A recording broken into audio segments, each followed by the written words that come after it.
normal. Do not intervene. Telemetry normal. Do not intervene. Target in the vicinity. Find him. I'll monitor your vitals. Watch out for radiation spikes. Copy. Moving out. N2. N2. Green burns the skin.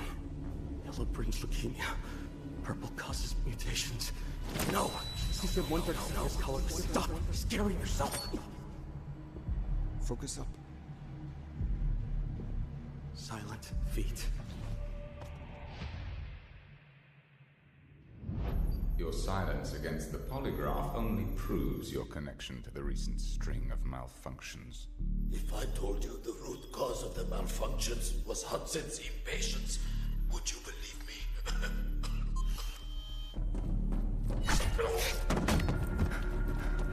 System errors, core boiling.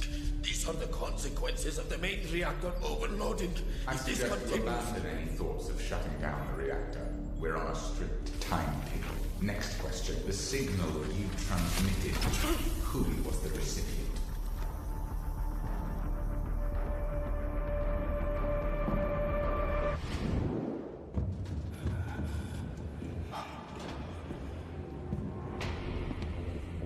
H42.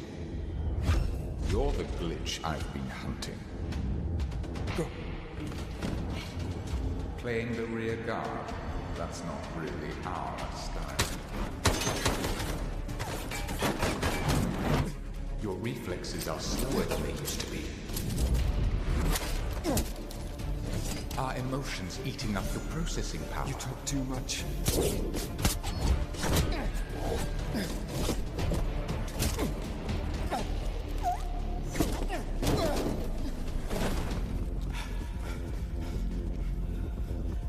This isn't the right way.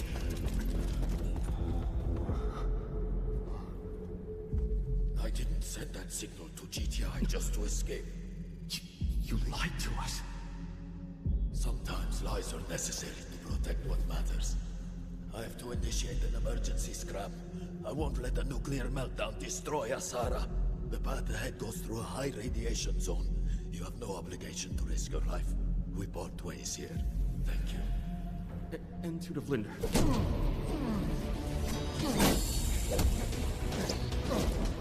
H42. You blocked Skynet, but you cannot erase your past. I am your past. You will only be beaten down. Abort mission. Withdraw immediately. Copy that. Regroup with Nox. Extract. Take a hot shower. No, wait! Scram at this power output. The residual heat won't dissipate. It could lead to a core meltdown. So what do? Intervene! Telemetry normal. Stop the explosion. Do not intervene. Face Telemetry the normal. radiation. Do not intervene. Don't be an idiot. You can't do this. You couldn't do it back then. Fall back now. What about you? Can you handle him?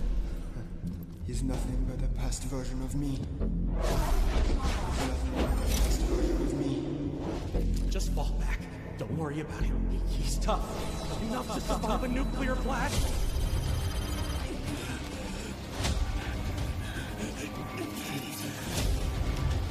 N2, your vitals show you're in the radiation zone. I'm a walking reactor at this point. H-1000, 2 hostiles in the control room. Ugly variables. Don't press it! If you shut down the reactor, the uncontrolled power surge could cause it to blow. But if I manually pull the core while you press it and create an asphyxiating environment... That mitigates risk. But how do we do that? Forgot to introduce myself. Codename. N2. It could explode. Don't try to play hero. No, I'm just trash. Maybe today, trash can finally be put to use. I'm ready. 3, 2, 1.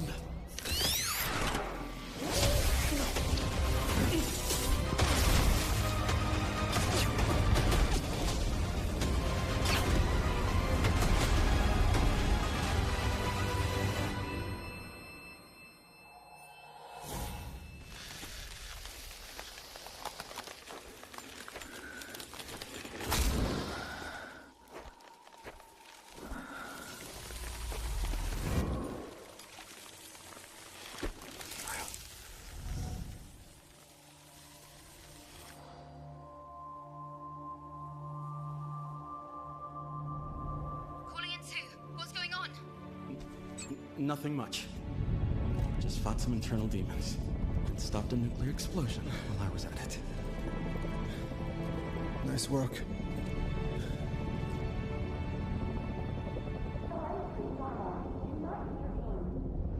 Telemetry normal. Do not intervene.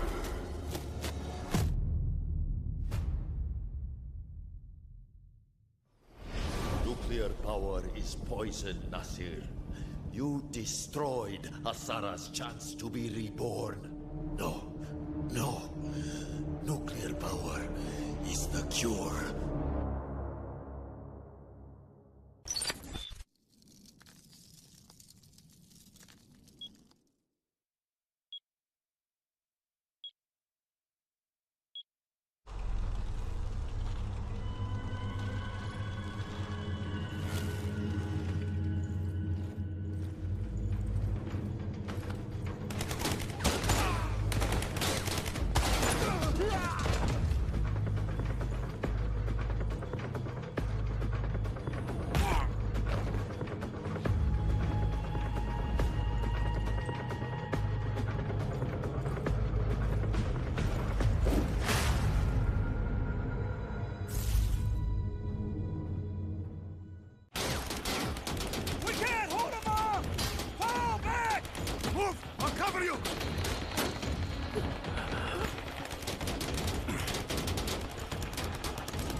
I'll get you out of here.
Smoke hands over Asara. The situation's reaching a breaking point.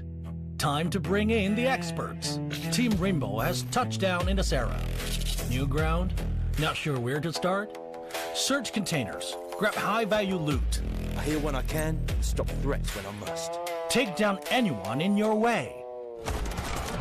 Heavy fire, raise your shield, and hold the line. Don't forget your tactical gear. The Grippo gun. Enemy here! Taking fire? Pull out the Hive-Tac pistol.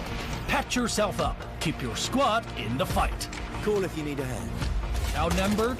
Drop the jammer. 말보다는 행도이지. Go dark. Strike first. I've seen real horror. Looks like they were waiting for us. No pressure. Trust your aim. Learn the map. Stay with your squad. Team Rainbow brings tactics built for close calls in Delta Force. That means sharper plays, smarter fights, and operator-on-operator mind games. All right, it's go time. Extract safely, and everything you learn comes with you. New operation, new look. During the event, Nox's Vigil Bundle, Geneva's Montaigne Bundle, and Stinger Stock Bundle. Pick any two of the 3 operator bundles for free. More collab rewards awaiting. Open an Alpha pack and try your luck. In Asara, the right weapon can turn the tide. Black Eyes, one of Rainbow Six Siege's most iconic weapon appearances. Get a new Delta Force tape, complete event missions, and choose one of 2 Black Eyes collab bundles for free. Join the event to claim the MP5 submachine gun Black Eyes, plus more rewards. Wait, what's this? Team Rainbow left something behind in Asera? A collectible drone you can deploy. Deploy it and see what you can uncover. July 10th to July 23rd, play to earn the K437 assault rifle Domineering. Looks like we're fully loaded for this operation. That's the full rundown on the Delta Force Rainbow Six Siege collaboration. Remember the rules: sharp aim, map knowledge, and teamwork. The mission: bridge in, extract out. This court finds that the AI holds no legal responsibility. But the data, this doesn't add up. Just do with the AI. Priority. Protect company assets. Valve closed. You destroyed our home! That dream again. Gabriel Mercier, codename N2, role engineer. As a former nuclear facility engineer, N2 was removed from his position following a major incident that escalated into legal proceedings. He later returned to military service and was reassigned to Arctic deployment under CBR and related units. With the originally designated technical specialist unable to fulfill operational requirements, and following assessment review, N2 has been approved as a replacement operator for the subsequent operation. Stun out.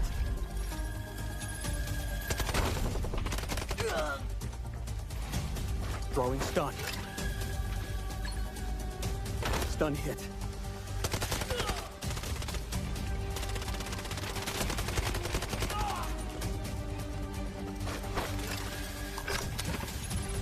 Freeze right there.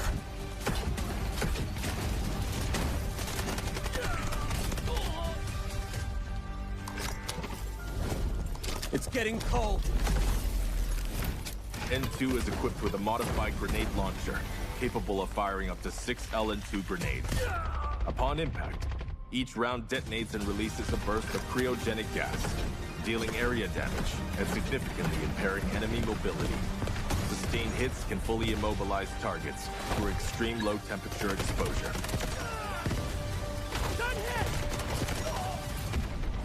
Cold. I can go colder.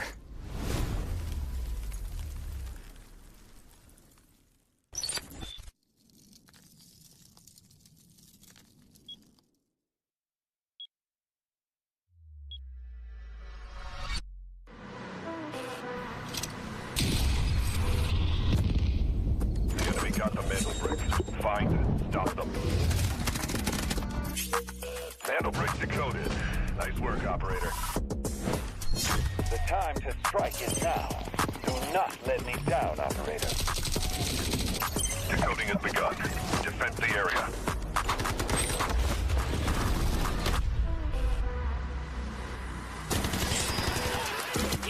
Is about to take the first Mandelbrick of the tournament. They're going to do it. What goes around, comes around. I'm not gonna do very much though. You get barrel stuff. Skydie is getting aggressive. See what I did there? You ain't seen nothing yet. Let's knock them off their feet. So much damage in there it is.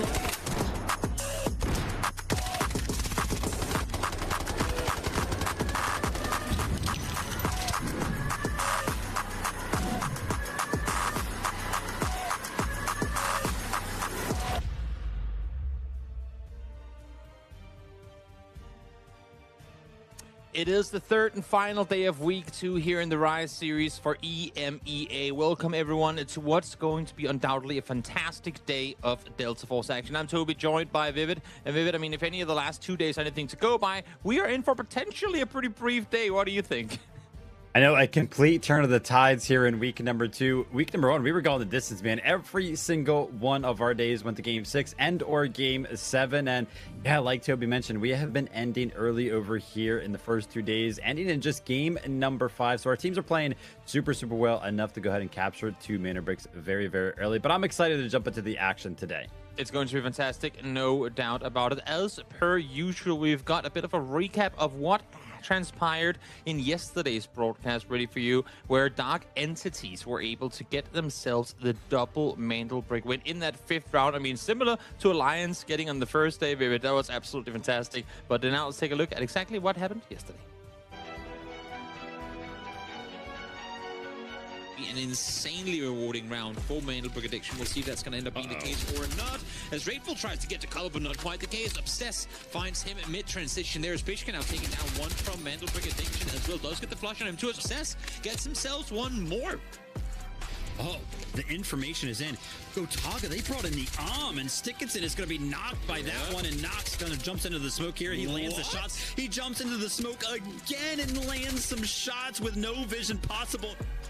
These have actually been chopped down to just 2 members remaining, but they only got to fend off for just 20 more seconds. Uzbishka finds one of the knocks onto Fnatic, but he goes down shortly after, and now Forward is going to be the last remaining member standing alive for Dark Entities. Can he stay alive for 10 seconds? Can he defend it for 5 more seconds? Goes for the steal. It wasn't taken away. He's able to get it in time, I believe. Oh, we got the wrong screen on. I can't tell whether they got it, but they do. Dark Entities, unless if the UI is baiting me, get eliminated, but not before they get themselves the double Mandelbrick.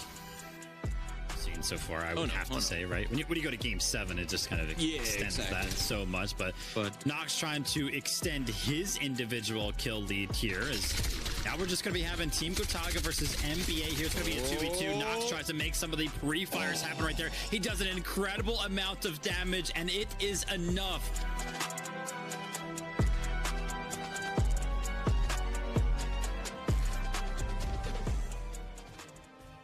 Of course, as per expected, Nox absolutely lit up the kill feed, but Team Gotaga, well, they might get themselves 19 kill points and 29 squad points total, but they didn't secure a single Mandelbrick, thus finishing 3rd. On the flip side of that coin, though, Dark Entities up there in the top with the 2 bricks with it.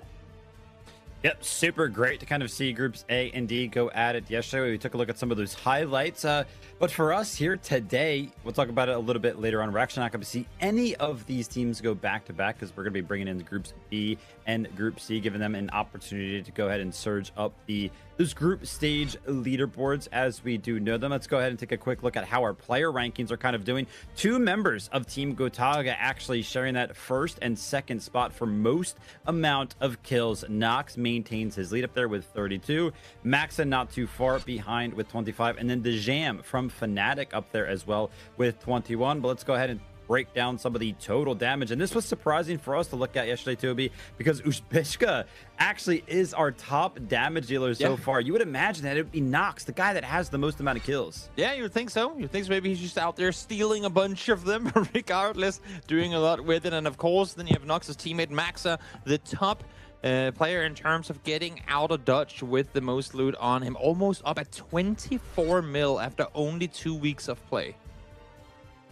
Let's go ahead and take a look at the breakdown, though, of how everything is going to be happening. Like I mentioned, we're in match number 6 there of the group stage here today. We're going to be seeing groups B and C go at it. You can take a look at the teams over there on the left side of your screen. And this is kind of just a quick summary of how everything is kind of broken down over this very long 5-week-long competition. But here are those group stage standings that I was talking about. Even though Team Gotaga, they didn't get a Mandelbrick yesterday, they had such a big lead. They're actually able to go ahead and maintain their #1 spot up there with 18 total match points.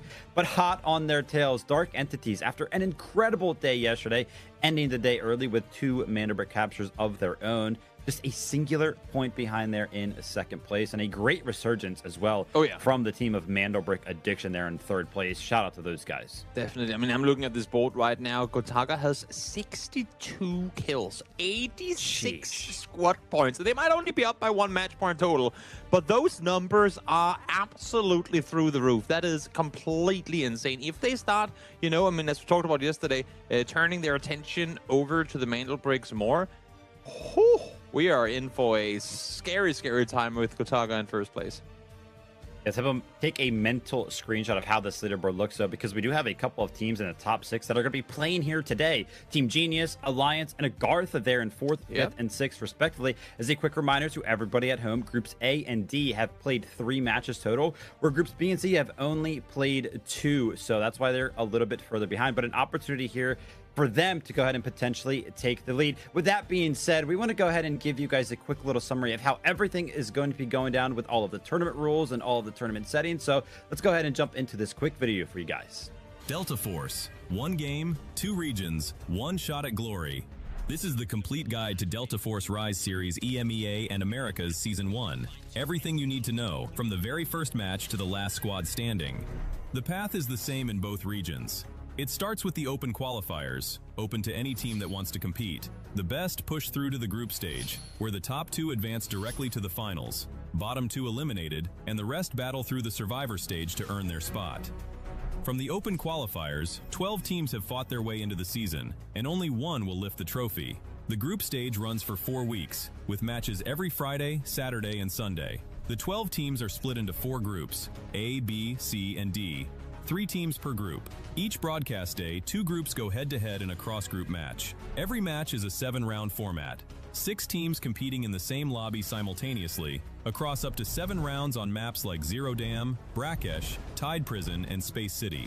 Teams earn squad points by scoring eliminations and accumulating in-game total assets. And on brick rounds, they compete to collect and decode Mandelbricks, artifacts that decide the round winner. Decode 2 Mandelbricks in a match and the victory is locked in, no matter what round you're on. After 12 match days, the group stage standings are final.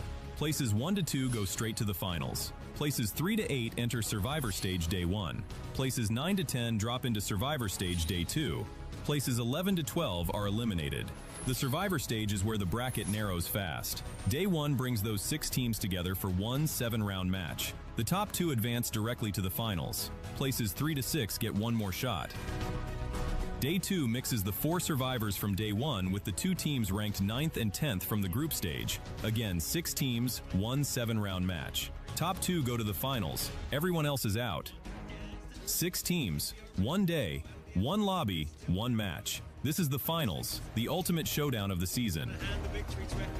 2 teams earned it through the group stage. 2 more survived Day 1. The last 2 came through Day 2. Every team deserves to be there. The top 3 finishers earn an invitation to Season 2.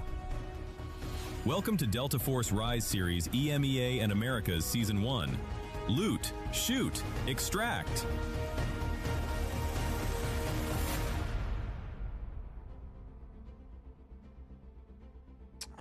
It is a fantastic tournament with a fantastic format, with the group stages, of course, leading into the finals that are going to be played in the first weekend of August. But of course, with a great tournament format comes great tournament rules with it.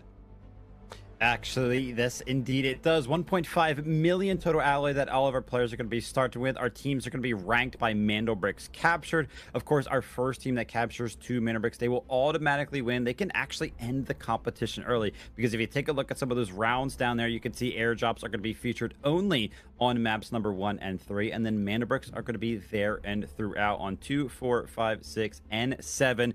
As a quick reminder, 5, 6, and 7, those matches are potentially not even needed if a team is, able to go ahead and pick up 2 Mandelbricks in just game number 4. And as a quick note, operators here can only be used 2 times unless we make our way all the way to game number 7, in which they will become all available once more. Exactly. It's a great formula, as you said, all about those Mandelbricks here and what the players are equipped with. Of course, as we said before, 1.5 million Technic alloy to start things off. They get a 3x3 safe box, which they can use for the entirety of the day. 12-slot card holder, meaning they can effectively get all the cards that they need with a MasterCard in there as well. And then, of course, a fixed supply of 0.7 million Technic alloy each round. So should you go out and lose everything you have, at least you got some money to work with. You get 800,000 per elimination, which is absolutely huge. Of course, you want to decode the Mandelbricks, and should you, for consecutive rounds, fail to extract, there is a little bit of a pat on the back bonus for you, so you don't go completely bankrupt by the time you reach Space City. Yeah, of course, we want to give our teams an opportunity to keep the steam rolling there if they're having a little bit of a rough go at it. We don't want to count them out necessarily too early, but yeah, plenty of opportunities for our teams to go ahead and secure some of that loot. But of course, they want to secure the Mandelbricks. So how does that work? Basically, the Mandelbricks are going to spawn on the map. Teams can kind of go over and pick it up after a short delay. If they are able to pick it up, they have 5 minutes to place it in a decoding station. If they do not, it will reset back to that initial spawn point. But if they are able to put it in a decoding station, it takes 4 minutes to initially decode that. However, a team can steal it, and that stealing process actually takes 2.5 seconds. And if a steal is successful, it'll actually drop that overall timer by 30 seconds. Reminder, it starts at 4 minutes, so that first steal will make it go down to 3 minutes and 30 seconds, and so on for every single steal after that, until we reach 90 total seconds, and that will be the minimum decoding time for all of our decoding. So once we get all the way down to that time. And as a quick little note here, if the team that is currently decoding the Mandelbrick does not stay alive, if they are eliminated from the server, that decoding process, it pauses. You have to stay alive if you want to secure these Mandelbricks. And my, oh my, was it close yesterday. We saw in the highlights just before as well, Dark Entities getting eliminated literally the second after it got decoded. So they will risk everything they can to stay alive through it all. Of course, again, with the great tournament rules and all comes a good point system. And this one is a great one too. Here are your match placement, meaning this is the points that are given out after the day is over. So by the end of the day, first place will get themselves 8 points, second will get 6, and so on and so forth. And important to note here as well that you get a +1 point for each Mandelbrick you obtain, meaning that should we have a winning team get the win with the double Mandelbrick, then not only do they get the 8 points for finishing in first place, they also get an additional 2 for each of the Mandelbricks they have been able to acquire. So a lot of points on the line here. These are only given out by the time the day is done.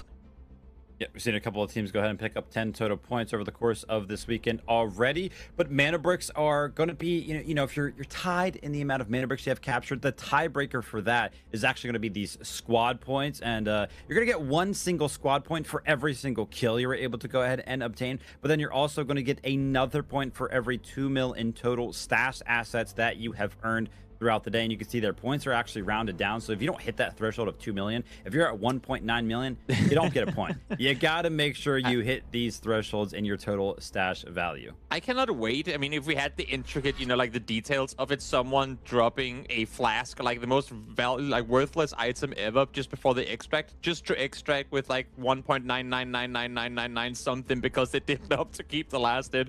Of course, here's the prize pool they're all playing for at the end of this season. $60,000 will be going into the pockets of the first place team. Incredible money to be made. And then, of course, I mean, as we like to mention, Vivid, the dynamic kill bonus down towards the bottom. For every kill these players obtain throughout the league, $50 are added to their bankroll. So a lot of money, especially if you're Nox, a lot of money potentially coming your way. Yep, absolutely. I think it's like Team Gotaga overall. They've got like 60 plus kills already for themselves. So somebody at home can kind of do the math right there, because we are kind of halfway through the competition in terms of, you know, Team Gotaga. They've played 3 times. Each and every one of our teams here that you can see will have an opportunity to play a total of 6 times over the course of the group stage. So plenty of opportunity for our teams to kind of fly up the leaderboard and gain some of those kill bonuses. But as a quick reminder here, we're in day number 3 of week number 2 already on Sunday, July 19th. So we're going to be seeing groups B and C go head-to-head here in match number 6. But take a quick look ahead. You can kind of pick and prod if you're like, hey, listen, I'm a big fan of this team that's in Group D or Group A. You can see when specifically they are going to play over the course of the group stage. But after the group stage ends, it's all about week 5, right? Survivor matches 1 and 2, pretty much our team's last opportunity to actually make it into the finals there on Sunday, August 9th, where everything comes to fruition, where 6 teams will kind of jump into a singular 7-round match and fight for the majority of that prize pool. Oh yeah, definitely. Of course, you want to make your way through the finals. You want to secure your top 2 spot, make it into season 2, and then off of that, when we've gone over the whole thing once more, we get the big LAN events. We get the good stuff, the big stuff where we get to see EMEA go up against the other regions of the world. That's, of course, way later in the year. Before we get into it now, let's get a look at the teams we're seeing field the server today. Here we have them selling the first one. He almost won the whole thing come 2 days ago when he tried to secure a 3rd place for his team. I do believe they finished in 4th, but a great efforts coming through from him in the end of that one.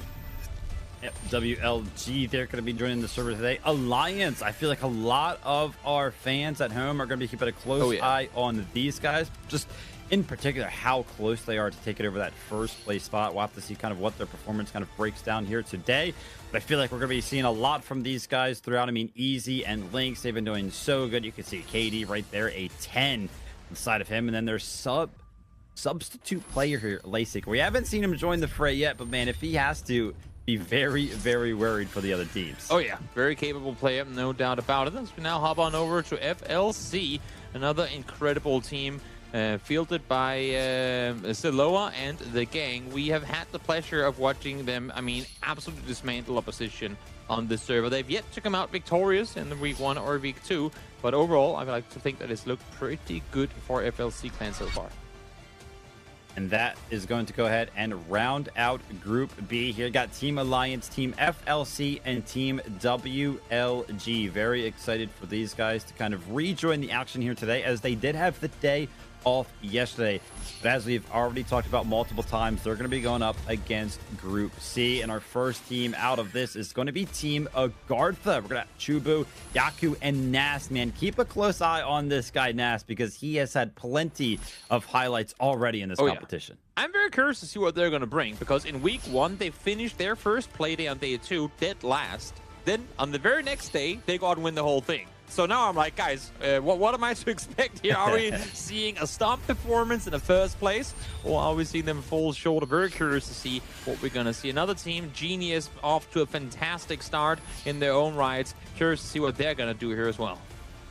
Yeah, actually, the team in 4th place currently on the group stage leaderboards, and they've already captured themselves a total of 3 Mandelbricks, and they have only played 2 times, which is why they are so high up there on the leaderboard. A big opportunity for them here today if they're able to pick up just 6 points, which, by the way, would be a 2nd place with 0 Mandelbricks captured. They would go ahead and pick up 6 points and take over that 1st place spot. But the team number 1, they currently have a total of 8 points on that group stage leaderboard, so a little bit of progress to be made. But hey, listen, if they pick up 10, then they could potentially be tying 1st place as well. These guys are incredible. Definitely. Here you have them, all your 6 teams we are going to see field the server today. Of course, starting things off over on Zero Dam in the air supply round, then over to Brakkesh in the air supply and Mandelbrick round, then over to Type Prison for yet another air supply round, and then it's Space City galore. Oh, well, I said all this because I didn't know if we were going to have time to get the graphic up, but here you have it. So I just explained all of it, but nevertheless, here it is on screen. And of course, should we go to round 7, it is the last place team that gets to decide whether we play Brakkesh or Space City once more. Will be very interesting to also see how this Zero Dam specifically goes. I mean, we've gotten a very large mix of Zero Dam over the course of just Friday and Saturday competitions. I mean, we've seen a very passive Zero Dam. We've seen one go pretty isolated in terms of having 3v3s spread all across the map. And, you know, what was it, Friday, Toby? We had a lack of extracts throughout the entirety of the day, all the way into the last game that we played. So we'll have to see kind of how it kicks off. As a quick reminder to everybody at home, Zero Dam is pretty much all about the economy side of things. All of these guys want to go ahead and pick up as much loot as they can because there is not a Mandelbrick to be captured. Exactly. Before we get into this first round, we've got a quick break giveaway coming your way. A redeemable code that will be coming on screen right now for the Necommunity spray paint. Be quick. There's a limited number of activations, so once they're gone, they are gone. Good luck. This one has just 25 redemptions, so get in there quickly, copy the code into your game, and get yourself this nice little spray paint. Yep. Only 35 redemptions available for this spray paint, man. You guys got to be quick, and good luck kind of typing out that exact code, man. I don't know how. I'm sure somebody at home's got some quick little method to go ahead and help them secure that. But yep, we've got giveaways throughout the competition here today. So for all you guys at home, make sure you go ahead and tune in throughout and keep your eyes peeled for some more of those. But Zero Dam, man, I'm excited to kind of jump into it. Tier 1 spawns. I'm seeing it early on here. You can see off in the distance, we see Team Genius actually getting early access to the admin billion, as is the likes of WLG. Very curious to see which type of Zero Dam we get to see today, because I mean, the first day of the week, it was complete stalemate almost throughout the entire thing. Day 2 yesterday, we had a little bit more action go down. It wasn't overly intense, but quite a good balanced round, I would say. And then now, very interested in seeing what this third day is going to give us, because we heard the interview with Lynx talking about how, oh, we know we're capable of, we just got to go out and do it. Then we heard the exact same thing from Mushbishka yesterday. Hopefully, people have caught on and are all now going to play daringly. As I say that, we're already seeing that exact dare come through. Unluckily for WLG, they lost one to Sade already, so this should be a good push come through from Jin.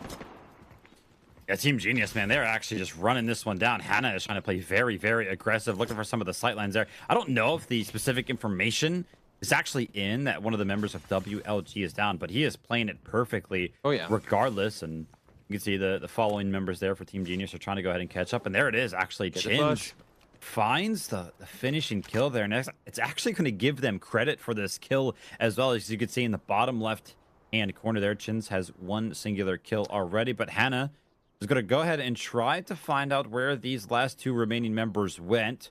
But imagine that you guys got to think about the underground passage here, right? Like, I feel like this would be probably the most obvious position for these two members to go. This has got to suck so bad. Imagine you're starting off the day with a tier 1 spawn to get a good thing going. And before you're 5 seconds into the round, you lose your first player.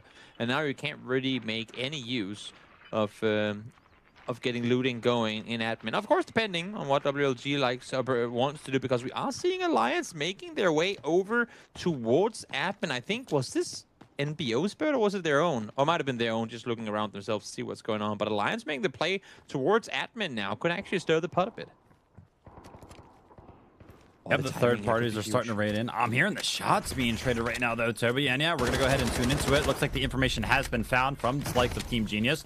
They're going to try to go ahead and flush out these two members. And a third member of Team Genius, by the way, is actually playing on the other side of this ramp, kind of waiting in the basement. So Chins is trying to make something happen, as is Hannah. But here's the flank. Team Alliance are trying to get into the mix. This is perfectly timed from Alliance. Genius is caught, or going to be caught, in between two teams in just a short moment. I think they're starting to realize this now, too. That's why they're pushing forward so aggressively. They know they have to get this fight to an end as fast as they can, and finally they do. WLG eliminated, but here comes Alliance right over the top, peeking the first one player just down below. Grind, aggressive, moving on forward, but a little missed utility there. Forced them back for just a second. Second time around, though, Lynx over the top finds the first one, gone down.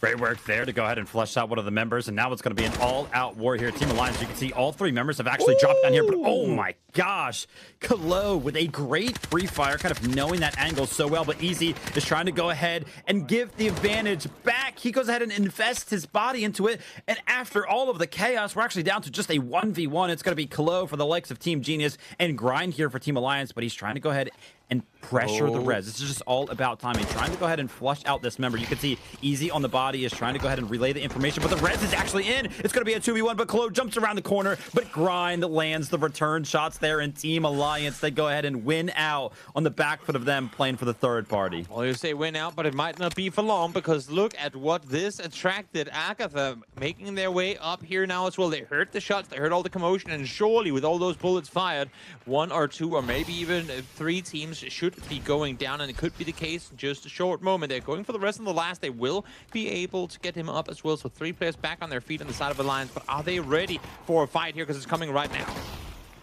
You got to imagine their armor is going to be absolutely torched. They haven't had the opportunity to go ahead and get those repairs in. So big advantage for the likes of Team AGARTHA right now, but it's all about knowing whether or not you actually have the advantage, and even if you do know you have an advantage, how you can actually apply enough pressure to make that worthwhile. That being said, a little bit of a reset here. Team AGARTHA are seeing all of the bodies that are actually on the ground, and they might be happy with just looting some of this stuff and potentially just playing around securing it for themselves. As you can see, the profits on the left side, the left-hand side of your screen, they're actually flying up almost up to 3 mil in total. But because of all of the action that's going on over towards the admin building, there's only 2 teams actually towards the south side of the map, and number 1 is going to be uncontested on this airdrop. Our first sniper rifle of the day from one of these airdrops is going to be the M82, that 50 BMG.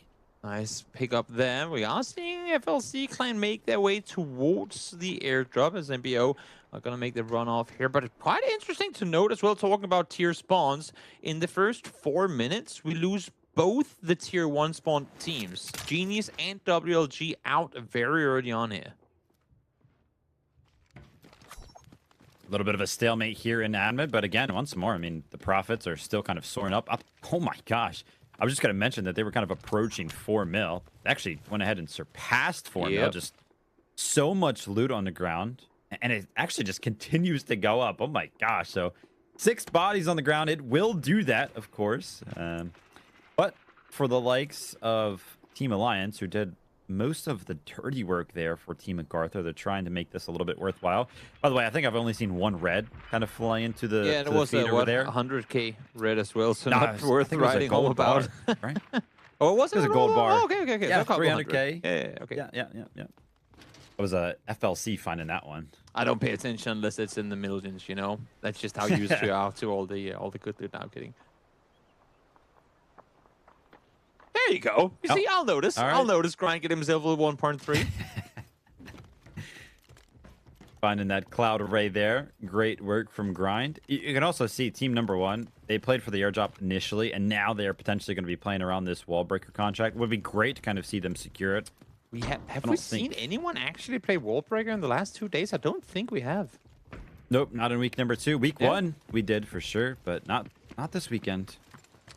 It's been too quiet. This time around, it's almost been too active. Let's see here. This is a beefy angle by Grind. If he holds this right, might be able to track the lasers around the side. Raven, or the bird is going to come around the corner. He will be marked. So, element of surprise won't be in his favor. Oh, that almost got scary for a second. Yeah, Grind had the right idea. He was kind of pre-aiming that angle perfectly, but... Oh, he's going for it again here. He's trying to go ahead and get some of the jiggles out. You can see Team AGARTHA are playing this one pretty well and close together. So if Grind peeks this, he's going to have a couple of members trading shots here, and he goes for it anyway. Kind of goes into the jump shot there. Does a little bit of damage. I would imagine that most of that's actually to the armor there. And that's actually going to force Team AGARTHA back. You remember how I mentioned that it felt like the equalizer was the durability of the armor? Well, that little bit of damage is going to pretty much equalize things in that category. Oh, definitely. Definitely. And also, okay, we just note how, I mean, we heard in the winning interview with Alliance 2 days ago, how, yeah, I mean, we know we're capable of, we just got to go play aggressive. Alliance is literally in, like, 6th gear right now, just running it down towards AGARTHA right now, trying to see if they can take them out. They're chasing them all the way through down towards the basement as they sat here ready and waiting. But Alliance is playing with literally no fear right now. Yeah, and we know how important these kills are. A lot actually on the line for Team AGARTHA. Remember all of that loot that we kept talking about? It's pretty much all that risk here. All 4 million of it. So that's why they're kind of playing this one a little bit passively. But Team Alliance, man, they have done a great job of being the aggressors here. I mean, they're constantly pushing the position back of Team AGARTHA, even though they're kind of holding the angles. And a lot of the work is actually done by the man himself here, Grind. You can see already on the back foot of him picking up 2 kills here. He's done so much damage, but these are the types of angles that's going to make the push super difficult for Team Alliance. NBO have made their way into the building now as well, so to make matters even worse, you might see all fights in this game take place in and around admin, which, I mean, has oftentimes been the case, but it's just been a while since we've seen it in this tournament. This Grind will send the bird up once again just to check what's happening over on the other side, but gets shut down immediately. You can see as well, actually, the team of number 1 has now entered the fray here. They're up top, so nothing to worry about as it currently stands. But as soon as these shots start to be exchanged, if they do, then they'll join in on the action. Team Alliance look like they're actually going to go ahead and retreat from this one. But retreating might be the worst idea possible. Of course, they don't know it. But if they continue on throughout admin, kind of return back up to that top floor, I would imagine that team number 1 would be lying in wait and ready with open arms. Let's go ahead and take a look at what we're going to get out of the second airdrop here. This is going to be Team FLC picking this one up. So far, just a couple of golds. Unlucky, probably a ventilator. Yeah, ventilators are pretty common out of these. Not too bad. Not too bad. Would, of course, hope for something bigger. But they will settle with it, given the fact, I mean, FLC, they haven't really had to fight anyone yet. So if you want, you could send one out on an early extract on the northeast, but we'll see if that's what they opt to do or not. And there it is, actually, the information from Team Alliance. I mentioned it, that the team of number 1 is kind of laying in wait upstairs, but because of the Raptor, they now have information that there's a team above them and a team below them.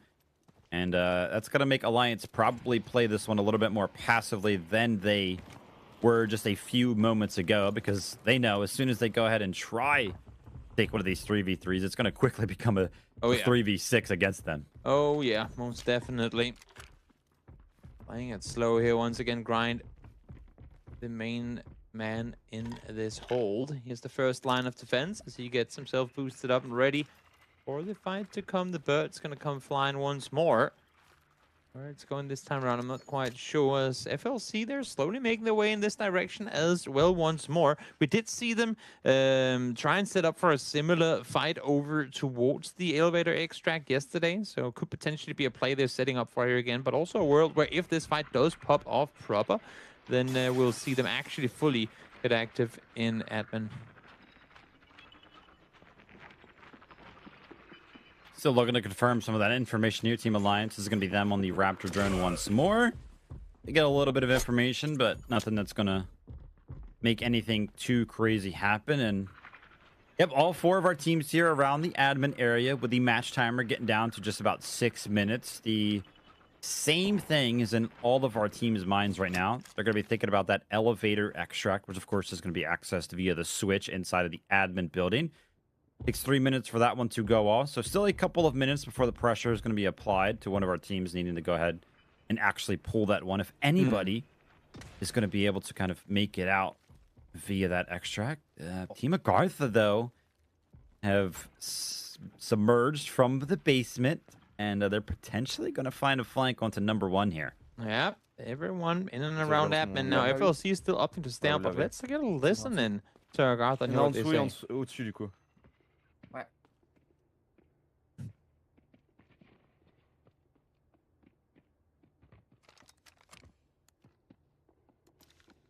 Ouais, je me dis sur un coup de tête, vous deux, vous partez à l'extract et moi j'active. Hein. Non, on va camper l'extract surtout. Ouais. Well, if you spoke French, I'm sure you appreciate it. Do you speak French, Vivid? I do not. You do not? Okay, nope. Well, then I'm not even going to try and guess what they say. Well, we could guess, because they're playing very slow. So it's probably just feeding info across. I didn't hear any in-game terminology, which obviously usually is cross-language, just same in all languages. But we'll see. We'll see what's happening as everyone right now is playing this one as if they're stood on a minefield, not daring to move at all. Ooh, interesting. A couple of members of Team AGARTHA are going to be leaving the admin building. I think the play here is you could see they left one member behind. It's going to be Yaku. He's in the switcher. I think Yaku is planning to pull the switch, and then the 2 members of Nast and Chuba, they're going to jump onto the extract, so that way they have early priority and early positioning over it, even though they're going to be the team that's kind of pulling the switch, which is usually not the case. If you're the team pulling the switch, and of course your position is a little bit off-center. So this is actually a great play from the likes of Team AGARTHA. I would imagine that they already have the information that there's nobody on the extract. Otherwise, this would be super scary for them to kind of just run into the building. And it looks like a couple of our teams are looking at the cross there for the rotate. And I think they saw some of their legs and some of their shadows running across. So the information is going to be in that one of the teams has made their way over to the extract. They would have seen or heard it, or at least now they will, just hearing the steps inside. Grind flying away with the bird. See if there's any more info to be fetched outside. Does he get a glimpse of any of the FLC players? I'm not sure that he did. I don't think so. So this is going to be heavily fought over. Just 3 minutes, 10 seconds until the extract goes off. And then, of course, just another 7 seconds. So if you fail that, you're pretty much done for. You see, bottom right, smart economy wins long matches. And economy is actually the biggest contributor to the play that Team AGARTHA are making right now. Because remember, they picked up loot from 6 bodies. They're up to 4.6 mil. Just on the basis of them having some gun and some loot from the likes of Team Genius and the team of WLG. But the crazy thing is that Team AGARTHA, they've got 0 kills. They were just kind of this third party that applied enough pressure to go ahead and pick up all of that loot. So if they're able to get all 3 members out, it will be a big contributor to that economy we were just talking about. Of course, they're going to want some kills to go ahead and boot as well. But it's going to be up to any of these other teams on whether or not they want to contest them there to go ahead and be that decisive factor. So FLC, they went up to check things out. Now they're falling back once more. Maybe didn't like the position they were in, thinking there's a world where they too get backsnapped with a team coming in from substation or anywhere around there. So they're going to play more default position in the center warehouse, as we still have a stalemate inside app and proper. And now AGARTHA, they've been able to get Yaku out as well, so all 3 of them are sat over towards the extract and just waiting things out. Another 2 minutes or just there under for this one to go all the way to 0. Jack's there, taking out a drone from pretty far away. Are they running for the money extract on the south side, maybe? Yeah, I think they're just going to go ahead and send 2 members out because they did leave a 3rd member behind. You can see it's actually going to be Kobe there. No, they can't. It's not a business center, right?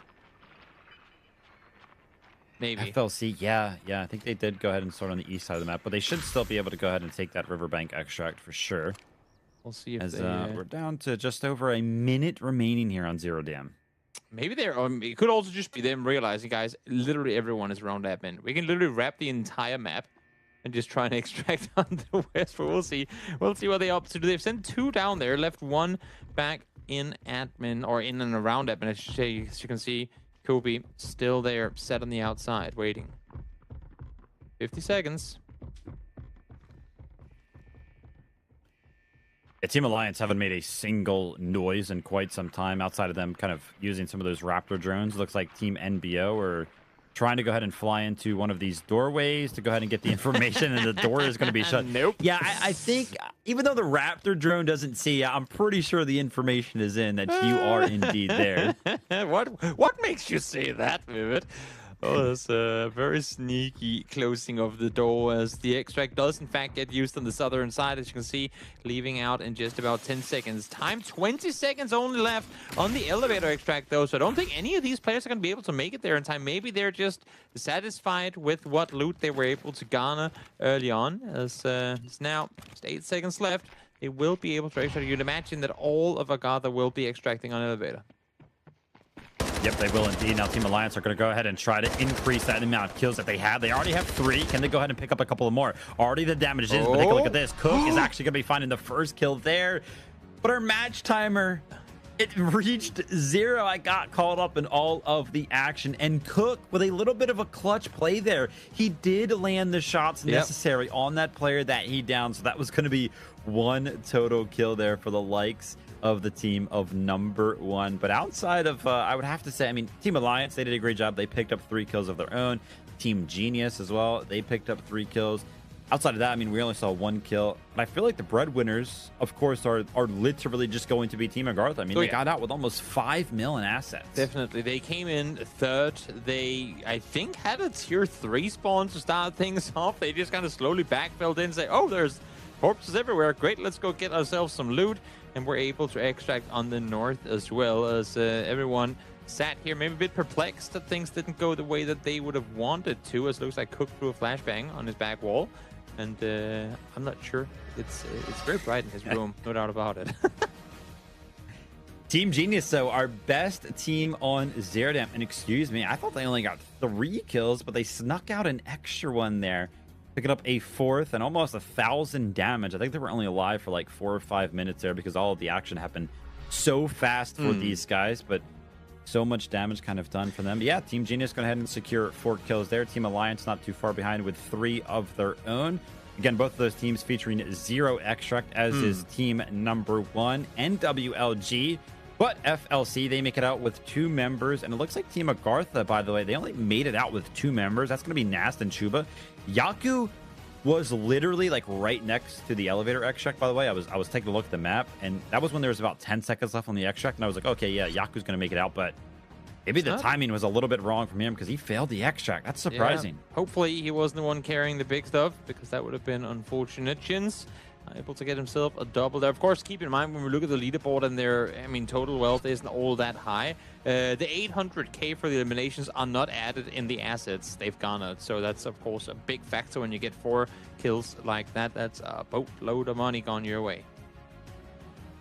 Yep, without a doubt, some of our top damages there, as you can see them, and some of our top assists coming in as well. Team Genius doing a great job of kind of helping themselves out, of course. Chins and Kalo being up there in the number 1 and number 2 spot. But don't forget about the man himself there, Easy, picking up a couple of assists as well. And you talked about it, those top asset earners, no surprise here. Actually, I will note it as a little bit of a surprise. I thought it was going to be a couple of members of AGT in 1st and 2nd, but Easy sneaks in there. And of course, that's going to be on the back of him finding that Cloud Eraser worth $1 million and some change. But Grind from Team Alliance is actually going to be our MVP from our Zero Dam game number 1 here on Sunday. 2 points, 600 damage, just 100k in assets gained, but listen, we value those kills very, very heavily. Also, how he was positioned. I mean, he was the spearhead of the Alliance push. Every single fight they took, he was the front runner trying to make things happen. So good on him. And also, I just love the timing on the push onto the underground below when they took the fight. So Genius kind of just hunted them down. They never stopped at any point through that entire run.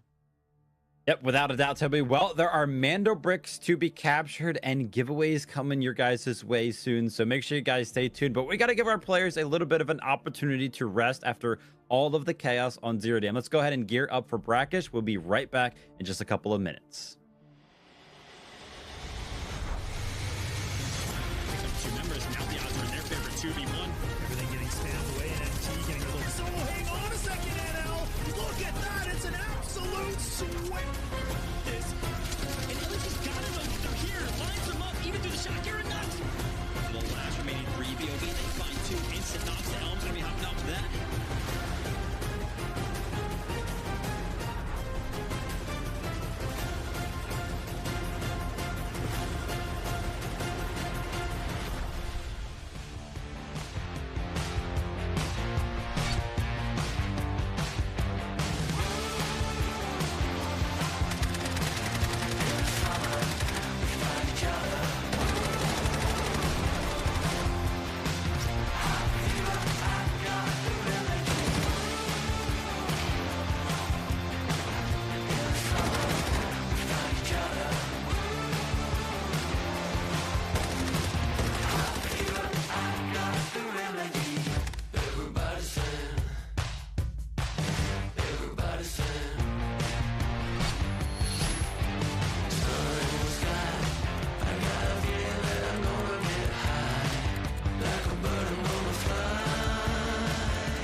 Got the Mandelbrick. Find it. Stop them. Mandelbrick decoded. Nice work, operator. The time to strike is now. Do not let me down, operator. Decoding has begun. Defend the area.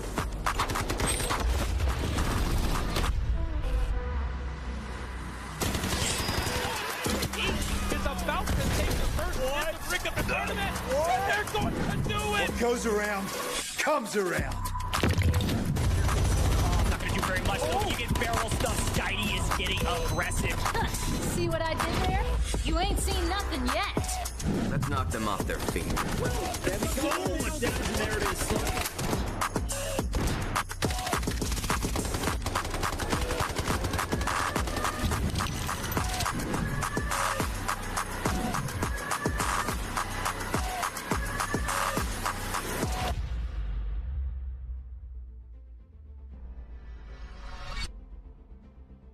Start things off with an action-packed Zero Dam, the likes of which we have not seen this weekend at all. It all went down in admin as we now get ourselves ready for the first Mandelbrick round over on Brakkesh. Welcome back, everyone, to the Rise Series here for EMEA, the final day of week 2 of the group stages, as we've got these 2 groups about to head on to Brakkesh for the first Mandelbrick round of the day. Team Genius walk away from our Zero Dam as the team with the most amount of squad points, then picking up 4 kills and a couple of supply points as well. It's going to go ahead and give them 7. Team Alliance not too far behind with 6. And this is why we put a giant emphasis on kill points. We kind of talked about it. Team AGARTHA, they made it out with like 4 mil in total assets, but it's just not enough to kind of grant yourself enough points to kind of contest with some of the teams that are just slaying out through some of these competitions. I mean, yeah, sure, the economy side of things isn't really taken into account when you take a look at the leaderboard, because they're going to be able to buy all the gear that they need, but we'll have to see if they make use of that jumping into the first Mandelbrick round of the day on Brakkesh.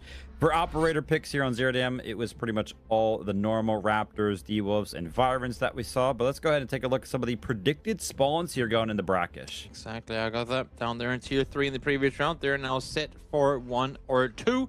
It's going to be a good time for them. Also big on Genius coming out victorious, considering the fact that they actually fell very early on in that previous game. But we are going over to Brakkesh here in round 2, and we got another break giveaway ready for you. So watch your screen for redeemable code that's going to come up in just a second for the SR3M Combat Ready. You got to make sure to redeem it as fast as you possibly can, because again, the activations are limited. This code only has 25 redemptions. So here it is on screen. Type it in as swiftly as you can to get yourself this absolutely beefy looking skin.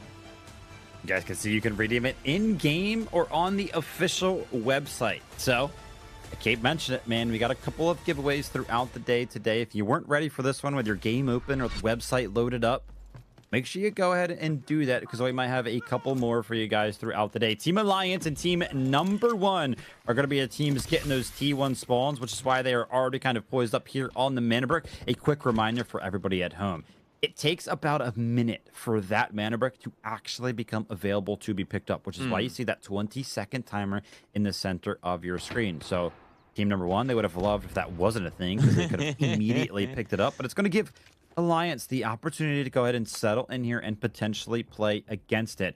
I do want to note here, Toby, 2 teams have brought in an early Tempest, Team Genius and Team Number 1. These 2 teams have to make these operator picks worth it, because Tempest is without a doubt the most valuable Mandelbrick operator. I was going to say, it is literally the Mandelbrick operator. The ult of hers, the ropes, are so pivotal in coming out and being able to get out again, most importantly, whenever you either plant or steal the Mandelbrick. So good on Genius and NBO, or Number 1, for bringing in a Tempest early. But as you're saying, Vivid, they have to make absolute full use of it.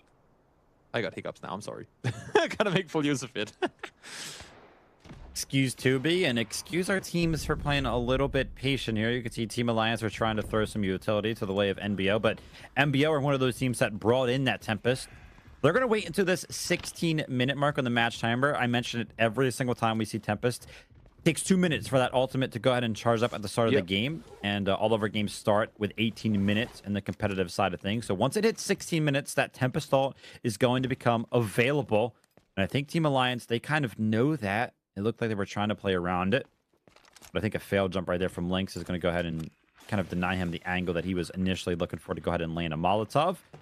And I kind of thought they were going to pop their Tempest ult from the likes of Team Number 1 as soon as it became available. Just kind of run at that Mandelbrick and get early access to it. But a little bit more of a passive approach, and potentially the right call being made, because we're taking a look around the museum area. I see Team Genius is in the mix, and Team FLC is also close by.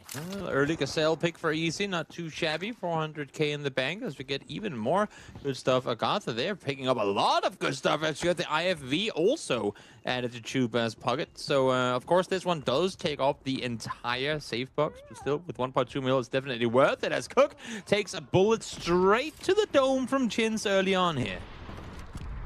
Aluba Rocket is going to go ahead and try to secure that knock right there.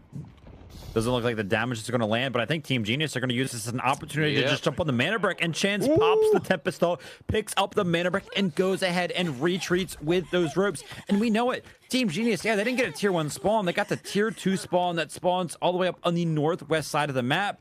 That being said, that kind of gives them early access over here to that west side of the coding station. You can see at bottom right of your screen, they are making an absolute dash over here, and I think Team Genius are going to be early favorites to go ahead and secure the first Mandelbrick of the day. Well, there's a good chance they will. I absolutely love this decoding station. It's open enough that everyone can fight for it, but it's still possible to defend, but some very open corridors compared to what we normally see. Everything being very close quarters on these defensive positions, as we see here NBO under pressure from both Genius and FLC. Can Saloa jumps the corner, gets him down with the incendiary, gets the flush on him as well. Let's enter. Now, well, he wants to do everything but that. He wants to get the hell out of here, but he's kind of stuck upstairs. Kind of crazy that Team Genius ended up getting the credit for that kill. It's taken so long to kind of find that res come in because of the pressure that FLC was applying. But enter here from the likes of NBO is trying to fend off 3 members of FLC.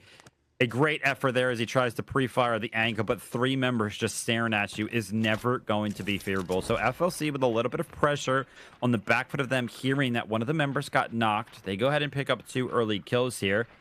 But as a quick reminder, I mean, anything can kind of happen around the map, and you might take some small wins here and there. But the thing you really need to focus in on is this Mandelbrick, because already time flies. A minute has gone by, and Team Genius is down to 3 minutes before they decode. The Eagle is in the sky once more. Hopefully, they can get it out of the way as quickly as can be, because when you're defending the decoding station, the last thing you want to do is have to deal with the helicopter up high as well. But there it goes, down it goes. A little bit of loot now being rewarded for Genius, who are already in a great position. Kind of crazy as well. They take that helicopter out, and that loot box literally lands right on top of them. So you can see Team Genius. They're going to be picking up those lucky wooden sculptures. I think this is the first time we have seen them over the course of week number 2 here. So a great effort there from them to go ahead and pick those up. We'll explain what that means a little bit later on. But WLG selling. We kind of saw what they were playing around. Yeah. When we took a look at the map feed not too long ago, they were actually waiting on the outside of tower, waiting to go ahead and pick up an easy kill on Team AGARTHA, and that ended up panning out for them. But for the likes of Team Alliance, sorry, they jumped on the airdrop, right? And they actually picked up an out of that. So look towards these guys to have some basically increased weaponry. Oh, yeah. Towards this attack on the decoding station. Big time. Well, Genius still defending the position here. Alliance, again, they said they're not going to play scared at all. Well, if Zero Dame was anything to go by, they sure as hell didn't. So while most teams are currently seem like they're content with just giving this first Mandelbrick over to Genius, it looks to me like Alliance wants to make a run for it. Yeah, what can they do here? Remember, Grind, you called him kind of the spear of the attack here, and once more he's going to be that front-facing member. But Chins, he did not get an opportunity to take the toxic ult out, and he was solo. He was like down to like 10% HP, so he's going to be an easy kill there for Grind. Great effort for them, but they still have to go ahead and take out Hannah and Kalo in just a minute before they go ahead and decode this. You can see all the pressure is starting to be felt by Team Genius, and a great shot from Kalo there is going to go ahead and equalize things. Hannah is trying to go ahead and find the utility to go ahead and land to secure that one. But for the time being, that's going to be great in their efforts as the timer is going to start to go ahead and tick down. Kalo is thinking about popping that toxic ult, but opts to go ahead and wait for when Team Alliance go ahead and decide to actually make their charge forward. Just 35 seconds left to try and defend this position. They don't have to hold up just yet, but the chance to get up in a moment would be good. We'll see here. Kilo can do enough with the util. Forced back now with the incendiary lobbed on in 25 seconds. As all those get deployed, the nanoswarm comes out. Tries to scare off Alliance, but they aren't done just yet. Remember, it's just 2.5 seconds to steal this Mandelbrick. So they still got plenty of time to make the run happen, but it has to happen now. Down to 10 seconds. Gotta stay alive here. Remember, Kalo is trying to make something happen, but an awkward angle for him, and then Link's going to find the better of him. But Hannah is so low, and sure enough, Team Genius have been wiped off of the map, and the coding has been interrupted. Team Alliance, without losing a single member, well, at least entirely, they did get knocked for quite a couple of seconds, but they go ahead and take out Team Genius, and now they're going to have full control of the Mandelbrick. But looking over towards the Tower of Babel, I went ahead and said it. WLG, they were kind of waiting for one of the members of a Team AGARTHA to go ahead and walk out of this tower, which is why we see one of the members of Team AGARTHA actually knocked. And Shubu and Yaku, they're trying to make something happen now, trying to go ahead and recover this one. Wow. Genius down to just 2 seconds.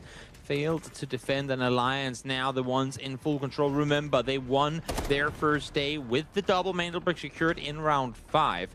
There is a world where, I mean, hey, with how they're playing right now, they're doing that in round 4 potentially.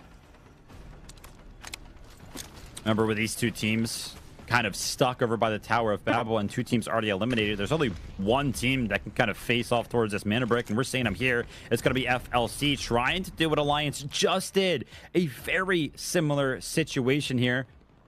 And I can't wait to see this find some value. I did just see that it's easy that has it in hand, and you got to imagine if FLC kind of run through that close choke point there, that small choke point, it should be an easy shot for easy. And finally, we do get an opportunity to kind of see the angle that he's playing. But unfortunately, for Team AGARTHA on the other side of the map, they're down to just a single member. Chuba is trying to go ahead and clutch up here. He does land the shots. That's going to be a clean kill onto Oko. But the utility out is out, and he's not going to have his gun out. But he goes ahead and tries to make something happen.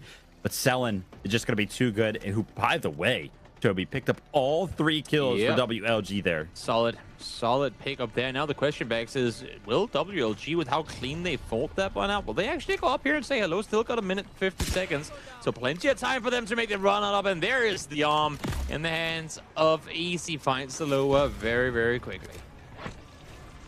There it is. Finally came into play here. And remember, that res is just going to be a little bit longer. So if Team Alliance don't actually opt to apply the pressure to go ahead and fight for this in the 3v2 situation, it is going to delay FLC by just a couple more seconds than it normally would. As you can see, that's exactly what's going to happen here. Alliance pretty content with just getting the knock and waiting things out here. Oh, Saloa will get picked back up, so despite taking a arm bullet straight to the chest, he will have a chance to fight once more. And maybe with the shots fired at the arm, that's going to make FLC think twice about engaging this. Having said that, though, they are still around here, and as you can see, WLG are making their way in from the south as well, so maybe the timing is going to be perfect with both teams joining the party here at the same time. All of the utility now from Team Alliance is actually starting to get thrown towards this choke point, and actually hold that thought. 2 Molotovs available still for Lynx, and the ping comes in. The information from the Raptor from Team Alliance, they get word that WLG is actually on the flank. You can see Team Alliance have gone ahead and opted to play a completely different set of positions here. They're going all in. They're laying on top of the decoding station to go ahead and get some easy kills on any of the members that are going to try to go ahead and run and steal this thing. But are they playing too defensively? We'll have to wait and see. Hopefully for them, the other teams will start fighting one another. So we're down to just 15 seconds now. The jump down below. Had just one on the decoding station itself, as Lynx will be taken down. Orca will fight one more as well. That's been gone down. And that is also the decode stopped, blocked. And we're starting it up at 3 minutes once more. Great job from WLG there. I mean, their utility was perfect, so much so that it looks like they didn't even take any damage. They didn't even have to use any heals there. Team Alliance tried to make something happen, but they're still alive, right? They still have 1 member that could potentially play spoiler. Let's see if FLC can kind of do the same exact thing that we just saw Team Alliance do and that we just saw WLG do. There is also a world with this one bouncing back and forth a couple of times more that we might actually not see a decode take place in this game. We're down to 6 minutes 20 already, and if the timer of the match goes below the decoding timer, the game isn't going to continue just for the sake of the decode to take place. No, the game is going to end before the Mandelbrick gets decoded. So there's a world where no one gets out of this game with a Mandelbrick, and honestly, I mean, with Alliance and how they're feeling right now, that's probably what they're hoping for. The fact that, well, we might not get it, but hopefully neither of the other 2 teams get it either. Yep, could be something to potentially play for there. We'll have to see if Grind goes ahead and tries to play around it, but pressure is starting to be applied here just on the timer itself as we're down to just 1 minute and 40 seconds. They really like this position from Oko. Unfortunately for him, it would be a whole heck of a lot better if this was just a straight up 3v3, but that solo still being alive is actually playing absolute preventative to this exact location. And as I'm saying it, Grind peeks out and picks up Oko. So unfortunately for WLG, they're going to be left down to just a duo remaining. FLC are trying to go ahead and apply the pressure now, but it's just shots through the smoke. And Saloa almost actually dies through the smoke. Unfortunately enough for him, 1 singular more shot does not land. He's going to stay alive, but the decoding station is still in possession of WLG. FLC, they got to jump on it soon. Alliance are able to get the rest up on 1, I believe. Grind is carrying him back to safety. This is going to be absolutely huge. There might actually be a world where Alliance has something to say in the outcome of this game. Still 50 seconds left on the decode, so plenty of time for them to get the rest on up, get healed on up, and get ready for a fight to come. It's a 3v2v2. That being, of course, if he can get the rest, and it seems like he will, this would be absolutely huge for Alliance. Easy back on his feet.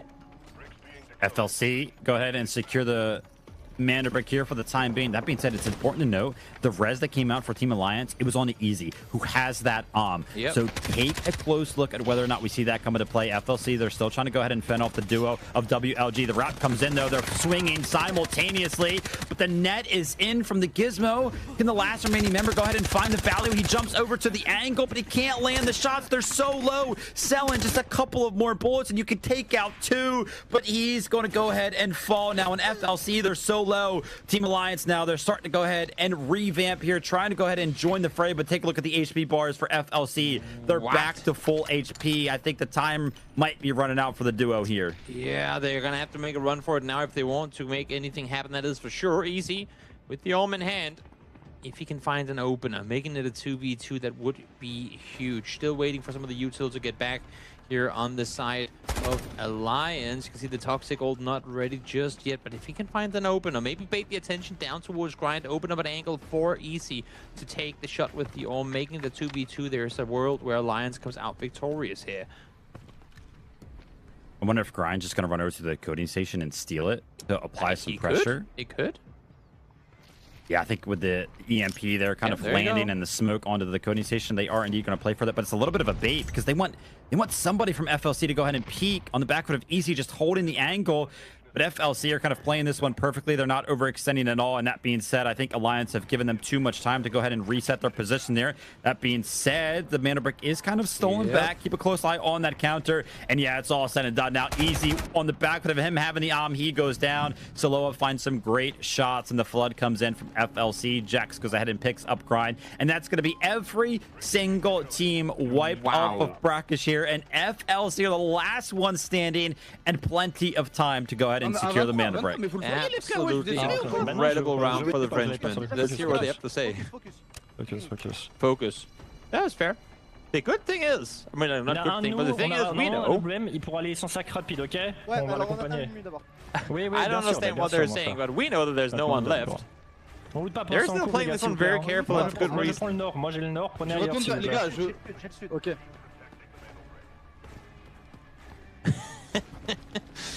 Should we tell them?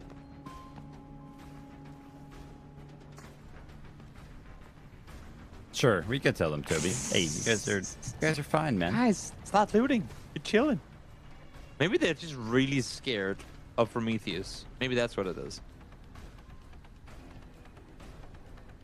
All right, FLC, man. Let's go ahead and I'm going to actually take a quick look here to see how they kind of performed in some of their previous matches. It does look like they went ahead and picked up a Mandelbrick before, so no surprise to kind of see them returning to, you know, kind of playing some sort of strategy around the Mandelbrick. But incredible to actually see Team FLC pick this one up, because remember, FLC were actually the team that took out #1 in the building just offset before that Mandelbrick initially spawned. So they were kind of playing around it from the get-go, right? And they end up being the team that secures it in the end of things. So great to kind of see FLC play for it from the start all the way to the finish, and it ended up working out for them. They also were able to go ahead and pick up the there. We saw them kind of loot it, and I think there's going to be plenty of time for one of their members to go ahead and run towards this backpack extract, which is exactly what we're going to be seeing Soloa do now. And with them kind of securing the in the first Mandelbrick, when we jump over the Space City, man, I feel like these guys are going to have a big advantage. Oh, big time. Big time. Huge start for them. But overall, I mean, in terms of the lobby as a whole,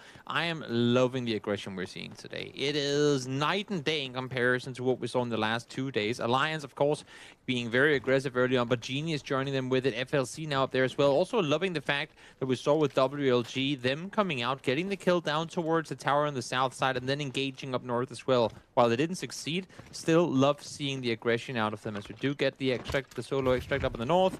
So for good measure, pop a couple of pieces of util just to get yourself locked in, and there you are. He's going to get extracted with 12 seconds left in the round. Cheers galore for the gang. I love it. Absolutely love it. The claps, man, the smiles. Dude, listen, I keep mentioning it, and we mentioned it as well. The player cams have been great, right? It's an opportunity for us to see the emotion and kind of see how invested they've been. But we're on like day number 6 here, and there's been what feels like almost no emotion sometimes from some of these guys. But FLC finally showing us what we want to see, man. Some fist bumps in the air, some claps, some smiles across the board. That being said, it is kind of short-lived as we're tuning into their reactions now. It kind of lasted for about 10-15 seconds, and then they're like, all right, let's go ahead, let's lock back in, because we still have plenty more to play for. Exactly, that's how you want to do it. Celebrate the wins, but realize that there's a lot to fight for here. 6 kills, the break, and an arm. I mean, what more could they possibly have gotten out of this round? Incredible efforts from these guys. And you mentioned, what else more could they have gotten out of this round? The I mean, obviously, we made a point of that earlier on, but I'm telling you, that thing is going to play a big part of what they can kind of do in some of these later rounds. 6 kills there for FLC. The Mandelbrick and Saloa picking up 3 of those individual kills, makes it out as the only player on the entire map to go ahead and extract. That being said, WLG and Team Alliance, remember, these 2 teams were kind of in the mix towards that Mandelbrick as well.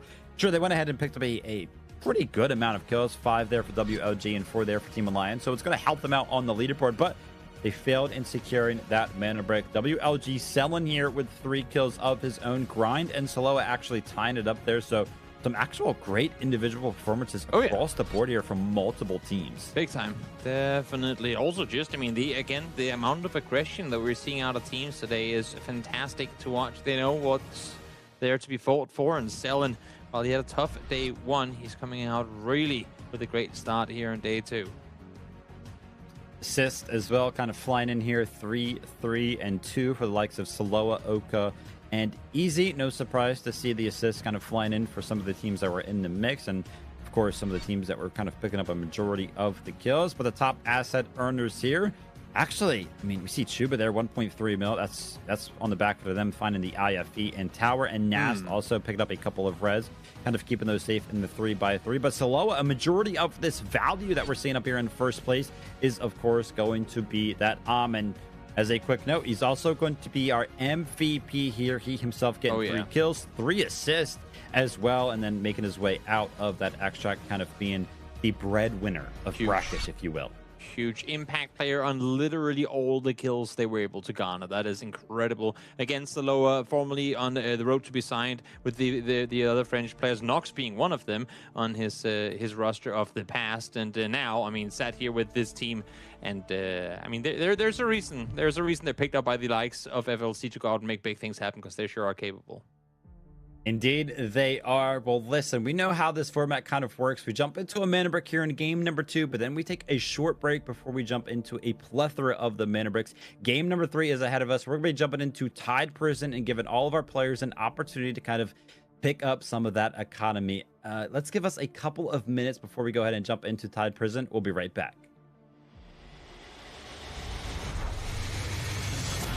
Two members, now the odds are in their favor, 2v1. Everything getting spammed away, MT getting a little... So hang on a second, NL! Look at that, it's an absolute sweat! This... And Ellis got it, like, they're here, lines them up, even through the shot, you're nuts! The last remaining 3 BOB, they find 2, instant knocks, the Elm's gonna be hopping out with that.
Got the Mandelbrick. Find it. Stop them. Mandelbrick decoded. Nice work, operator. The time to strike is now. Do not let me down, operator. Decoding has begun. Defend the area.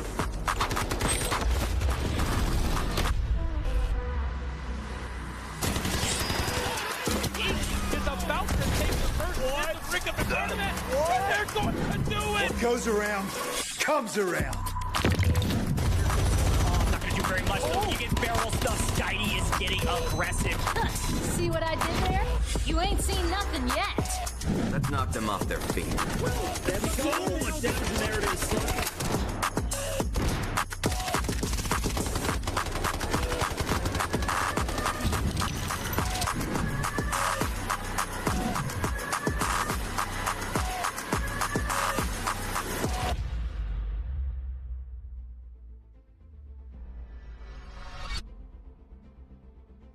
FLC clan off to a great start here, netting themselves the first Mandelbrick of the game, getting themselves the Orm, getting themselves 6 kills, and nothing more with it, because there really wasn't a whole lot more to be claimed at all on the server. Still, you've seen the smiles on their faces, but we're back to full focus mode as we go over to Tide Prison. Well, except for Koi, he ain't here.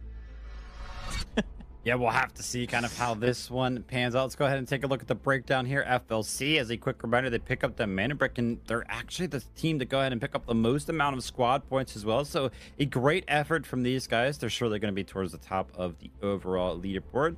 Team Alliance, 12 total squad points, 7 kills so far, so they're doing good. But we don't want to see something that we had happen yesterday, right? A team that's kind of picked up the most amount of kills and the most amount of squad points, but if they falter in securing a Mandelbrick, then they cannot compete with the likes of teams that do. So FLC are going to be sitting pretty comfortable towards the top. But for the rest of our teams, I mean, I want to see team number 1, of course, pick it up, a team AGARTHA. Remember, team AGARTHA are kind of that team that you mentioned. Sometimes they have a good day, sometimes they have a bad day. So far, unfortunately for them, it looks like they're having a little bit of a subpar day. Yeah, it's not the best start for them, but of course, still plenty of Delta Force left to be played. Well, I say that there's also a world where we only have 1.5 game left. Should FLC be able to go out and net themselves the Mandelbrick in Space City as well. But outside of that, potentially still everyone can come out victorious here as we are getting ready for Tide Prison, a map that, despite everything being very close quarters, and you thought that kind of be an invite to a lot of skirmishes with it, especially what we've seen so far, in my opinion at least, and correct me if you think I'm wrong, it's also the map that tends to play with the least amount of kind of conflict between teams. Yeah, very slow map, and it's just on the back foot of everybody opting to pick operators that kind of favor that type of play. So, I mean, we're going to see a bunch of knocks here. We're going to see a bunch of hack claws. I mean, we even saw it on Friday and Saturday. We saw it back-to-back because we saw Mandelbrick Addiction play. They had actually brought in, like, this double Allura comp with a Morris. So just a bunch of operators that can kind of find you some information around the map to make sure that you're going to be kept safe on some of these rotates. Because, again, you mentioned it. Everything is so close quarters. It's very, very hard for you to have the information necessary to kind of just run around the map and actually look for some of these fights. That being said, the way that our first 2 games have gone between these 2 specific groups clashing, I actually have high hopes for this Tide Prison. I think we are going to get a lot of action here today. Yeah, I agree. I hope so, at least. I mean, we did get, I say we don't really get any action. We did get some yesterday. It's just, it's so separated. It's so difficult for other teams to engage in, again, because of the corridors and how the map plays out. But it will be interesting to see exactly how things are going to go down as we take a look at the spawn predictions. Here we have, of course, the tier spawns of the previous round. Alliance got themselves a tier 1 spawn. So did number 1, so they won't be able to get them here on Tide. Listen, sometimes it's not about all, you know, the tier 1 of spawn that you get. Because look at this team FLC. You can see them on Brakkesh. They got that tier 3 spawn, but they were the team that kind of walked away with the Mandelbrick. Of course, I feel like some of our teams would prefer to actually not get a tier 1 spawn here going into a Tide Prison, because if they do get that tier 1 spawn, they essentially cannot get it going into the first Space City of the day. And I feel like the tier 1 spawns on Space City specifically are kind of just a little bit more valuable than, I mean, obviously unlike Tide Prison and Zero Dam, because, I mean, yeah, it does kind of net you access to some early loot. But at the end of the day, you want to just be playing for those mana bricks. And if a spawn can get you closer to a mana brick early on, then that is exactly when you want to go ahead and use it. For sure. For sure. We'll see what's going to end up happening, of course. Also worth mentioning is, I mean, the AI, the computers, the bots, the scams, whatever you want to call them, they can be dangerous across all maps, but I feel like on Tide Prison in particular, the Warden, Raven, all those guys, they pack a bit of an extra punch. We even saw Prison Guard get himself a knock yesterday, so we'll see if maybe they're the ones that are going to initiate fights should the teams opt not to try and fight one another. I have to see kind of what our teams opt to go ahead and bring in. Remember, the comps are probably going to be pretty similar across the board. I'm expecting a bunch of knocks, so that way those ultimates can kind of be used. And we've actually seen a lot of value be found out of that disc that Nox has as well, right? It's done a great effort of kind of securing some of the last hits, some of the last bit of damage that some of our teams needed to go ahead and secure some of these kills. But an early kickoff here for Scooby is he is going to be finding the first red. It's just a caviar for now, 170,000. But this is exactly what I want to see, because in week number 1, we had a Tide Prison that went absolutely crazy. So many reds were found, And that is exactly what I want to see again. And then I came along, and then we don't get any. Yeah. Thanks, Toby. Oh, yeah. Oh, yeah. Well, I mean, we have had a couple of IFVs and whatnot, so I feel like it's not been completely quiet as we are potentially seeing the very first fight here. Had that door not been closed, that was very, very close for Genius to take a full-on brawl against AGARTHA, I believe, just on the other side. Yeah, Hannah actually threw that disc that I was just talking about. It bounced off of the door after it got closed in his face and did some damage to himself and almost took him out there. So you got to be careful. But it looks like we're going to be seeing a fight actually happen all the way over on the other side of things. It's going to be FLC going against Team Alliance. This is over towards the cells area. And look at how far Alliance are from one another as it currently stands. I mean, these guys were nowhere near in close proximity to go ahead and help out Grind, as his body is going to be pretty in the open there, and that little bit of a choke point. So a hard one for Easy and Lynx to kind of work around. And by the way, they're both going to be on Nox. This is going to be a tricky endeavor for sure. Try to lob down some utils, see if you can get your teammate back up, but can't quite find the angle to get a hold of him. So we'll have to back off immediately thereafter. And again, I mean, we saw Alliance play the same split as you're referring to. We saw them do the same thing on their first day 2 days ago, but they just were never contested. Where here, again, I mean, I feel like all the teams are coming in playing on a with a bit more aggression, kind of firing on all cylinders here. And FLC, I think, kind of caught Alliance off guard with this push. I think both of the Noxes from the likes of Team Alliance just popped their ultimates. They were trying to make something happen, trying to make a little bit of a rotate, but the more so it kind of is dropped right there from FLC. So they know the general direction of where these Noxes were at because it does provide the information. That being said, that kind of scan that comes through, if any noise is made, of course, that's not going to play a part if the Nox ult is actually popped. But it looks like Team Alliance have decided to go ahead and just concede the body of Grind. Unfortunately for him, he's going to have to go ahead and watch this one out from the POV of his teammates here. So already one of our teams down to a duo, and I mentioned it, Toby. I feel like we were going to see some early action. We've seen some early action in terms of kills and some reds. We see the Crockett kind of coming in here for Oko. Yeah, we'll see if they can get even more with it. Hannah now trying to wrap around. Has Easy just up above, so potential angle should be able to continue the flank around here to get into that engagement. And Hannah just solo running around, getting looted on up. Now joined up with one of the teammates, Jins, I believe it was. Kilo still holding down below. A little bit of a rotate here trying to be made by Lynx and Easy, but they have not made it necessarily too far. A great shot here of Warden, who kind of lays in wait, waits for that contract to be activated. I think that's about a minute and some change before that one can actually go ahead and be picked up. So we'll have to keep a close eye on that. But the safe supplies contract is being completed. And this is where you would typically love to see bulk. Some of the reds kind of fly in, but an absolute donut there in terms of the amount of reds that they were able to pick up. Hate to see it. You hate to see it. As Alliance now, again, I mean, trying to get back to Grind seems like it's a not gonna happen sort of things. FLC is defending that position very successfully. Now he will be off the map, meaning he won't be resable. And Alliance forced to play with 2 for the remainder of this one. They are closing in on both AGARTHA and Genius, though. So, while being 2, they're still out looking for opponents. Things have quieted down quite a bit, but we're kind of seeing the game plan here for a lot of our teams. Just kind of going around, swiping some of those key cards, trying to find some of those reds. I think our red counter now is only up to 2, so I think my hopes and dreams have been absolutely crushed here, and hoping to kind of see a rain of reds, as I like to call it.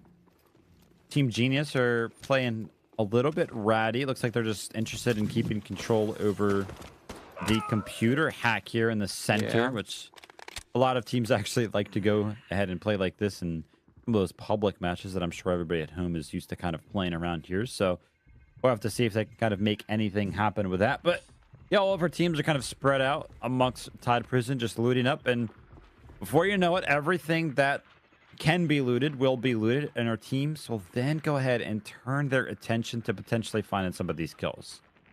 It goes quiet for a bit. At least we got 1 kill, which is more than can be said for Tide Prison last time around. It was like, I think we were down to 6 minutes before the first engagement between 2 teams came through yesterday. So at least here, Alliance tried to make something happen. They didn't succeed in doing so. But also look at the value of teams. We got 4 teams at +1 mil so far. Of course, no guarantees they're going to all be able to bring it home. As a matter of fact, there's a good chance they won't. But at least everyone getting a little piece of the pie early on, I guess, with the exception of Alliance.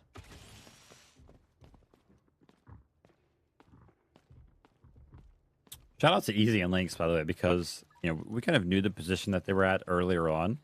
They've actually made their way across a little bit more space than you would have imagined they would have. Remember, they were all the way over in cells, and they've made their way to the center of the map here, underneath of the computer hack, kind of playing around this little bit of a medical area, which will give them a bunch more opportunity. Now we're going to be seeing FLC go ahead and jump into a safe supplies of their own. And Toby mentioned it. Give us a red, man. That's a Seahorn. That's not. Oh, that's not it. Come on. Yeah, bird. He said sarcastically. What is it with us and getting good stuff this week? I feel like while we have seen a couple of IFVs and whatnot, it's been very lackluster when it comes to the valuable loot. Not the best. Let's go ahead and jump into a listen in here to see what our teams are kind of talking about. Ouais, bah j'ai des shots là-bas, de ce côté-là. Ping. Je peux pas, on est brouillé. En dessous du 2e I de l'administrative. Ok. Ouais.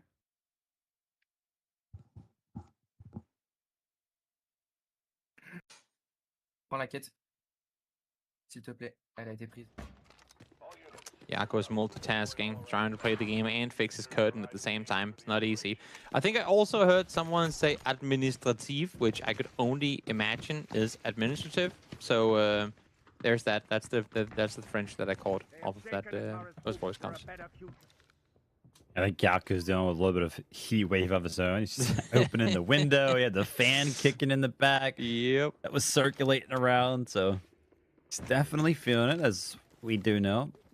A lot of people around the world, man. Heat waves all across the globe. Oh, yeah. All right. Well, we've made it through 8 minutes of Tide Prison so far. 2 reds and a single kill. Looks like the Warden contract here has been activated by the likes of Team AGARTHA. So for the time being, Warden's going to be on their side.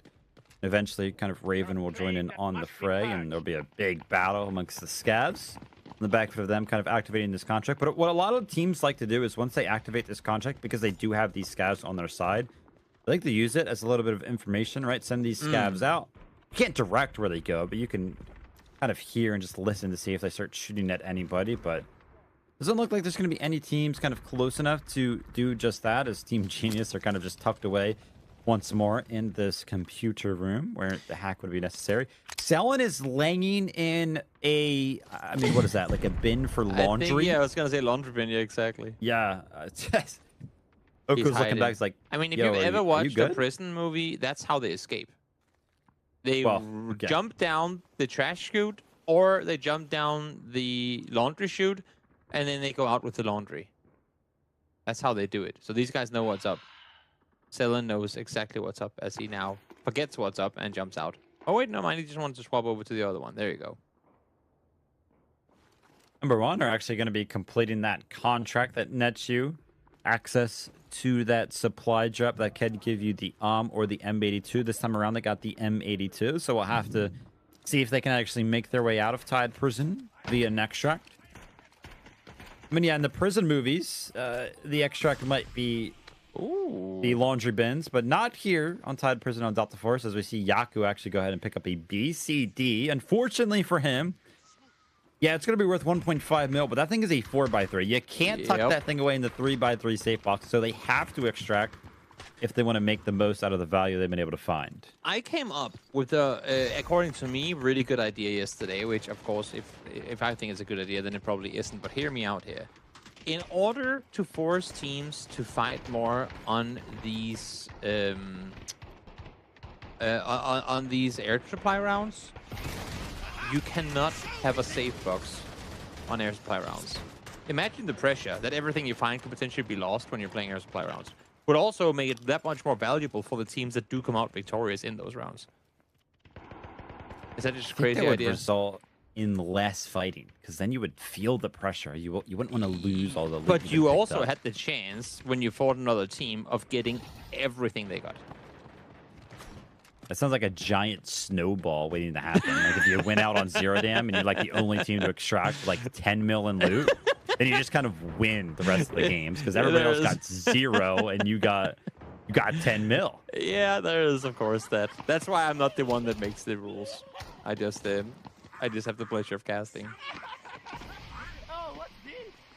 But hey, what better than a little podcast as we see Raven jumping around being crazy downstairs.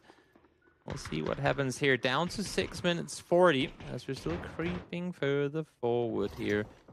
Get the VIP room opened up. See what's inside. A cutlass. Oh, nice.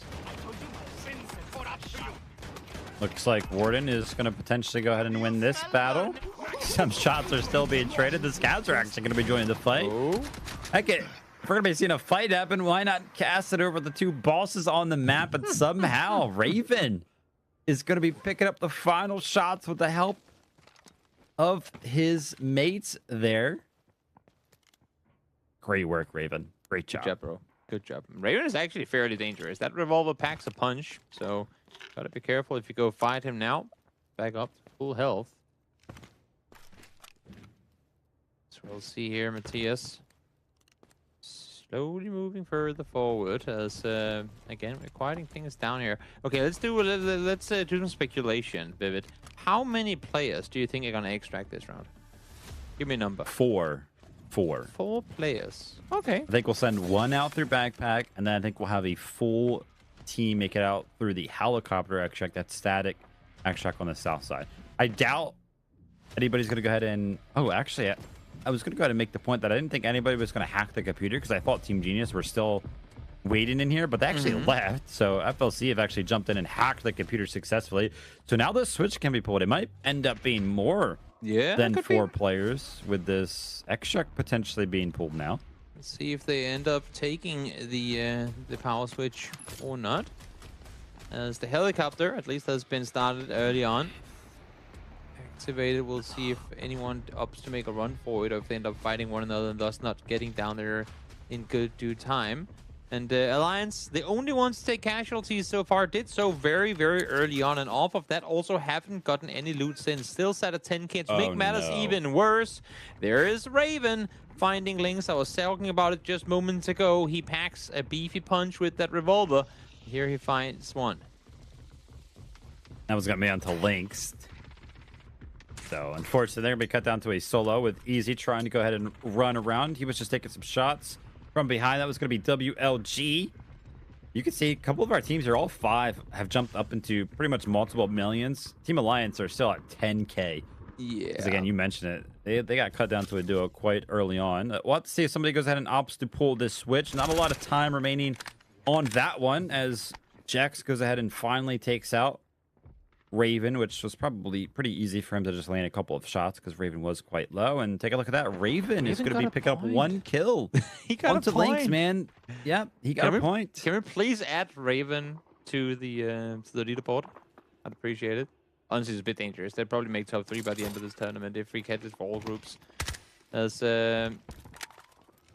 Chin's here. He knows he has Oko just over on the other side. But we'll play this one safe as they lobinate over bulletproof glass. Not going to connect with anything, and Chins runs off.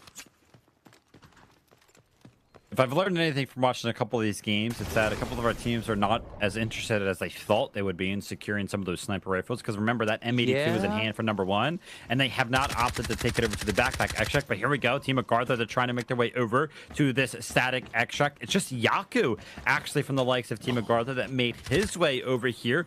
And you got to imagine he probably had that BCD, so they're probably going to be getting out with a couple of mils secured there by just sending him out. So a single member makes their way out here, and we'll have to see if the 2 remaining members of Team AGARTHA that were left behind can make something happen.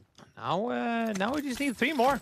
for your prediction to come true. We'll see if it's going to be the case or not, as the last remaining Alliance member is trying to make something happen, and it won't be Scooby finds him. As wait, what? Oh, Scooby takes him, but he got taken down by the disc after that's what happened, so Alliance will be eliminated. Well, Alliance tried to make something happen. Unfortunate for them, as Team AGARTHA go ahead and find actually the second airdrop that has been unlooted for quite some time now. It's going to be a gold bar in that, and probably a couple of golds as well to kind of get them up to 4 mil. We'll have to see what that number actually says at the end of things. Oko is trying to make one of these allure rockets go ahead and land. As a quick reminder, one of his teammates is down, so he's trying to just go ahead and fend off some of the pressure. The res is going to come in, and Scooby is going to be back on his feet. Yep, importantly so. Nice little pathing there from Kilo. Great flying with the bird in there. Not able to get a whole lot of info with it, though, as Chins does get the first one. Nice angle. Sometimes gets taken down, but he wants to go over and help. Has to try and hold this door, make sure that no one is able to push through it. They do have to knock on the backside, though, so maybe there's a world where they go aggressive on their own. I think they will. I mean, this is everything to play for now, as Enter is actually trying to fend off pressure from the other side of things. Now they're in a big pinch here. 2 teams on each side of them. Chins is going to be running into this little bit of a room and finds the second kill there. And then Hannah jumps in as well. And that's going to be NBO wiped off the map. And all 3 of those kills are actually going to go the way of Team Genius. That being said, before number 1 went down, they actually knocked one of the members of FLC. So Team Genius are technically in a 3v2 right now. But obviously, they're not going to know that as some of the pressure starts to come in from the other side, as WLG are looking for the angles now. Huge goal. Oh, sorry, 2.4 mil pickup off of the eliminations alone in that fight there. And then you got the loot to follow as well. Great stuff coming through from them. Selen is trying to defend this position. Not going to happen. Oko is there to trade, though. Finds one in return. Has to back off as he's down to low HP. The third player on their team now coming in to join this party. Scooby is there, trying to see what he can do, as Oko does get Chins down with the Incendiary. Worked out great so far for Team Genius, as they're going to be picking up their 4th kill, but you still see that WLG and FLC are trying to make something happen, and amongst all the chaos, the second member from Team AGARTHA has actually made their way out via the backpack extract, and that's going to be Nast. Still, all the pressure kind of being applied here over towards this conference room, and what? Jax just lands back-to-back headshots, and WLG have been wiped off of the map instantly, but he took too much damage, and Hannah's going to go ahead and find the damage necessary with a disc, but there's only a couple seconds. You got to run in and get the kill. Oh, the match timer. Oh, I think he did. Oh, yeah, I saw in the top right. Jax again. Jax again. Cheers on the faces of FLC, man. Gets himself a triple kill at the very last moments of that one. You can see Hannah a little frustrated. They weren't able to get more of it. They got the initial knock on the fight to come, but then they pushed in. It became a bit too much for them to muster. WLG as well, frustrated off of what could have been a greater round. But again, I think for the most part, I mean, tight press is kind of a write-off, of course. If you're AGARTHA, you got yourself a lot of value off of the round there. Got to extract with 2 as well, and some good money to follow, I'd imagine. But if we have the best team on the round, is actually going to be Genius off of the 5 kills they were able to garner. Yep, I think all 5 of those kills came in the last 2 minutes of the map. And hey, if that's what it takes to be the best team on Tide Prison, that is what it takes. And these guys are not afraid to go ahead and play for some of those winning strategies. So they did a great job there. 5 kills for them, 3 kills for the likes of FLC on the back foot of Jax, picking up all 3 of them, which is probably why we saw him kind of cheering right there with his emotions. And listen, I'll just go ahead and say it, man. Jax, for me, has been kind of the MVP of the day so far, just based on the fact that he has been very, very eager to show off some of his emotions after they have kind of played so well. And take a look at this. Indeed, he's going to be our top killer of Tide Prison, up there in the first place spot with just 3 kills of his own. FLC coming in strong today with something to prove. They want to come out victorious in this whole thing. And right now, they're making a good run at it for sure. They didn't have the greatest first day. I mean, they finished off in 3rd place, 19 points total. I believe they're probably at that point already, if not surpassed the 19 points total in this one. But they weren't able to get a single Mandelbrick on Friday. Here, they already have one.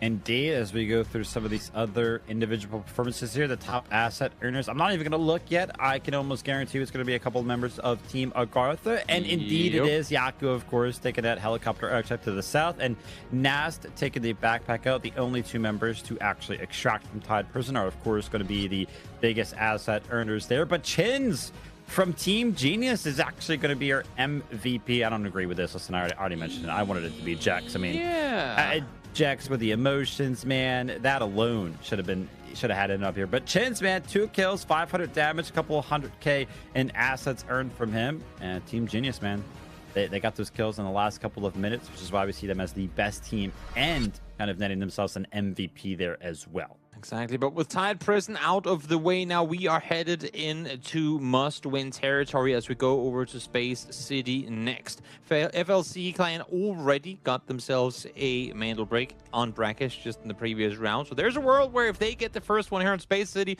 that's it. That ends the weekend for EMEA. Of course, still plenty of America's action to come, but there is a world where we finish it after Game 4. And coming into the weekend, I would say, nah, never gonna happen. Yesterday we finished Game 5. The day before we finished Game 5. I mean, there's a world where FLC goes out and do this. We'll have to see if they can make it happen. But before we jump over to the Space City games, where all of the mana bricks are going to be captured, a lot to be said for all of our other teams. Can FLC end it early, or can one of our other teams bounce back? Before we jump into all of that action, we got to give our players a moment to rest. So we'll be right back in just a couple of moments.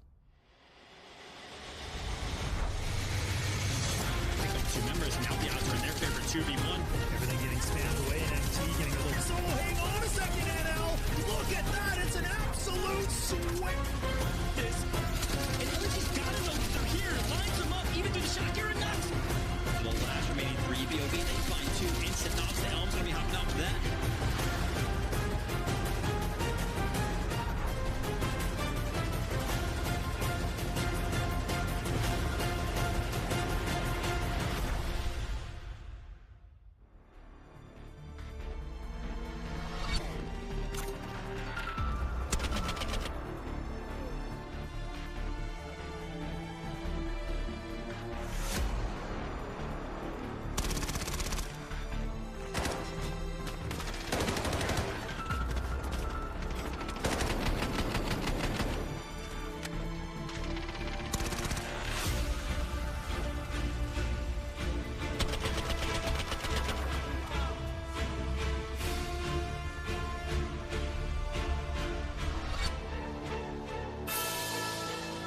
My name is Arsen, my nickname is Nefasto, and it is very important to pronounce it with Nefasto with an S rather than with a double T.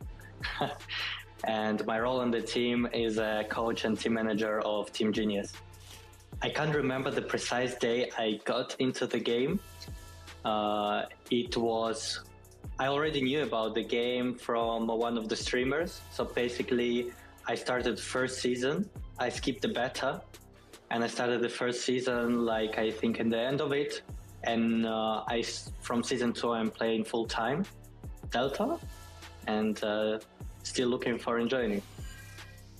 I'm a team manager and a coach, and my nickname is Nefasto. But my team, the following players: it's Hanag, his name is Arman. Then we have Kilo, Sarhat, and we have Chins, Maxim. We have been playing a lot since like season 2, maybe all together mixing up, and now we decided to make a team to move further and a bit further. I would say that our lineup was changing during the times, as like in Delta Force usually you find a team and you play with them most of your time, and we were sometimes switching the players between each other, but I would say our squad, I would say not a trio, we used to play a lot together, and now we're just bringing in more professional aspects to our team. I would say that something that makes us different from others is that technically we're not considered to be even in top 3 teams in this tournament. However, I know that all my players, they are capable of winning everyone there, like individually. And now we have to perform very good as a team. First of all, I'm proud that it is a team and not a mix, because everyone knows in esports that it's two different terms. We're still working on some other aspects, but I'm proud of them still developing despite playing a long time together and keeping the same lineup. Our goal for this tournament is first of all to reach the finals. It is our goal number one. And during the finals, we are expecting to try to reach at least top 3 of all the teams that are there. But it is a very competitive tournament, and the teams that we have against us extremely good. So I think we will all enjoy also this show.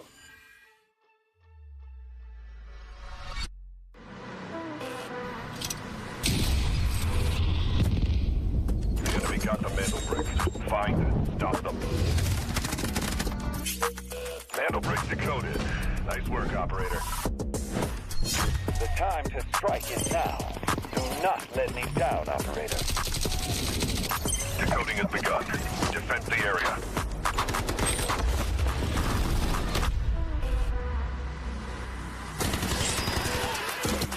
Is about to take the first hit to break up the tournament. And they're going to do it. What goes around comes around. Not gonna do very much though. You get barrel stuff. Skydie is getting aggressive. See what I did there? You ain't seen nothing yet. Let's knock them off their feet. There's so much damage, and there it is.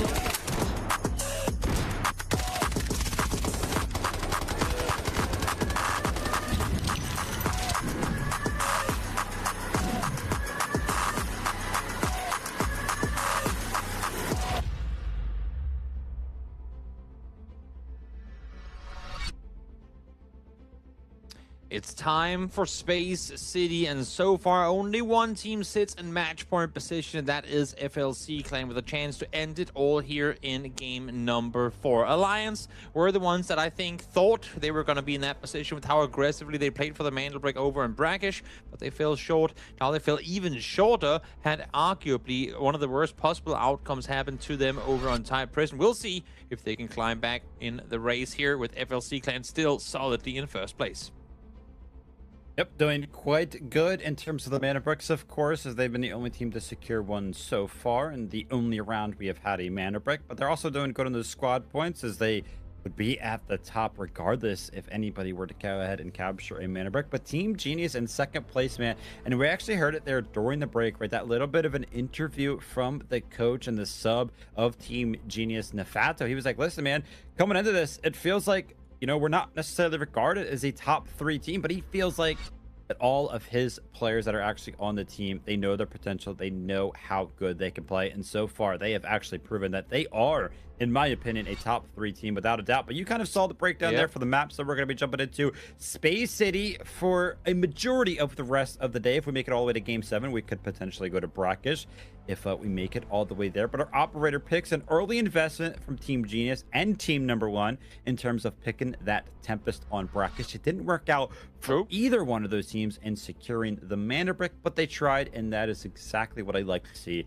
on a map like Brakkesh. Question then becomes, because we saw Gotaga do the same thing yesterday, question then becomes whether they save their second and final Tempest use for maybe around 5, round 6, or if they pop it already here. I would love to see them go for it here, because them doing it on Brakkesh tells me they have the aggression, like, you know, like they have the mindset to go out and say we can win it all early.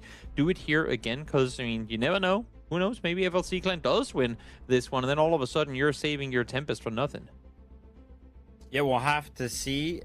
And you're kind of talking about investments in terms of those operators, as we do go ahead and take a look at the potentials for some of the spawns, some of our teams. But you're talking about the operator investments here.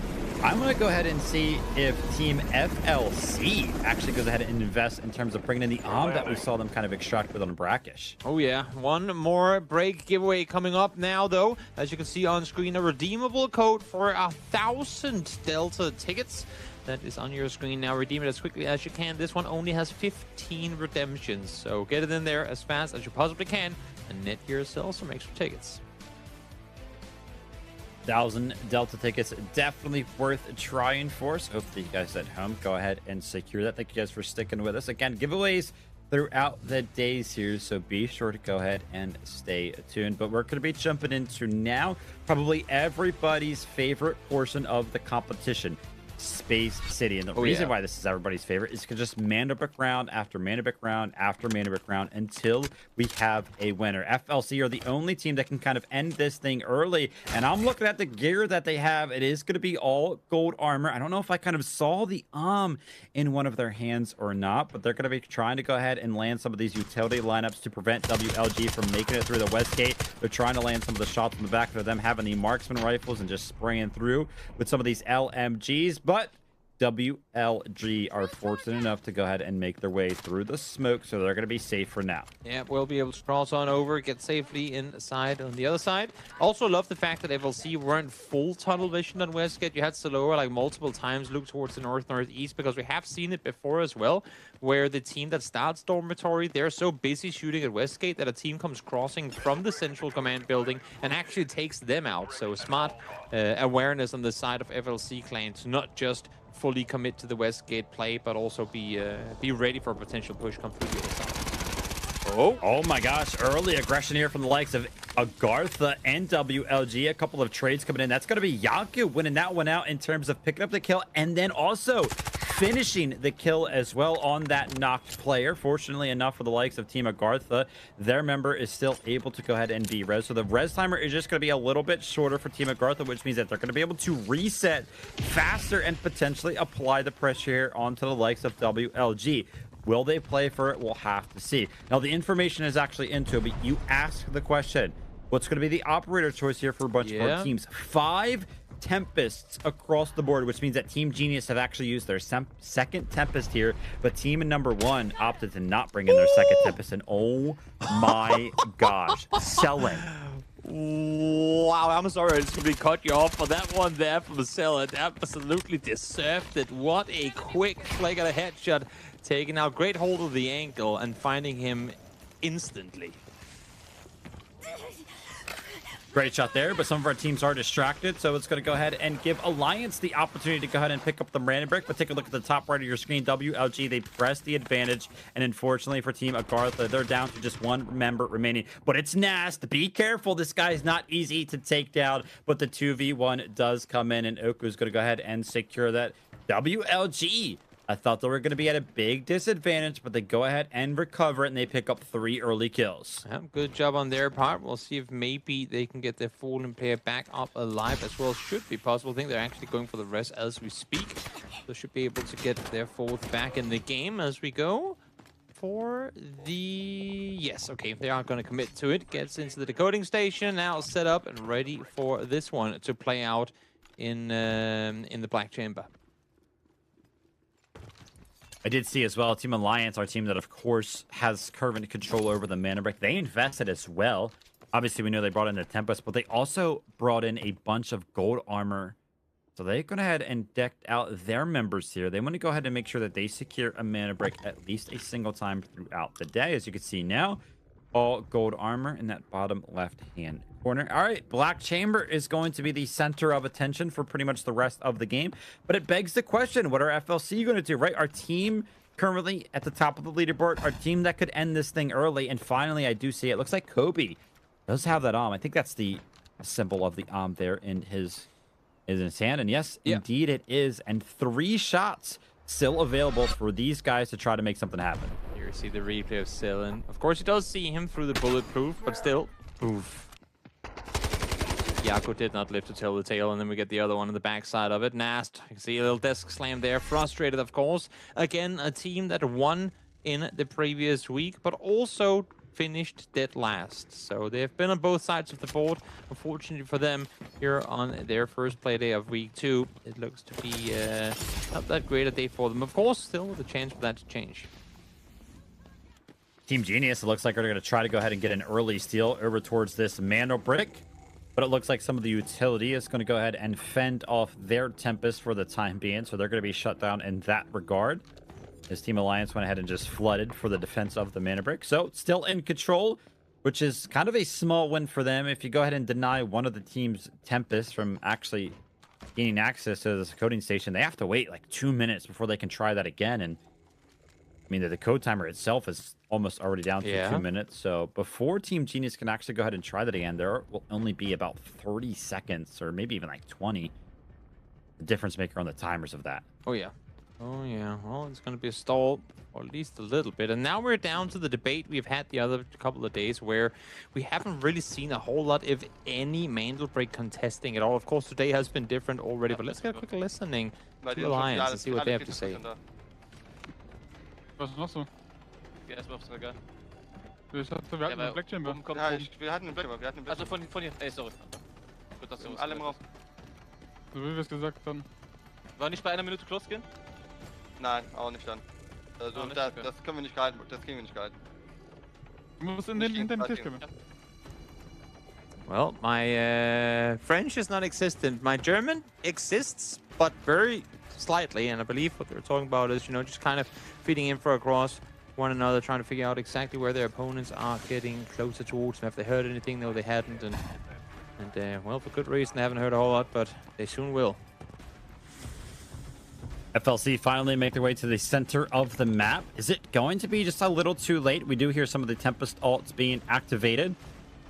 With only 45 seconds remaining, Team Alliance are trying to go ahead and defend this one, but surely one of our teams is going to go ahead and deny them from just getting a straight up 4-minute capture over towards this Mandelbrick. The team of number 1 is trying to go ahead and approach from upstairs from this CEO office. On the back of them, applying a little bit of pressure from up top. Team Genius have now opted to go ahead and run in from down low. And with just 20 seconds remaining, I think there's going to be plenty of time for them to go ahead and seize this one away. Yep. Some of the utility is going to deny it for a couple of seconds, but not long enough to make it decisive. All right, Team Genius now have control.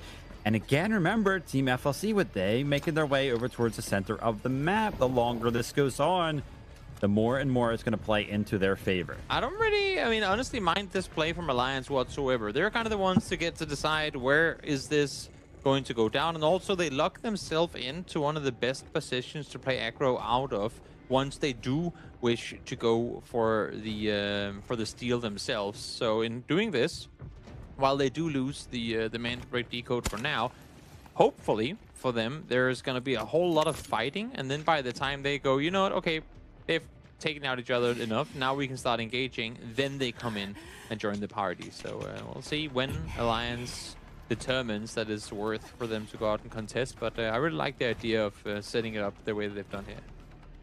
This is going to play a little weird, though, because it's not often we see two teams try to approach from the CEO side, which is why we see NBO, they kind of found where the WLG are above them. So they're just trying to flush to a little bit more of a calm layer here, which is why they kind of run down the staircase and they try to look for some sort of a different position over towards this Mandelbrick. And they've done a great job of kind of rotating throughout all of the chaos here to kind of keep themselves alive. And as a result of that, I think they're going to go ahead and gain access to this Mandelbrick.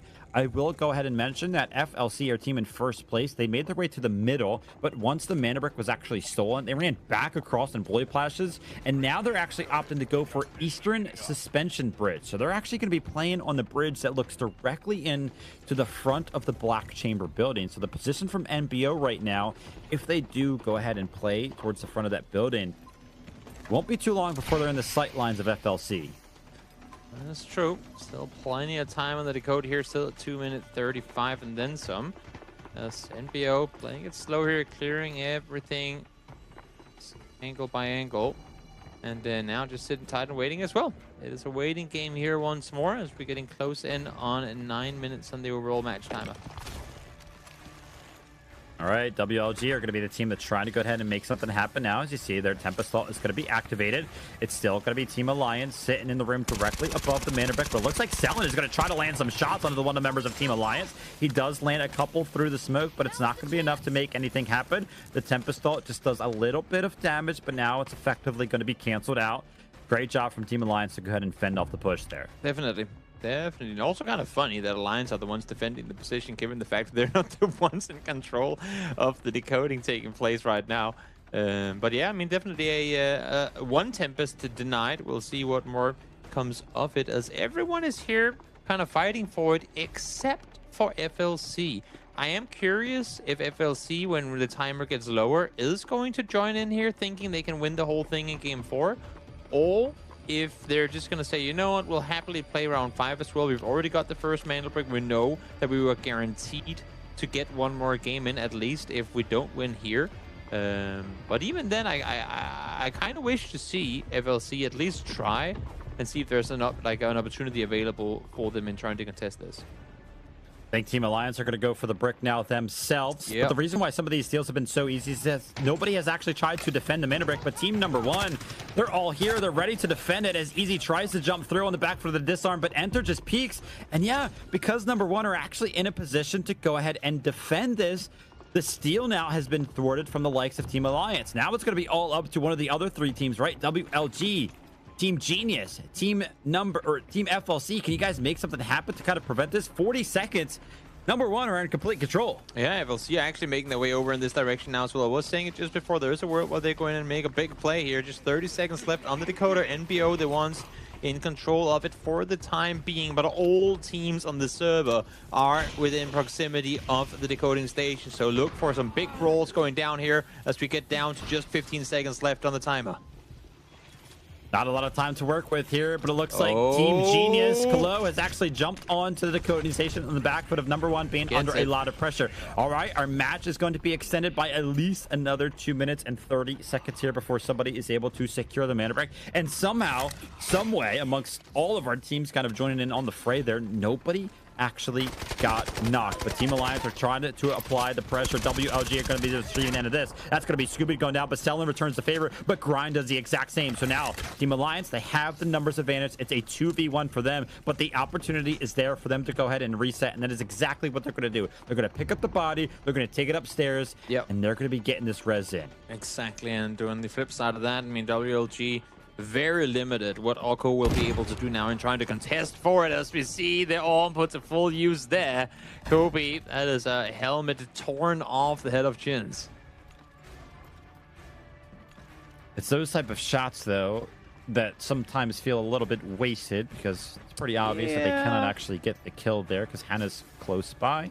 So the res is going to be coming in. Now, keep note of the ammo count for the likes of FLC because they're down to just 2 shots available now. But amongst all of the chaos, team number 1 have regained control of the mana brick. And remember, this is kind of the team that is playing on this direct layer. Lynx, though, trying to prevent Team Genius from kind of making anything happen. And Team Genius, this duo is actually kind of stuck in this corner back here. Yeah, it's not easy for them to really go out and make anything happen from here, especially not as long as Alliance is holding them down. But for Alliance as well, they this is like the one angle they're actually in danger from. As I say that, Enter does come in, find the first one. Link's now gone down to Genius as well, so dangerous double peaks coming through, and Alliance losing 2 because of it. One of them was, of course, the Tempest, though, and with the Stingers still alive for Grind, the rest is going to happen quite quickly. So Alliance should be fine and back to a 3-man roster before too long. Team Genius are going to go ahead and take this opportunity to get out of the corner that they've been in, but Kilo is actually going to make something happen onto 2 members of NBO. Enter and Cook are now down, and only a solo left remaining from the likes of NBO. That's going to be Matthias. He's trying to make something happen, but just the knock onto Hannah before he's able to be taken out. But take a look at this. Our team in first place has now joined the mix. They're directly next to the decoding station, but nobody panic as the decoding has been interrupted for the time being. But FLC, they jump onto the decoding station in only a minute and 30 seconds before they potentially end things here in game number 4. And this is exactly what I was referring to before. They're setting up close here. They want to wait for some of all these teams to get bruised a little bit, battered of all the fights they're taking with one another. We have 2 full teams eliminated already. We have WLG down to just 1 player. Genius lost 1 as well. And FLC now deeming this be the perfect time to engage, and great time it is. Love this from FLC. I want to see them kind of invest everything into this. I mean, you guys are a minute away from just winning the competition outright. You've guys got the gold armor that you really haven't had battered at all because you haven't really been fighting. You have the as well. I want to see it here. You got all of the utility in hand as well, but take a look at this. Team Alliance, they kind of just jump onto the mana brick. They get it. And they are allotted the space to go ahead and do just that. So Grind steals it away. FLC, man, I want to see you guys invest just a little bit more, but the cross from Grind, it was so dangerous. A sliver of HP is the difference maker there. I think Kobe might have landed the shot, but it might have been a limb shot. Yeah, toe tap comes through as he jumped over, able to survive that one. I think honestly, had FLC got a full-on knock on Alliance there, they would have made an aggressive play off of it. But let's see now. We can only have the decoding turn, change hands so many more times in this game, because look at this, we're down to 3 minutes on the match timer as a whole. If it gets reset below 1 minute 30, there will not be a Mandelbrick having taken over in this game. So interesting to see, with just 4 teams left alive, what's going to happen here. Also for WLG, whether Oko will actually end up having impact on things here, or if he's just going to be proning it out until the game's over. I think Oko actually just had the biggest impact ever. He just took out one of the members of Team Alliance by laying down in this corner, in this back room. So Team Alliance, the team that's kind of been in the mix, stealing the Mandelbrick back and forth, is now just down to 2 members remaining, and Oko is still alive all the way in this back corner. Of course, he is eventually going to be flushed out as the shots were way too easy, but Team Alliance now, they have to go ahead and reset. They have to get their 3rd member up, and this is just going to go ahead and allow FLC so much time to work with. You can see Kobe, he's going to actually get aggressive with the Tempest now to go ahead and try to prevent this res, but the shots aren't there. Lynx, he goes down. He wasn't landing the initial shots, but he goes ahead and follows up with some great shots there, and Kobe's going to go ahead and reshape, but Team Genius are trying to go ahead and join in on the action now. But they are quickly met with the likes of Solo, who's going to land some of the headshots, but Hannah jumps in, Kalo jumps in, and so does Team Genius. FLC, our team in first place, are denied their 2nd Mandelbrick, and now Team Genius with the opportunity to win it. This looks very much like it's going to be a Genius win. They were the first ones, or the second one, the first ones to steal away the break, and now they might be the ones to claim it, unless if Grind... Oh, if Grind waits, if he waits another 10 seconds, at least he can deny it from the opposite side, but he wants it all. He wants the win for himself. They're going to take the steal, I think. Yes, indeed they do, and theoretically will be able to do so, but if it gets stolen from here on out, it will not be possible for anyone to get it home. So all Genius can do now is deny Alliance the pickup. They won't be able to win it for themselves. But the numbers are there, right? It's a 2v1. Hannah is chopped down to just a sliver of HP, but he's trying to go ahead and make something happen on the back foot of Grind, going very, very low. But Grind isn't at the time to go ahead and fully reset. I mean, in a 2v1 here, you gotta feel like it's gonna be absolutely impossible for Hannah to make anything happen. All Team Alliance have to do is deny Hannah from jumping onto the coding station. He was making a run for it, but he's chopped out early. That's gonna be easy, picking up the kill there. And Team Alliance pick up the Mandelbrick. Let's get a listen in. Geht nicht, 40 Sekunden geht nicht. Min-Max. Alle looten nur, schnell. Alle Buddies looten sofort. Oh mein Gott, ey. Munition entleeren, eigene Waffen entleeren, alles entleeren. Alles entleeren. Oh, leck mich. Ist das krank, Alter. Stark, Jungs. Oh mein Gott, Digga. Ich hab so gekackt auf den... Was, Bruder, was? Bruder? Das krank hab ich geschissen, Alter. Oh mein Gott, Alter. They're having a laugh. I absolutely love it. Oh my god, this is sick. This is sick, and they called it very quickly. Everyone's dead. Loot as fast as you can. We even heard them say min-max, min-max, min-max. Like, they want to get as much as they possibly can out of the last couple of seconds they got in the round. And my, oh my, Alliance. They won on their first day, and now they're set at match point here as well. Great job there from Team Alliance to constantly be in the mix. I mean, they were the team that, in my opinion, were just involved the most. I mean, they were constantly stealing it. They were the team that was directly above that decoding station, constantly, you know, sending Grind in, even on the Stingers sometimes, to go ahead and secure that Mandelbrick. But listen, the cadence was there, and whatever, you know, was kind of coming through for the comms for Team Alliance. You know, the backpack comms were coming in, the res comms were kind of coming in, loot as much as you can. But at the end of the day, I mean, of course, you want to make as much out of it as you possibly can, but getting the Mandelbrick is going to be enough to make that one worth it for Team Alliance. 5 kills, 1,500 damage, 1.3 mil on assets gained, and of course, that Mandelbrick has been decoded now by a second team here on day number 3 of week 2. Keep in mind as well, Alliance did win the whole thing in their 5th game of day 1 on Friday, and well, they have a chance to go out and do exactly that again here as they come out with 5 kills, 1.3 mil in assets, and the brick. Very reminiscent of the Brakkesh round that FLC had moments ago, just literally getting themselves everything they possibly could off of a round like that.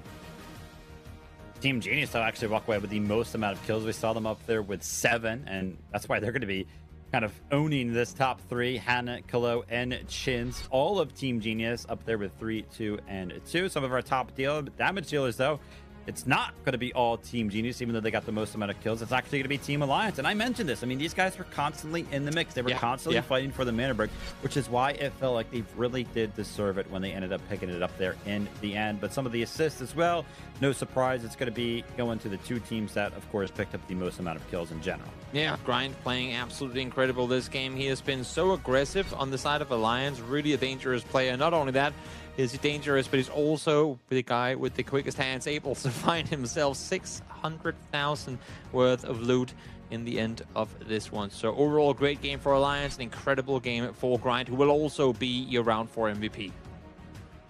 Yep, great work there for Grind. I mean, this guy getting the MVP, getting the kills, getting some of the damage done as well. I mean, it's crazy stuff, right? He's playing the Stinger as well. This is not the operator that you would kind of imagine to find so much value in some of the kills and some of the damage. And again, I mentioned it, they kept sending him in for the steals as well, Toby. So this guy was just doing everything. Oh yeah, absolutely incredible player. And again, I love the fact that we're getting to see some of these teams time and time again in the world. In the Rise League here, because they're really not only getting to show what they're worth and getting to show what they're capable of, but also creating fandom game by game. Everyone now getting to see, oh my god, these guys are actually pretty good. Believe you me, their Twitter accounts are going to be boosted up with followers over the course of the next couple of weeks as we hop on to a brief break now. We've got more Space City coming, FLC and Alliance at match point now. We'll see if either of them can win it in game 5 or if we're continuing all the way through to match 7 today. But first, a brief break, and then we'll get ready for more Delta Force coming up.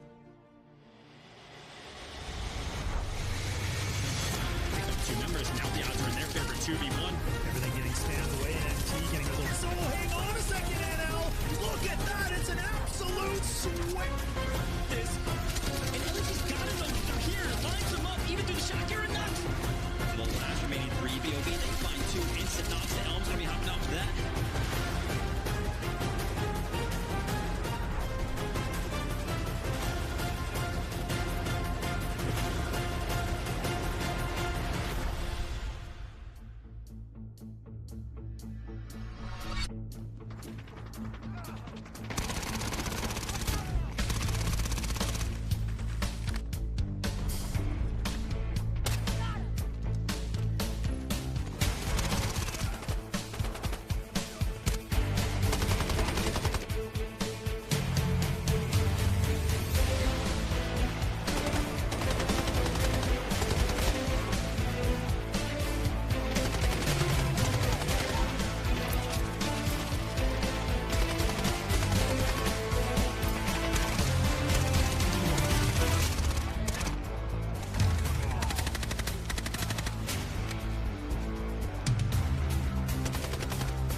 Got the Mandelbrick.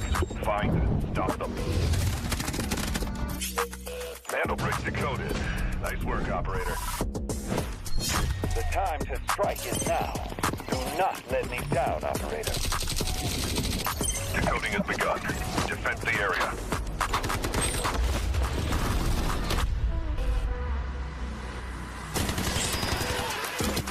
Is about to take the first Mandelbrick of the tournament, and they're going to do it! What goes around, comes around. Oh, not gonna do very much. Oh. You get barrel stuff. Skydie is getting aggressive. See what I did there? You ain't seen nothing yet. Let's knock them off their feet. There we go! Down from there it is.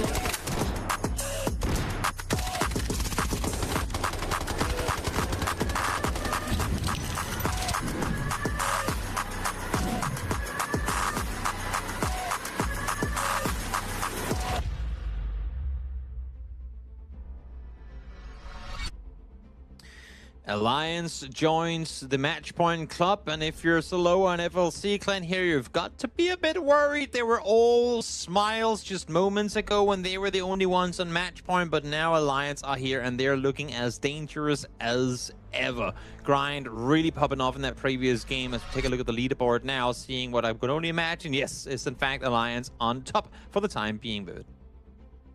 Yep, great work from these guys there. Remember, if you're tied in Mandelbrick, the tiebreaker kind of goes over to the squad points. So the fact that Team Alliance just have more squad points than FLC puts them towards that top spot. Team Genius, by the way, a surgence in their squad points after game at number 4. They're just on the back foot of them picking up 7 kills in that game specifically, is of course going to be putting them in 3rd place. But again, we're kind of seeing a similar performance to what we saw out of Team Gotaga yesterday. A team that has the most amount of squad points sits in 3rd because they don't have the Mandelbrick. They're not actually going to be able to contend for that top spot. So look towards Team Genius to kind of start to play around that Mandelbrick. Yeah. Of course, I mean, we did see them kind of playing around it. They were so close to kind of winning out one of those final battles against Team Alliance for that actual Mandelbrick. Also love to see FLC trying to go ahead and play and invest everything into securing it right there to kind of end the competition early, but they weren't able to do so, which is why we're going to be going to game number 5. Now, 2 different teams can kind of end the competition earlier, Team Alliance and Team FLC, but these Tempests are already running out for some of our teams. Just Team Genius, though. Yeah, that's the issue, right? Genius, they invested the Tempest into the Brakkesh round. Then they went so here again, and now still yet to get a Mandelbrick. They don't have any more Tempest left to work with. So all they can really hope for, I mean, of course, you can theoretically easily, or well, not easily, but you can theoretically get a Mandelbrick win without a Tempest in your arsenal. It just makes it that much more difficult. But I guess what they're hoping for is making it all the way to that round 7, and then potentially netting themselves one there, because so far with the squad points they've gotten, if no one gets the double break and they get one for themselves, there's a good chance that they can come out victorious in the whole thing. Yep, without a doubt here, and obviously we're going to be interested in Team Alliance and Team FLC and where they can kind of spawn in this game. I do see FLC in contention for some of those tier 1 spawns, but unfortunately for Alliance, because they got that tier 1 spawn in just game number 4, they cannot get it in back-to-back games, so they're going to be denoted over to one of those tier 2 or tier 3 spawns. That being said, they're not necessarily out of the race for the Mandelbrick just yet, so we'll have to kind of see how they play. But I would imagine we saw 5 teams have the potential to kind of bring in the Tempest once more. Yep. I feel like all 5 of those teams should probably invest it now. With 2 teams on match point, you don't want to leave it up to chance. For sure. Just saw Genius on screen there for a second. They're loading in with full goals across the board. So despite not having a Tempest to work with, they're still investing everything they possibly can in to try and secure themselves the brick here in this round. A lot of purples on the board in this match, as we see. AGARTHA trying to make the cross on over here, but Alliance actually not really too eager to try and take them down. They're looking the other way, but they're looking over towards Genius instead and trying to cut off their cross, but can't quite connect with the shots. Super scary, right? Some sniper shots kind of raining in towards your rotate. Any one of them could have potentially landed if the lineup was proper. And take a look at this, though. All 5 of our teams that could have brought in a Tempest did just that. Of course, we're already seeing Team Genius without a Tempest, as they have already used up both of them, kind of coming into game number 5 here. And it looks like Team Genius and Team number 1 are going to have early access to at least the center of the map for now. Yeah, we'll see if they take full advantage of that in taking the brick as well, or if Jins just casually jumps down, yoinks it, and runs off. Wow. Huh, that was uncontested.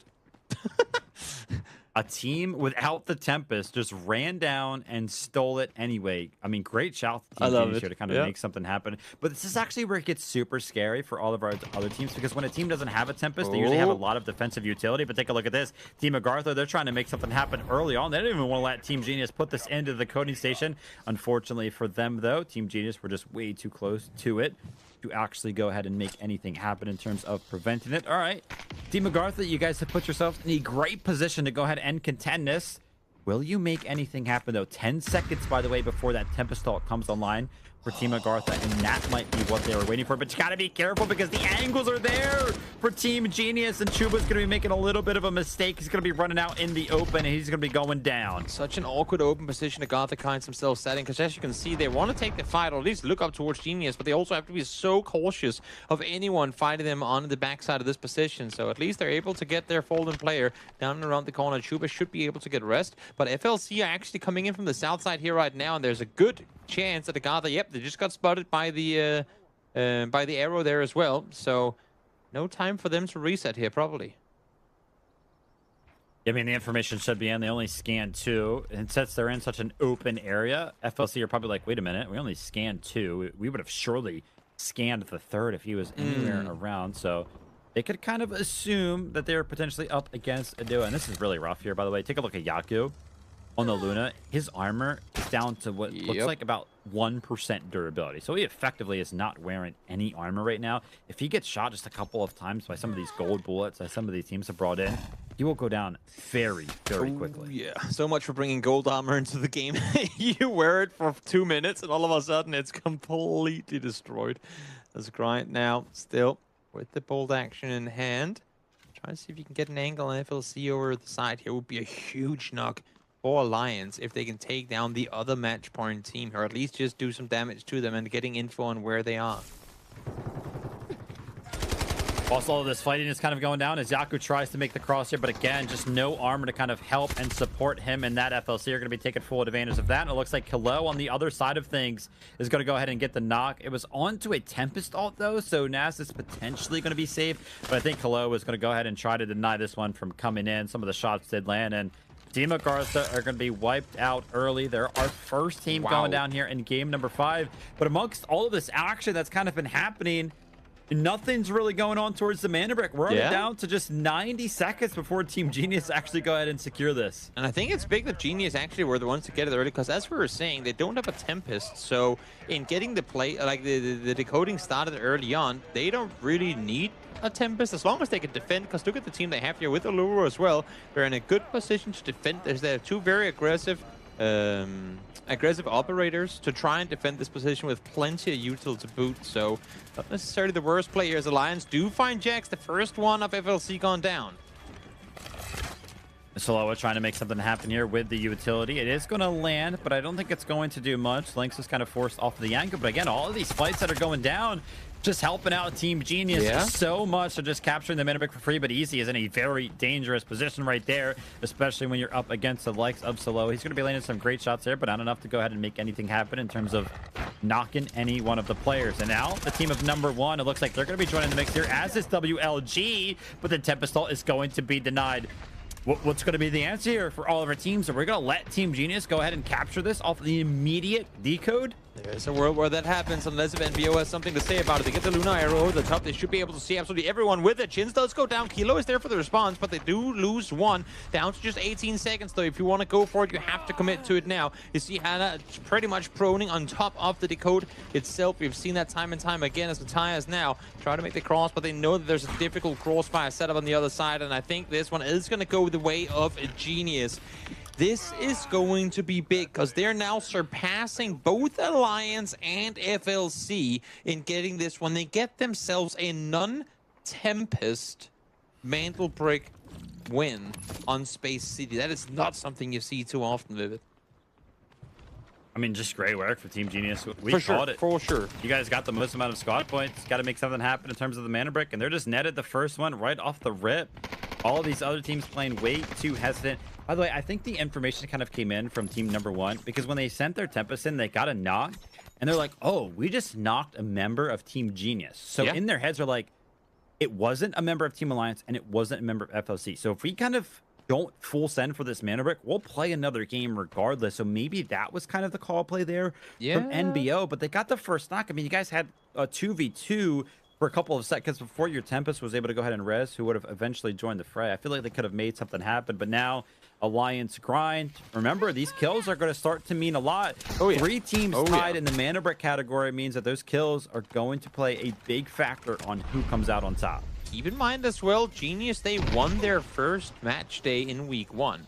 So they're already fighting towards the top of the leaderboard. We saw them, what were they, 4th overall coming into the day today, or 5th, I believe. And that's despite them having played a day less than all the teams sat ahead of them. If they come out victorious today with a double break and get 10 additional points, they're going to be soaring straight into first place. All right, Grind and Easy are kind of pulling off this little bit of a pinch maneuver. It's not actually working somehow, some way, as Cook finds the shots necessary to relieve some of the pressure, but Grind jumps up and Enter finds some of his shots of his own. He's going to go ahead and roll and kind of go ahead and make Alliance pay for this one. WLG now kind of pop up and get one of the kills of their own. That's going to be on to Lynx, but Team Genius do the exact same thing as Kalo kind of jumps over. He picks up a kill of his own, but Selen returns the favor. That's going to be Chin's going down. Can they deny this res? Can they make something happen? Yeah, WLG want to get some points over this one. They're sat very solidly, actually, when you look at the leaderboard in that 4th place position, because NBO and AGARTHA both struggling to get points here today. So 20 points on the board so far for WLG, but of course, without a Mandelbrick of their own, that's really as high as they can go. Hopefully for them, they can get something going in the next match coming up. Yeah, they know that the kills are very, very important here, so they're trying to go ahead and apply the pressure, but Team Genius, they want to play for the exact same thing to kind of establish their lead. Hannah finds a little bit of a creepy shot on the other doorway. He knew WLG was kind of pressuring the other door, so he's like, you know what? I'm going to go ahead and peek out this one and find the angle. And on the back foot of Hannah, picked up the first one. Kalo jumps in, gets the second one, and now Scooby's trying to make something happen. But Easy kind of assisting and keeping Scooby alive for just a little bit longer. More points for Alliance and points deducted from the teams taking casualties. Important to mention as well, as Genius try to stay put. Try to get themselves some more, but they're still just covering the fallen players of Alliance, not really too eager to go aggressive furthermore. And now a 2v1. It's a swing of what we saw in that previous game where it was 2 Alliance players versus 1 on the side of Genius. Now it's the other way around. What can Easy do to try and survive this? Is he going for an extract with 9 minutes still left? I mean, we're only breaking down half time left, and we've got just 3 players left on the server. Talk about lack of aggression, Vivid. This is, I mean, pedal to the metal from start to finish. Yeah, I feel like we're going to be watching 9 minutes of some awkward push and pull. I mean, EC, of course, is going to want to stay alive and kind of try to deny some of these extract, but if Team Genius are able to pull the switches and get out with all of this loot, I mean, that would kind of help them as well in terms of picking up some more points. Ooh. It's only 1.4 so far. Don't get caught out. Hannah got word. He saw the little shoulder creep away. You guys got to make something happen now that you cannot let this res go off. The Allura rocket is going to be utilized as a little bit of information gathering. And I think he caught a quick glimpse of what the game plan here is for Team Alliance. 2v1. Can they make something happen? Ooh. But Easy is going to make this difficult. He lands one of the shots there. That's going to go ahead and make Hannah think twice. But the Molotov comes out. But the Molotov is actually where Easy went ahead and enacted those ropes from. So if he goes down right now, he's going to go back into those flames. But Hannah and Kalo are just taking this one slow. Smart counterplay on the side of Genius there as we get Dagger left on forward once more. They know exactly where they have him as they come swinging the corner. No more daggers left to be worked with. Gotta go for the spray. Finds the first one, but that is going to be it. He will go down in the end of it. And Genius, not only do they net themselves the win, they also get the break and the final elimination there. Oh,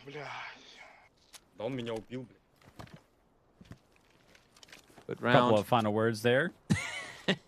Pretty happy about how it went. I mean, 6 total kills, a Mandelbrick, and the opportunity to loot. I mean, let me do some quick maths here. We got 5 teams, 3 members each, 15 bodies on the ground scattered across Space City right now for these guys to go ahead and pick up.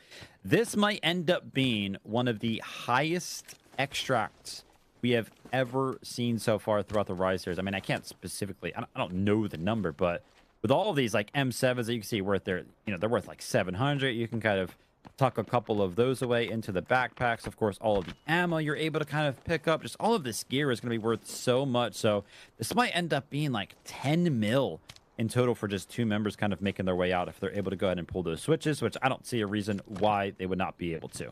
Yeah, no, it's true. It's true. They should realize too that they're the only ones left alive. So playing without any fear here and just running around and getting looted as they go. This is gonna be a huge round for. I mean, it already is. They got themselves what 6 kills in the break as well. Now they're up by 10 squad points. It's gonna be difficult. I mean, unless if you ever see an alliance and you actually manage to get yourself the double break, it's gonna be hard to catch up to Genius here, especially if it goes all the way to round 7.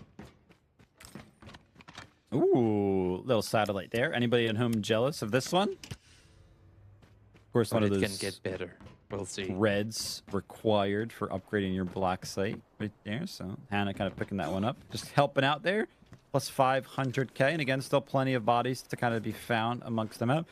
I thought we were going to be upwards of like 5 mil for each one of our players. It looks like, taking a look at the inventory here, just kind of approaching 4 mil. So maybe my 10 mil total asset extraction was a little bit off in estimation, but we're even stacking the revolvers here. This is obviously a strategy that I employ in some of my pub games to make sure I make my extracts worthwhile. Kind of stacking all those attachments onto a single 2x1 is, of course, one of the most worth things you can possibly do. Well, as they continue looting and moving on around, we'll, I mean, let's take a look at the board for a second. And also, you know what, as a matter of fact, let's take a replay here of some of the early engagements we saw. The first 5 ready to come through for Genius and trying to defend this position. I feel like had AGARTHA gotten himself into a better position to fight from early on, it could have had a lot more impact, because they were up there very early on, Vivid. Yep. I mean, Team Genius did a great job of kind of delaying that initial pressure, and then they were kind of helped out by all of these teams kind of battling at the bottom of ramp. And after that, man, they just weren't really contested, because the other 2 teams that weren't at the bottom of the ramp kind of tried to approach from the same exact angle. And oh my gosh, it's selling. He's hitting those marksman rifle shots today every single time. Great shots from him, and we kind of saw it right there, the last and final kill from Team Genius to go ahead and secure all of the loot on Space City. Just a couple of seconds remaining before they have to go ahead and pull that switch. Actually, they've already pulled it, as you can see, top left. 3 minutes remaining on that. As we take a look over towards Hudson, kind of just hanging out in his office, man. Safe and secure. No pressure coming his way. Nah, he is the efficiency director. He's chilling. Chilling in his very humble abode. As we see here, a nice little golden helmet. One on the side of them. Completely busted, though. As you can see, Hannah G. All just running around without a helmet on, as a matter of fact. As they get ready for the extract to come. And what are they up at now? They just increased one number, so they found themselves 1 more million. Or at least went into the new mill, as they're at 36 points now. What more can they get out of this? We'll have to see what the total ends up being here for Team Genius. But, I mean, listen, these guys are doing great. They've had a very good game number 4 where, I mean, they didn't get the Mandelbrick, but they got 7 kills that last game, right? Yep. They just picked up so many squad points. And then, of course, this one to boot, where they're picking up 6 squad points just from their kills. They're going to get probably another 3 or 4, maybe even 5 more just from the amount of loot that they're able to go ahead and extract with. So a big swing of things in terms of just the squad points over the past 2 games for these guys. But then, of course, the Mandelbrick being the biggest contributor to where they'll actually end up on the leaderboard. So Team Genius, man, they are proven once more. I mentioned it. We heard it from the interview. The coach, their substitute player, was kind of mentioning in the interview, yeah, you know, they feel like coming into the competition, nobody's really regarding us as a top 3 team. Look at your guys now, man. They're doing very, very well. Definitely. I still go down here, probably just stand around and salute each other for the next 90 seconds. Of course, there is a world where theoretically there could still be somebody alive on the server, but I don't think they're too worried. As a matter of fact, Hannah G is going to fly around just double checking, seeing that everything is clear as he blows up the bridge. More than it was blown up already. And there is Hudson dancing around. Just taking in the whole thing. Efficiency director. He's like, yeah, Team Genius, we're pretty efficient this one. That's awesome. Great job, guys. There should be a button you could press when you're the only team left on the server going, do you wish to extract now? You have completed the round. And then they can go, yeah, sure, let's go. but of course, they are going to sit tight, play it safe. We'll add that to Toby's wish list. You know what? It is getting pretty long, this list, at this point. And by the time, if we were to, at any point, just give in to all of the ideas, this would be a very different game. And not for the better, I think. We'll chill for the next 25 seconds, as... Of course, do want to remind everyone watching that if you are here thinking, oh no, it's going to end soon, I only just tuned in, well, good for you, because there's an entire evening's worth of America's action coming up later tonight. It is starting in, let me see if I can do math on air, 5 hours, if my math is correct. 5 hours from now, the America's tournament will be starting, where we will get to see, let's see, who will we get to see? We'll keep that in mind after this one is over, as we do now have this one come to an end. All right, Team Genius, of course, going to be the big winners here in game number 5. A couple of our teams, specifically Team Alliance and Team FLC, they've had the opportunity. They've been on match point, but they were not successful in ending things early here. So now Team Genius have kind of joined them with having a Mandelbrick capture. We'll be going into game number 6 now with 3 teams on match point, but we've kind of already made it the distance, right? Game 6, potentially going all the way to game 7. These guys are interested in playing as many games as they possibly can. But of course, our best team here is going to be Team Genius. 6 kill points, 1,300 damage, and my estimation of 10 million. Can we call that close enough, Toby? I mean, I was only 600k off. No, it's good. I concur. I think it's pretty good on you. 9.4 mil, the biggest extractor we've seen today. And imagine if Jins had actually survived the whole ordeal, would have potentially been even more. Without a doubt, Team Alliance also kind of joining in on the mix with 5 kills of their own. Again, it's important for them to kind of continue to get kills as it is with FLC, because they got to keep themselves towards the top of the leaderboard in terms of those squad points to go ahead and contend for 1st, 2nd, and 3rd place. Top killers, though. Team Genius, a couple of members up here, Kalo and Hannah in 1st and 3rd place respectively. And Team Alliance, Lynx there is going to be in 2nd place with a couple of his own top damage dealers, though. A couple of members of Team Genius once more. And Easy with 700 individual damage dealt. Great work. Good job. Good job on him. We've been praising Grind all day for his capabilities. This time around, it's Easy for Alliance, stepping up big. And Hannah G, of course, as well up there in the top. Great on the assist, finding 3 himself. Kilo gets himself a double as well. So all of Genius out there delivering alongside one another. Top asset earners, to nobody's surprise, a couple of members of Team Genius that actually went ahead and successfully extracted right there. 4.9 million for Kalo and 4.4 million for Hannah. Again, all of that gear they were able to pick up is just worth so much, which is why those extracts are usually so valuable. Kalo there is going to be our MVP. He picked up 4 kills of his own. And as a quick reminder, Team Genius as a team as its whole, we're able to pick up 6 total. So him getting 4 out of the 6 there is, of course, going to be netting him that MVP performance. Now we get to say something we have yet had the chance to say the entire weekend. We're going to match 6. It is actually happening. It has not happened yesterday or the day before, but now we get into what I think is, I don't know if it's the funniest, but the most interesting one, because now we're starting to see a lot of these operators depleted. I think there are going to be at least 3 of the teams that will have no Tempest lifts to work with, but hey, I mean, Genius got himself a Mandelbrick just now without a Tempest at all. So maybe, yeah, all of them. No one will have them left remaining. So this one is going to be chaotic, and we're all forward. Yep, cannot. 2 members, now the odds are in their favor, 2v1. Everything getting spanned away, and MT getting a little... So hang on a second, NL! Look at that! It's an absolute sweat! This... And LG's got it, though. They're here. Lines them up, even to the shot here and nuts. The last remaining 3 BOV, they find 2 instant knocks. The Helm's gonna be hopping out for that.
Mandelbrick. Find and stop them. Mandelbrick decoded. Nice work, operator. The time to strike is now. Do not let me down, operator. Decoding has begun. Defend the area.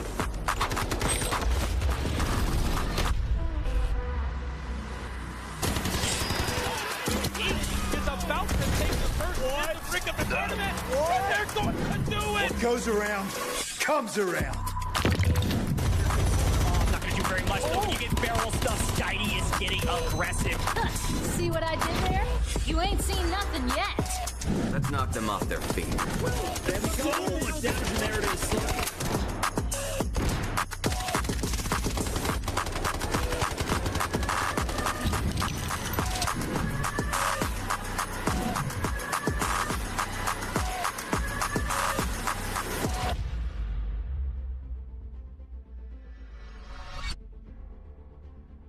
We add another team to the match point club as we continue this endeavor into match number 6. FLC, one of the teams with the Mandelbrick. Genius, another team with the brick. And then Alliance sat with the third, trying to bring it home here in round number 6.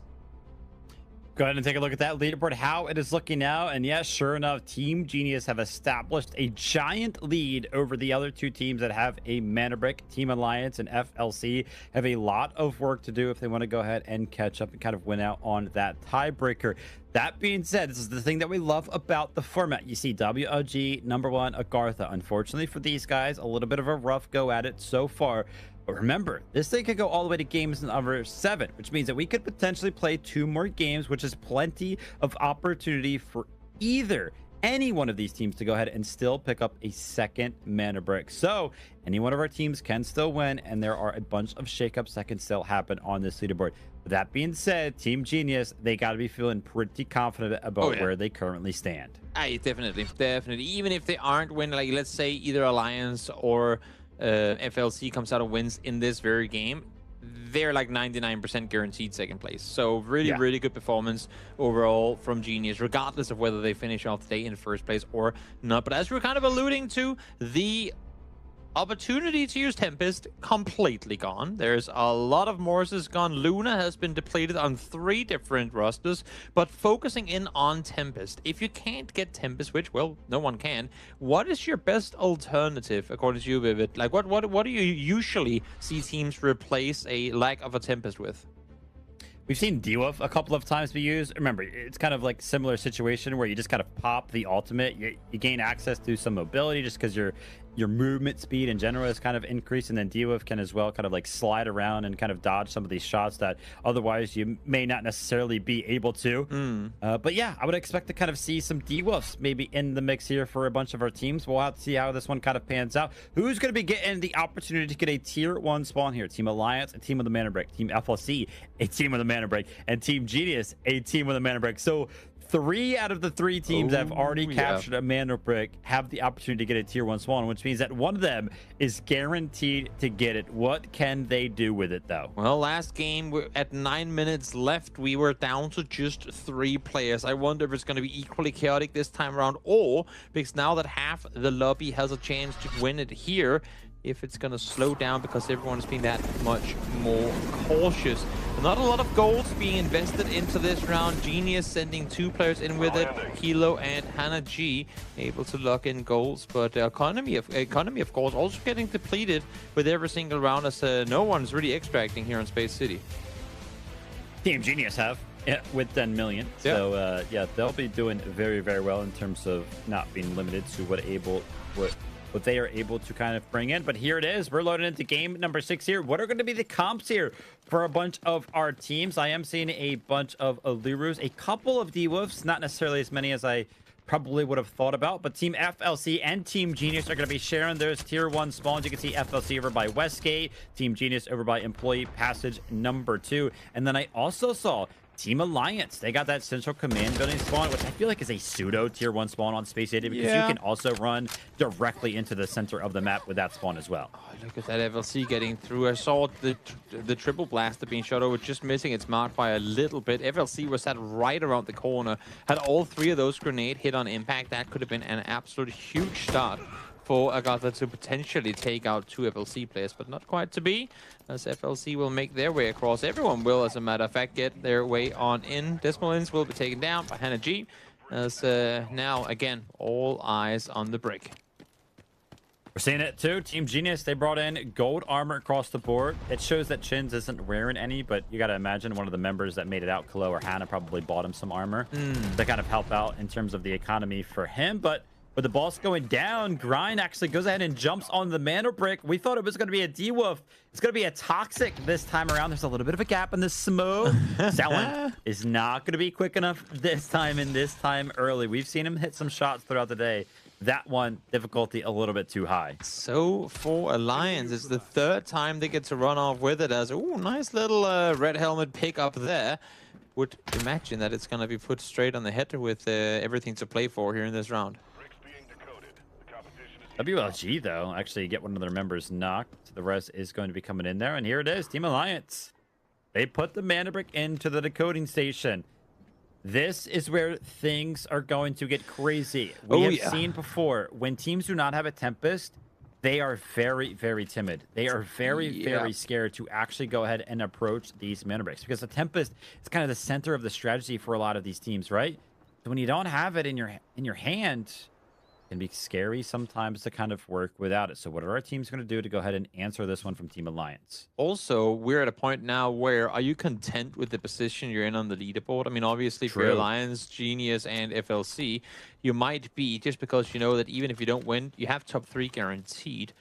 But if you're below that, I mean, do you dare go out and make a play, potentially lose everything because you went aggressive to try and take this last break? Or do you say, you know what, screw it, we got nothing to lose? Like, if you're AGARTHA here, or NBO for that matter, might as well. I mean, I don't feel like they have anything to lose in trying to play it safe here. I agree with you completely.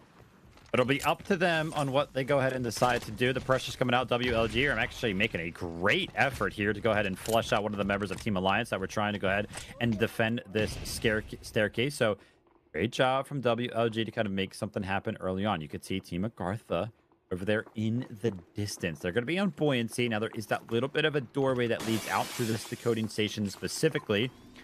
They're kind of close enough to go ahead and play around this one, but it looks like Grind kind of got a little bit of an audio cue there. He heard some footsteps, so he goes ahead and puts down that blinding smoke. The pressure's coming in. There's a couple of teams pinching Team Alliance on this Mandelbrick. Let's see, anyone going to make that move early on? Genius with a nice cross angle there. Not really liking what they're seeing. Continue to play it slow. A lot of util being deployed here as well to try and make some more space, but no one really opting to play aggressive forward. Grind single-handedly tasked with holding off the entirety of AGARTHA here. All right, we're down to that 90-second mark again. Last time we got here, when it was Team Genius, just last game, nobody was able to make any progress. That being said, I feel like that smoke landed by Chuba right there was probably enough, right? Force Team Alliance off of the angle entirely. All right, here it is. Team AGARTHA, you called him out for it. You wanted to see them kind of invest everything into it. Ooh, almost a mistake there as the leg started to get shot, but not enough shots go ahead and land. But LBOG take full advantage of this one. Team Alliance are now under a lot of pressure from multiple angles. That's going to be Grind going down. What can Easy and what can Lynx do to go ahead and try to recover things here for Team Alliance? And they come in this swing the corner. They will get the flush onto Grind as well. It's a big loss early on. Easy the chance to get the res up potentially, but for now, not quite the case.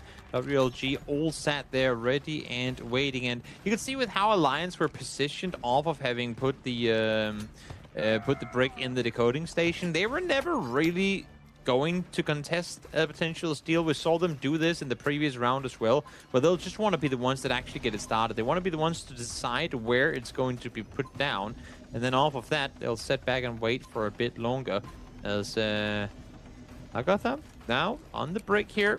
Currently last place team would love to jump up into fourth with the break off here. Yeah, without a doubt. Team Genius, the team that I feel like a lot of people at home are kind of looking towards to do something here. They sit in first place currently. They don't want to just let this Mandelbrick go away because they don't know who's decoding it right now, right? It could potentially be Team Alliance. It could potentially be FLC. If that's the case, Team Genius would kind of be conceding that first place spot over to one of those teams. But after they've made such a great push towards the later half of this competition here today, you would imagine they want to play for first. They've got to play for first, man. You got to keep yourself steady on those group stage leaderboards. Definitely. Yeah, Chuba trying to isolate angles as WLG will be given this one for free. No contest in that one. MBO do lose one. Could be able to find Matthias. Flush will be confirmed as well, but we'll see. Potentially there's a rest to come, but a lot of teams taking early fights here. WLG in control. Watch out for this guy. Selen has been known to land these headshots on the marksman rifle. Let's go ahead and take a look at the shots that Kobe was able to go ahead and land onto the unsuspecting likes of NBO. It's actually crazy. They only got one single kill out of this. You can see some of the shots were landing right after that onto Cook and Enter, but they couldn't go ahead and get the knock, unfortunately for them. Selen's got to be careful. The nade's coming in, and it does land. Let's get him. Chins lands a couple of perfect grenades on the Shepherd and actually takes out Selen. That being said, it's going to be very difficult for them to go ahead and secure that kill. But Hannah, as close as he is playing, they might be interested in playing for this. Yeah, WLG, I think, try and see if you can get the res up as fast as you can, but you might have to concede the decode position, at least for the time being. We'll see if they actually up to play aggressive over this or not. It seems like they have kind of sort of given up the position altogether. Jaco does get taken out. That's Kilo finding him. We'll get the flash on him as well. So that's one of AGARTHA's players down early on. A lot of teams starting to take casualties. Only 2 teams currently with all 3 players up, and that's FLC and Genius. I would have loved to see Team Genius actually play for the Mandelbrick right there, because you mentioned it. With one of the members knocked, you could have just went to the decoding station, but a little bit of a mistake here from our team in first place. Hannah out in the open leaves himself vulnerable for the likes of Team AGARTHA. That's going to be Chuba finding him, but a bunch of trades are actually happening on the other side of things. Team FLC fully wipe out team number 1 off of the map, and another mistake from Team Genius. Chins goes down as well. That's going to be AGARTHA. Chuba finding another one, but Alliance, the duo, have kind of rejoined in on the action here. They're going to be finding one of the members of WLG, and now the team in current control over the Mandelbrick. Scuba is left as a solo, and surely he can't defend this, right? This is all playing perfectly into the hands of FLG. They're FLC, sorry, I should say. They have not really engaged in anything yet. They have been chilling for them for quite a bit of time down on that south side towards the ramp, and just hearing shots being popped all over the place. They're currently just sitting back waiting for even more teams to take casualties, and then last second they will probably be running in, and you'd have to imagine that with 25 seconds left, the run is going to be soon. As Saloa able to find the first one, but only 20 seconds on the decoding here. Are they really just going to give it up for free, or is someone actually making a dash for it?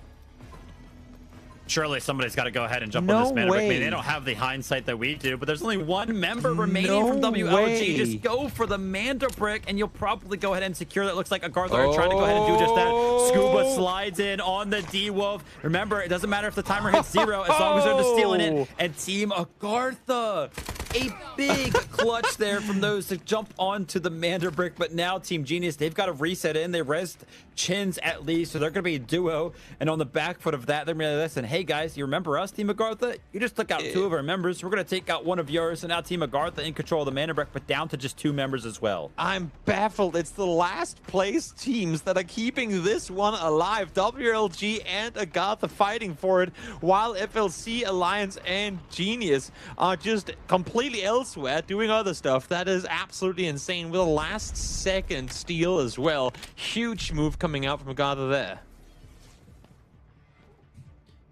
I really like how you mentioned it a moment ago. Team FLC, it is seemingly playing right into their hand. Oh, yeah. They are the only team with 3 members remaining. And as I say that, my point is completely gone, as Team Genius go ahead and actually find a res onto Hannah. So great work for them. They have now returned to a full 3-man roster, but 90 seconds remaining here to kind of make something happen. Team Genius is trying to make something happen. They hear the res going off. They're trying to deny it, and deny it they do indeed. Scooby's still going to kind of be left alive, and Team Genius have now turned their attention over towards this Mandelbrick, this Dakota station. AGARTHA, though, Chuba, and Nas, they're going to try to defend this one with their lives. They're in last place. They got nothing to lose. Yeah, and Genius is most definitely going for this one as well. Nas trying to heal on up, get ready for this one to come. Still a minute left to work with, so plenty of time left on the clock here. I'm starting to think that maybe AGARTHA stealing this one away is actually just going to go against them, because now both Genius are back up to 3. FLC is coming up the ramp now as well. AGARTHA sat here, blocked up against the wall with limited options available. They're going to prone in towards the position still, but there's still way too much time left on the clock here. 35 seconds. He has to run off the position, just making sure no one's able to steal it as they do make a run for it. Hannah G, I think, might be on it for the time being, and indeed it is, has been stolen away from Genius. Yeah, but Team Genius, they get chopped down. 2 members go down. There's only 1 single member left remaining, and he's actually the one on the Mandelbrick directly. But on the back foot of him, picking up the Mandelbrick, he's able to go ahead and find a knock of his own. But Scuba is going to be having the nade in hand. That could do enough damage, but it's not going to land. Scooby trying to make something happen here. Selen is kind of trying to crawl to some little bit of a safe place. FLC are once again kind of winning the war of attrition. They are the only team left alive as a full 3-man roster. That being said, Team Genius could potentially make something happen here. If Kalo was about to go for that res, I was about to scream. I was like, there's no way that you go for this one right now. But I think he was actually trying to do that little trick where you pick up the body and kind of jump away with it. But it looked like it failed there. All right. What can FLC do? You guys, listen, you guys got the armor necessary. You guys got the numbers necessary. This is like riding itself up to be a win for them for sure with how they're pushing up right now. Taking this position.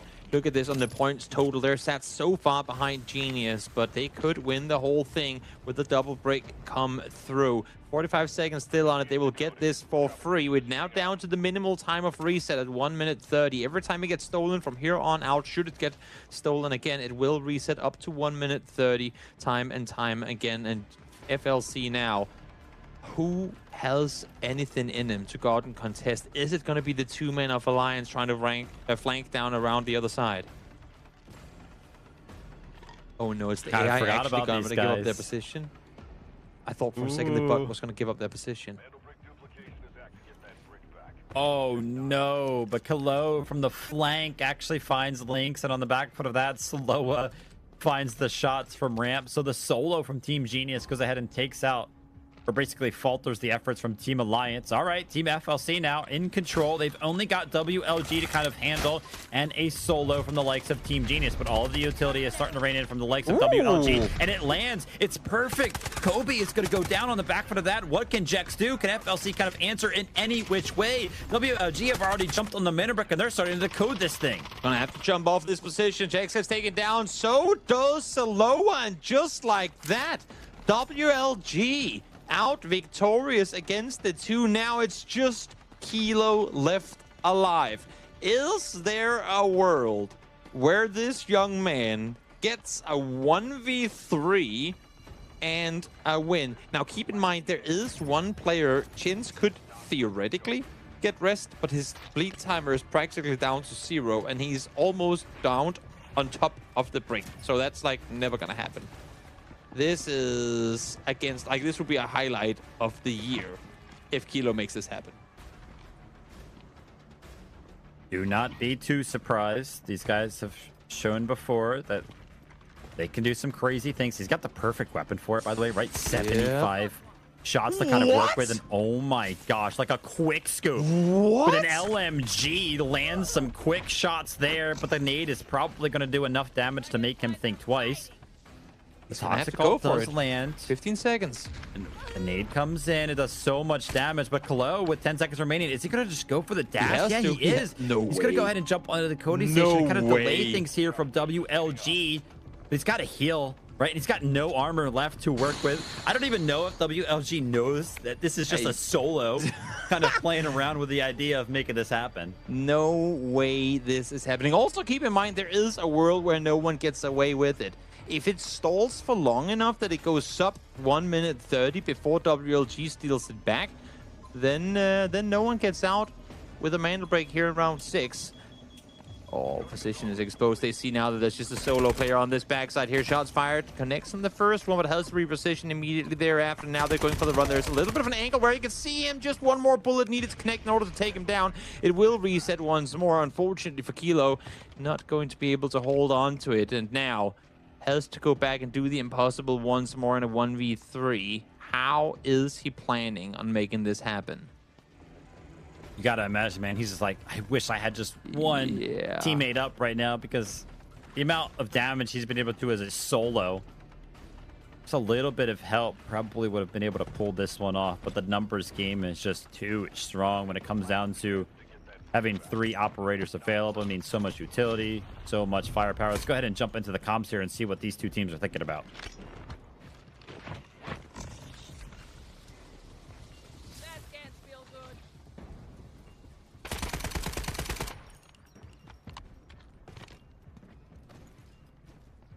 Kilo almost able to connect there. Bottom.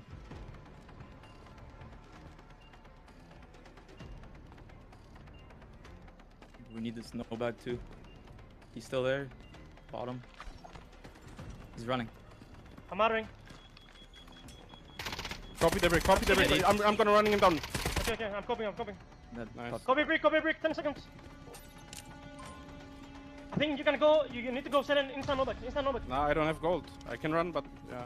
Just run. Good round for WLG as we get our 4th team on the board. And look at that, WLG off being sat down 4th place. They jump up into 2nd place now off of this win. And should they be able to extract here, it's going to be even better with it. Just 50 seconds to work with, but should be plenty of time for Selen to get out. You can hear it. WLG trying to make the absolute most out of this one. Decode the Mandelbrick, so that way they get a couple of extra alloys there to boot. And they're also constantly thinking about sending somebody out through this backpack extract. Again, it's all about the economy game. They want to make sure that they stay healthy in the back, so that way they can kind of go into game number 7. We're going the distance here, Toby. Make sure they go to game number 7 healthy and fully geared up with this one. Yeah, I can't believe we have had a Mandelbrick captured in every single game, and it has gone to a different team every single time. Absolutely mad. Absolutely mad that we're going all the way here. And so many teams that had, I mean, the perfect opportunity to come out victorious. FLC feel like they really had it in their realms to come out and claim the win here, but not quite to be. WLG going to be our 4th team on the board. Whew, big sigh of relief for Oko. That was a hard-fought one. Remember, they were down to just Oko left alive, but he was able to get the rest up on his 2 fallen teammates, able to make it back to all 3 alive, and they come out victorious big in this round. Great work there from WLG. We did see, unfortunately for them, Selen was making his way over to the backpack extract. Unfortunately, did not have enough time to go ahead and allow that one to happen. But there it is, man. We talked about it. Any team could still win going into game number 6. WLG maybe bringing that one to fruition here. They picked up 7 kill points, 1,600 damage, 2 million assets gained, and then, of course, that Mandelbrick. We're going to be having a 4-way tie in terms of the Mandelbricks captured specifically, but we know those squad points are going to tell the story completely for us when we do jump over to that leaderboard. But all of the kills were actually found pretty much entirely by 3 different teams here. WLG with 7. FLC, they picked up 6. They tried to make something happen. They tried to end the competition. They couldn't make it happen. Team Genius played pretty similar to how FLC were trying to do things, but 5 kills in their regard. So big things to discuss now as we see the top performance of that previous round on board. But while that's going on, of course, 2 things mainly. Now all of the operator picks are reset. You can do whatever you want. You could even double Tempest into the next round if you so desired. All picks are back and available.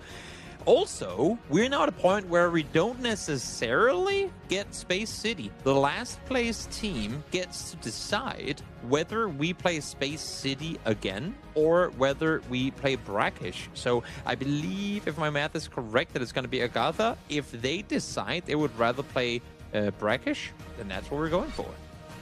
Yep, Good note there. We'll have to see.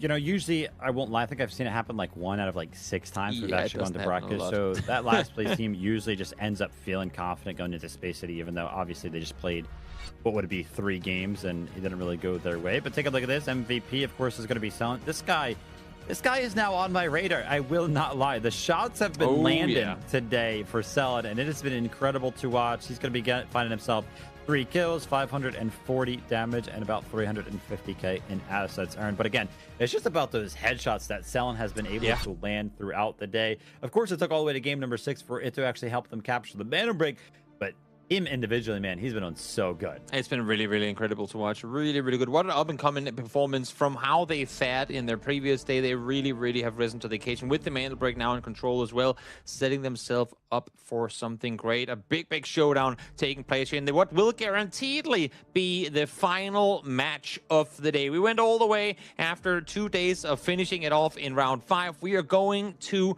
round number 7. Will it be Space City? Will it be Brakkesh? We won't know until in a few moments. But before that, a brief break for these players to get ready, get loaded up, get geared to their teeth for the final round of the day. So stick around and we'll see you again in just a few.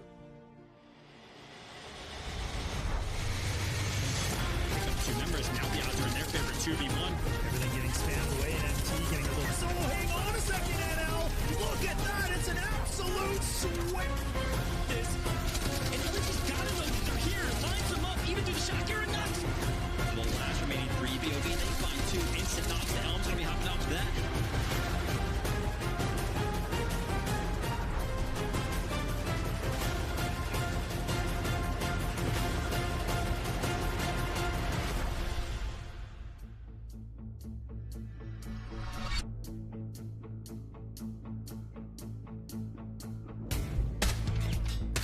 Enemy neutralized.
Got the Mandelbrick.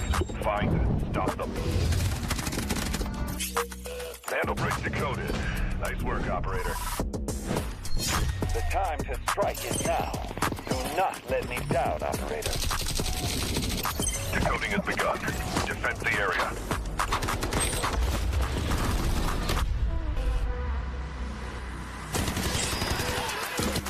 Is about to take the first Mandelbrick of the tournament. And they're going to do it. What goes around comes around. Oh,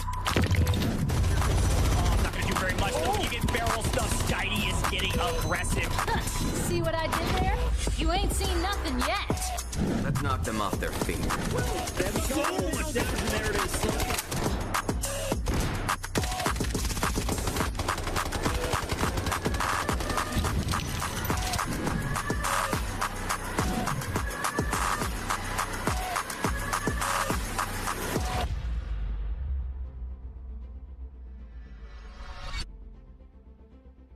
We have made it all the way to round number 7. Kilo is smiling, despite the fact that he didn't claim the victory there in the 1v3 in the previous round. Still a smile on his face. FLC as well, Soloa smiling for this one coming up, as FLC, they were able to get themselves the first break of the day, but not able to get one in repeat. 4 teams now, Vivid, on the hunt here for the double Mandelbrick win. Couple of win conditions now for Team Genius, right? Sitting all the way up there with 42 squad points. Surely one of these other teams cannot catch them at this point. I mean, obviously it is still possible, but the chances of that happening don't really feel too likely. So Team Genius can kind of obviously pick up the mana brick for themselves, or they just got to make sure that WLG Alliance and FLC cannot get their second mana brick, and Genius will effectively win for the day. Still a lot of work to be done for teams towards the bottom. I mean, honestly, we're at the point now, if you take a look at their squad points, even if they do pick up a mana brick, they would still kind of net themselves a 5th or a 6th place finish, because they are so far behind, unfortunately, in terms of the squad points as well. But take a look at this, Toby. We are actually going to be going to Brakkesh. So it looks like Team AGARTHA have opted to go ahead and send us over to Brakkesh as opposed to Space City. Also, I mean, correct me if I'm wrong here, but given the fact that this is going to once again be an airdrop plus Mandelbrick round, there's more loot available, let alone the fact that we might get an arm or even 2 in this round. There's going to be more money, thus more points available, so teams could potentially catch up to Genius. We'll see if that's going to be the case or not. As you saw there, all operators now reloaded. You can do whatever you want. So will we be seeing any double stacks come through, do you think, Vivid? And if so, what operator would they be fielding 2 of? I've really seen it to be quite rare, honestly, so probably not, because you really do feel like you need some utility there in terms of the smokes, in terms of the reconnaissance, and then, of course, something like an Allura to go ahead and deny some of these Mandelbrick angles. But go to the game number 7, man.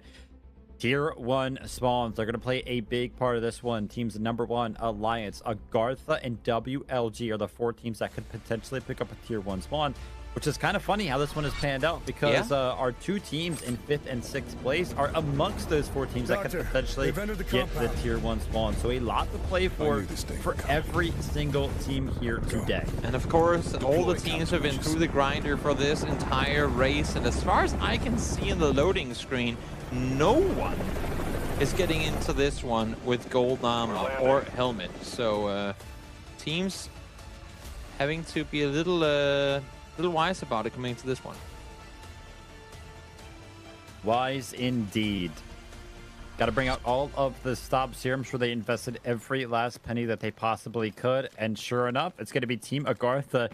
And funny enough, it's going to be team number 1. Both of 2 which get the Tier 1 spawns here. So 5th and 6th place going to be sharing early access to this Mandelbrick. We'll have to see if they can make anything happen with it. Important to note as well, of course, that the week, or the day that Team AGARTHA won last week, where they finished in 1st place, was actually off of a 1 Mandelbrick game. No one got themselves the double, and therefore it was AGARTHA that won off of the squad points. This time around, though, as you were saying before, even if they do get a break here, being able to catch up 35 points to Genius in 1 game, I don't even know if there's that many points available in a single round. Would be super tough. We've seen crazier, though. I mean, you'd have to get what? You have to get kills and then let those kills kind of like be rezzed. 30 and pick million them up in again, value. You know what I mean? Yeah. But look at this. Team AGARTHA, they don't even actually wait for their Tempest ult to become available. They kind of just run outside. They go ahead and pick up the mana brick. And now we're going to be putting it into the decoding station that is, of course, inside of the museum. All right, the stage has kind of been set. All of our teams are going to go ahead and kind of encroach upon this position. But it's Team AGARTHA, man, one of our teams that kind of sits towards the bottom of the leaderboard trying to make it happen. Yeah, this is going to be an interesting one. Is there any universe at all where this run goes uncontested? No. No. We've That's got what I wanted galore, you to say. You know what I mean? Like, there's no way that this one goes the distance. Yeah. I would have to say the same thing. As a matter of fact, we're almost guaranteed it's going to go all the way down to 0, unless if we see like a really big brawl happening early on, then we might see it go down before it hits that 130. But I would imagine it's going to at least change hands like 2 or 3 times.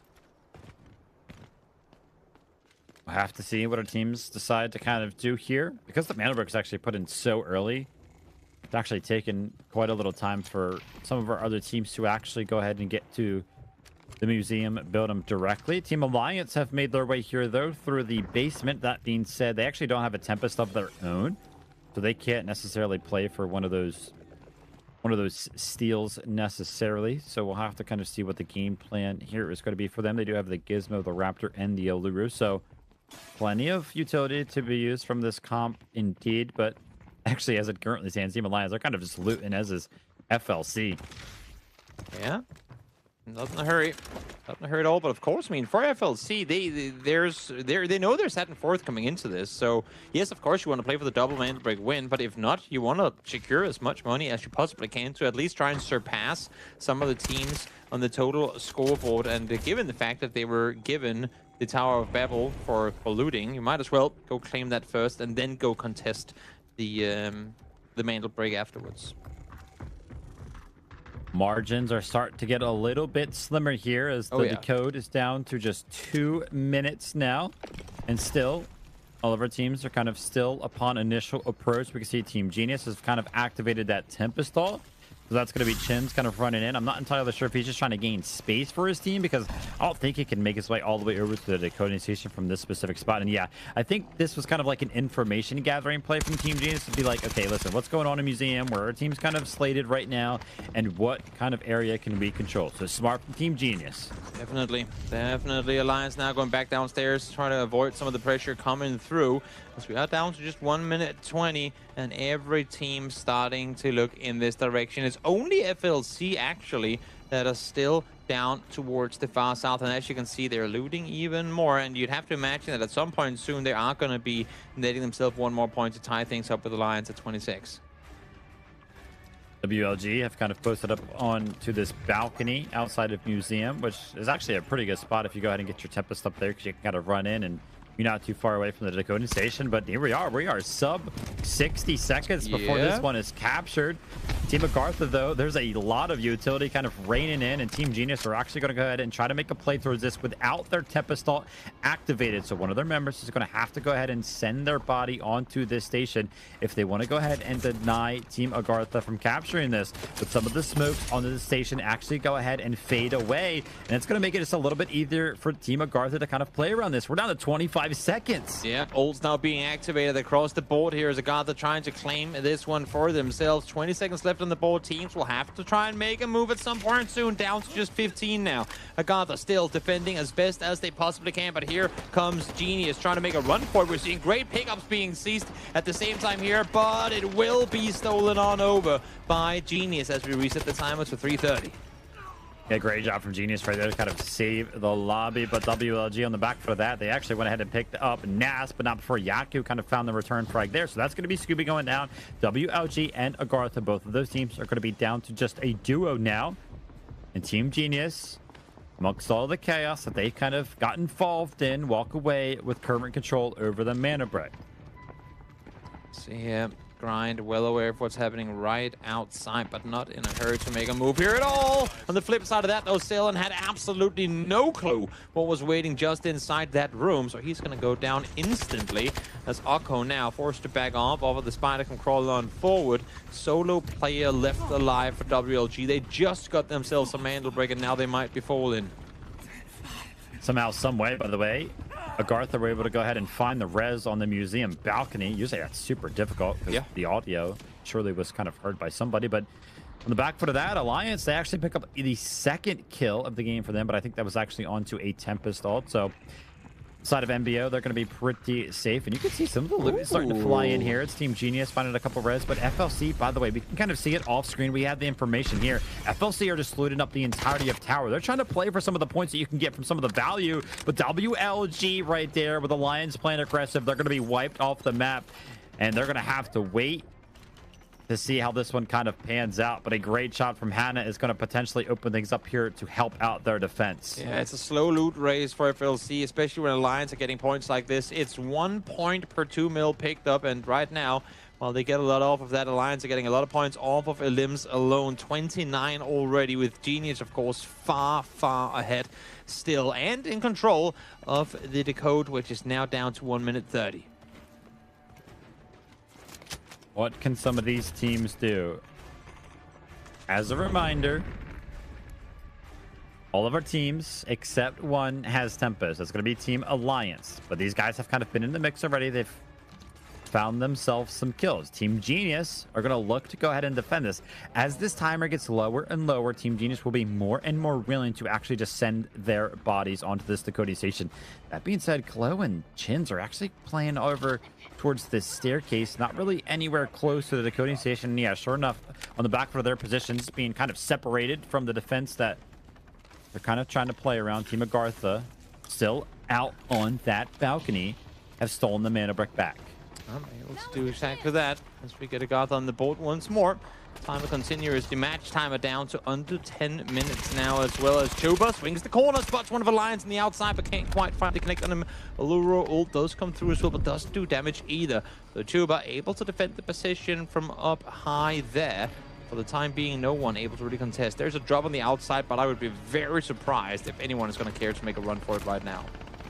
FLC is actually picking up the air jump all the way over to the east. That's going to be net and net.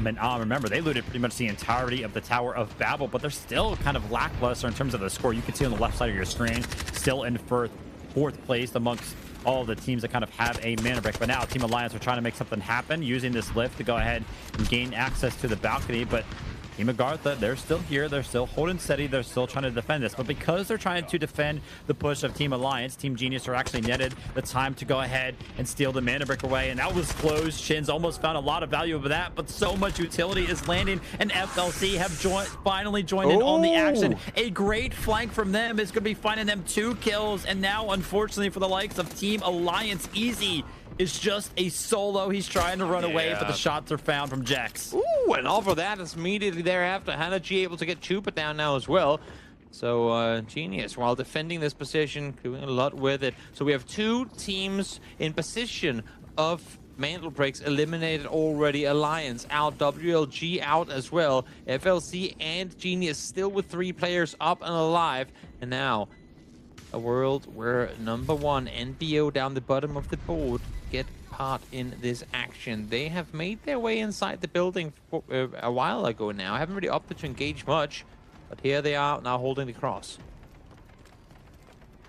90 seconds. We've made it here once more for Team Genius. Multiple times throughout this specific Mandelbrick that they have been down to this timer. The disarms are trying to come in. These disarms just denying the res from Team AGARTHA. How annoying is that for them, right? And you can see this enter is going to do the same exact thing. So multiple teams actually investing their Tempest utility to just go ahead and deny this res.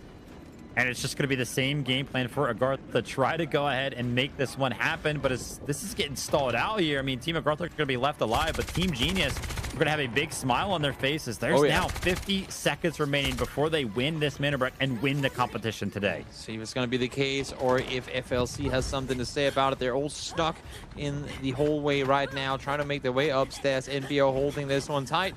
Let's enter. Is that here denying any sort of entry from the other side. Nast already activating his ropes. Is he going to make a run for the decode or is he not? They are on it for the time being. Let's see if he's going to get it as well. Indeed he does, right before being taken down. And a reset once more up to 2 minutes. That was actually Chin's full send in his body. The Tempest, but I don't think he had his ultimate activated, so he goes down. You can see Kalo off in the distance. He's actually going to be finding the res there. Unfortunately for FLC, they've lost a couple of members amongst all of the chaos that's kind of happening around the museum building. But a full reset kind of comes in for a couple of our teams. And amongst all of the fray, when the dust does settle, take a look at our 2 teams that have full 3-man rosters. AGARTHA and MBO are 2 last place teams. It is kind of wild, actually. Of course, it is literally impossible for Genius to be aware of this. But if they eliminate Falcons, even if they don't get the brick, they win the whole thing. Like, their sole focus right now should be finding FLC and taking them out as well. That could be a very good win con for them. We'll see if it's going to be the case or not. Have to see how this one kind of pans out. Again, Chin's kind of went down there, so I'd imagine that he does have that ultimate backup available for the slate.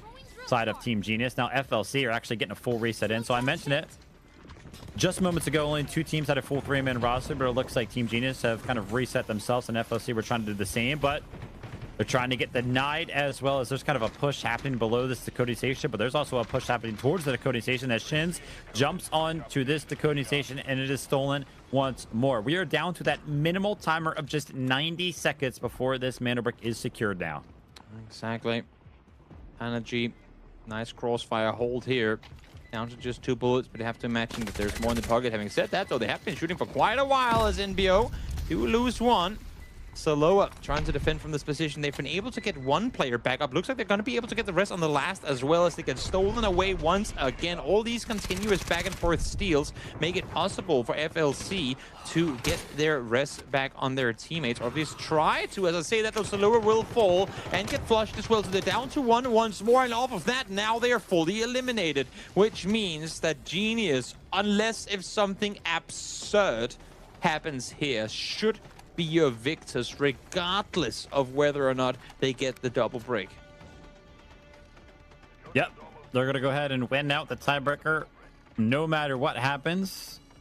But MBO and AGT here, they can still make something happen, right? Like a 13-point swing. Wouldn't it be too crazy for them to kind of contest for some of those 3rd and 4th place spots here? So we'll have to kind of see if they can make something happen. But Team Genius, they don't have that information. They're still going to go ahead and try to win this just based on the fact of getting 2 mana bricks. It is kind of important to note. Remember, a mana brick capture is actually worth 1 point on the group stage leaderboard as well. So Team Genius want to play for it no matter what. But team of number 1, they go ahead and jump on this mana brick, so they have control over it right now. This might end up being one of those scenarios where nobody picks up this mana brick. I mean, it keeps going back and forth, and we're down to just 3 minutes and 30 seconds remaining in this map. Yep, could very well end up being the case if it gets stolen once more after we go sub 1 minute 30. It will not be going over to anyone. This is just... I was wondering, I mean, I hope we have data on this somewhere. What's the record for most steals in a single round? Because I feel like right now, with the pace of which it's being stolen over, they're trying to break it.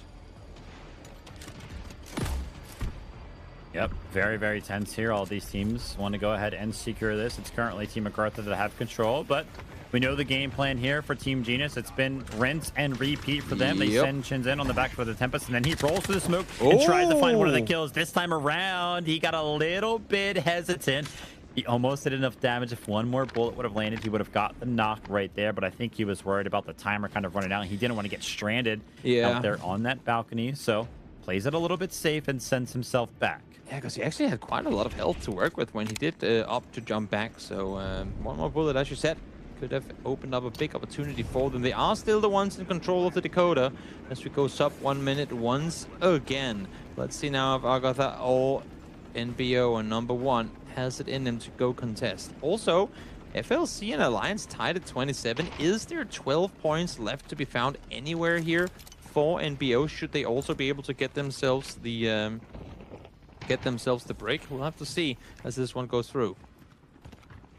Bunch of math to be done once this one has concluded, but still a couple of minutes away from this one going down. AGARTHA actually switching up the strategy. Typically, they would kind of use this position to just jump onto the coding station, but they're kind of tired of playing against Team Genius. They've actually taken a forward position, and they're going to get punished from that. Team number 1 have found the knock onto Yako, so AGARTHA's going to be chopped down to just a duo, but a full-fledged attack from the likes of NBO is going to be met with Kalo from Team Genius, who is interested in just standing strong on the decoding station and making sure that they go ahead and pick up this second brick. Hannah makes it well worth their while and picking up a kill to boot as well, and there it is, Team Genius to pick up their second mana brick finally after a bunch of steals. Absolutely love the aggressive possession they're playing out of here, where before they've been sitting down the alleyway a little more defensive. Now they're well aware that many teams have been eliminated, and therefore it allows them a chance to push on forward, play aggressive on the brick itself, and hold it all the way through to the end. Incredible day here for Genius, ending up with a double brick and 46 points, which could eventually become even more. We'll see where this game ends. Still got 1:20 left to play. Technically a battle for 5th place between NBO and AGARTHA, right? So still technically something just a little bit to be played for. But Team Genius, they've gotten all the points they possibly can, by the way. Guaranteed first place, 2 mana bricks, so they're going to be getting 10 points based on how they have performed today. Excited to see if that kind of switches things up on that leaderboard, but number one, still trying to make something happen again. They don't really know how everything's spinning out on the leaderboard. That grenade might land and deny the res, but it does not, and the solo from Team AGARTHA is actually going to be chased off into the distance with just a sliver of HP. Yeah, so, of course, I mean, what could end up being a very valuable point in the end of it here as NBO versus AGARTHA. Last place gets 0. 5th place gets a single on the day. So we'll see who ends up being the one to bring it home. As Enter now crosses on over, has his teammate there as well, but a well-placed incendiary is going to slow them down for the time being. Team Genius just kind of fend this one up again.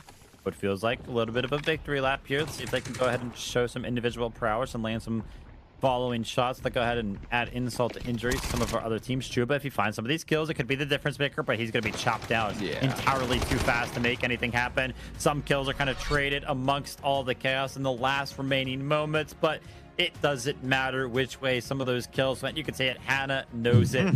We won, man. You can see the emotion, some of the reactions, some of the emotes being enacted there from the likes of Team Genius. Listen, we had to go the distance. We had to go all the way to game number 7. But when it was all said and done, we had a team go ahead and successfully pick up 2 mana breaks. And well-deserved victory here for Genius. I mean, they all stepped up so big in their game here. Kilo, of course, big impact player throughout the day, but Hannah G as well, landing absolutely crucial shots in order to keep them in the race. A hard-fought day across the board here between some very, very good players. There's Hannah G taking a screenshot. You know what? You won yourself today. You deserve to screenshot that one.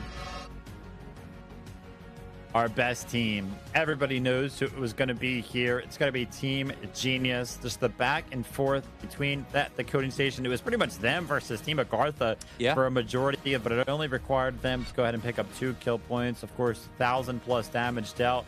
And here's the breakdown here. I mean, dude, 8 kills from the team of number 1 there. As a reminder, I mean, they kind of entered this one. They were struggling. I think they had like 6 or 7 points. So they pretty much potentially doubled the amount of squad points they had in just one single game here towards the end of the competition. So great work from these guys, which is why we're going to be seeing them towards the top killers here. Matthias enter with 3 apiece in 1st and 2nd place. And then Hannah right there as well, picking up all of the kills for Team Genius with 2 out of 2.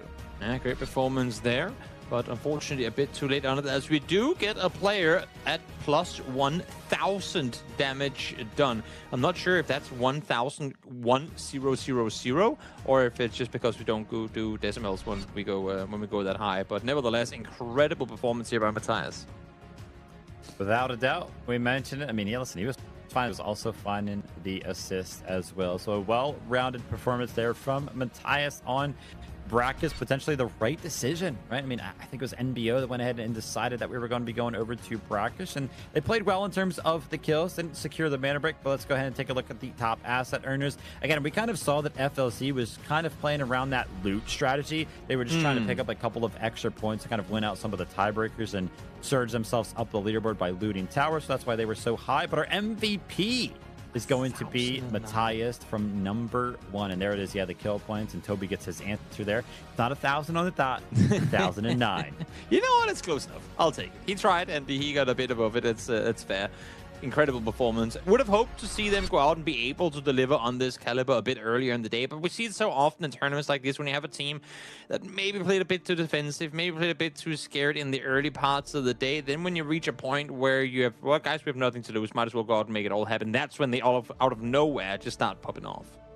Yep, without a doubt. And listen, I mentioned it. We have giveaways throughout the entirety of the day.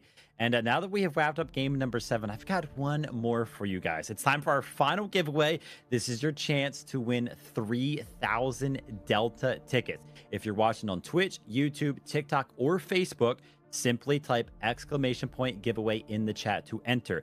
If you are watching on a different platform, specifically X, just go ahead and repost the live stream and you will be entered into the giveaway over there as well. We will announce the winners in the chat on Twitch, YouTube, TikTok, and Facebook. Or if you went ahead and won on X, we'll go ahead and announce the winner in the comments under the live stream. And good luck to everybody, man. 3,000 Delta tickets. We've given away so much throughout today. And good luck to everybody at home on this final giveaway here today. It's amazing. Not only do you get to watch some of the best players in the world take to the battlefield here, but also you get rewarded for watching for your own games. I mean, what better? What better than getting the double whammy on these ones? And what better than for us to finally have one go all the way through to the end? Not only did we get the funny round 6 where teams have to opt in for all these big caveats on their operator choices, but now we get the full round 7 and a fun win to seal off the day as well with it. Yep, without a doubt, it was kind of incredible to see. We saw some games go the distance, or some matches go the distance in week number 1. But yeah, Friday and Saturday this weekend specifically, game number 5s across the board. But finally, our teams kind of allotted us a little bit of extra action here today. And it was well worth it, because game number 7 was absolutely crazy. The fight over the museum decoding station, and the fact that when we made it to game number 7, Brakkesh was actually chosen. Pretty rare for that one to happen. I talked about it going into that one, but we pulled it out, and it was well worth it for Team Genius. And important to note as well, if my math isn't wrong here, Team Genius is going to be the first team in the entire Rise series for EMEA to actually win 2 weeks. Or win two broadcasts. They have won 2 of their 3 days. I mean, that goes to show how incredible they've been playing, right? So they win 2. The one that they didn't win, they still finished, 4th, I believe, with a break as well. The one that went all the way through to the end that AGARTHA won. So just overall, I mean, Genius is playing, well, let's put it this way, they're living up to their name. Yep, without a doubt. And I'm very, very excited to kind of jump in with these guys. The fact that they did win again. You guys know how it works over here. We love to do winner interviews, which we will have that very, very shortly. And I would imagine that it's probably going to be with the coach of Team Genius. And we had an opportunity to talk to him last week. And so kind of like what it will feel like a follow-up interview. Will be great to talk to him once more. But yeah, Team Genius, of course, won out the day with 2 Mandelbricks, 45 squad points. They were the best performers in every single category. So a well-deserved first place. But WLG, Alliance, and FLC, it was very, very close amongst all 3 of these teams. You could see WLG just scraped by with a point ahead of Alliance and FLC, so they're gonna be getting 2nd place. And then Team Alliance, man, listen, if you tie in the Mandelbrick category, the tiebreaker is actually squad points. They were tied in squad points, and then it goes over to whoever had more kill points, but they were tied in kill points, and then it goes to supply points, but they were tied in supply points. So I have no idea what the actual final tiebreaker here is going to be for this one, but that's why we have very smart individuals behind the scenes to go ahead and break these things down, because ties across the board, that's pretty crazy.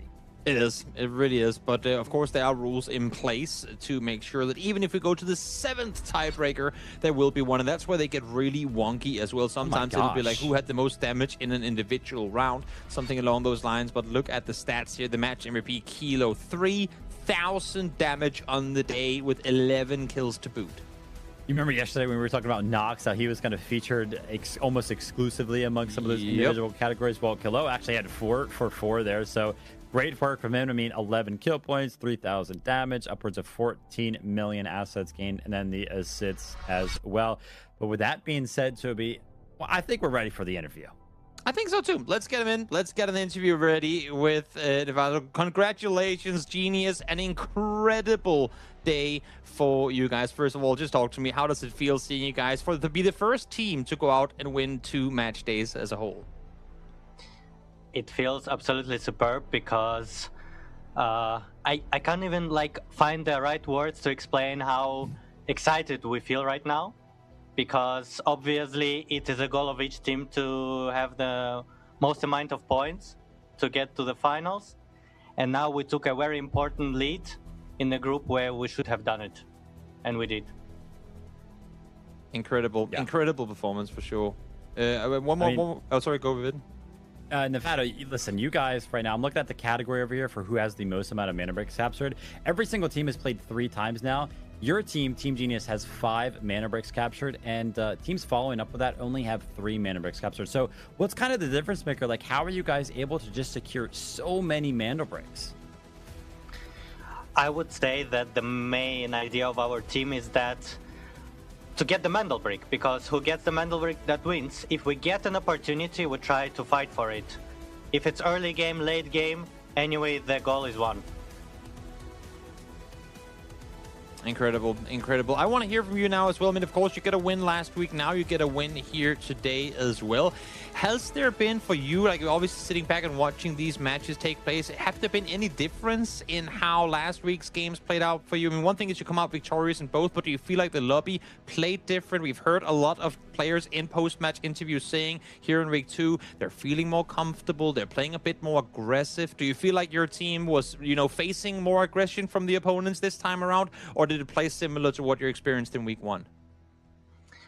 I would say we feel ourselves much more confident than we started. It's for sure. It is a good thing that everyone says. The only thing I would say in this group, we had to adapt to the slow motion, like the slow plays that most of the teams in this group had, and we did it well, and you can see it.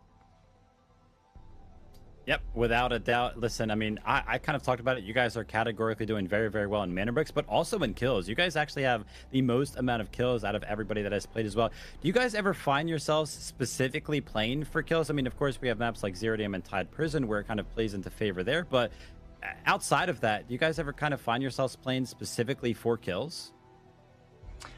I would say that my team was always eager to get as much kills as you want, even when playing pugs.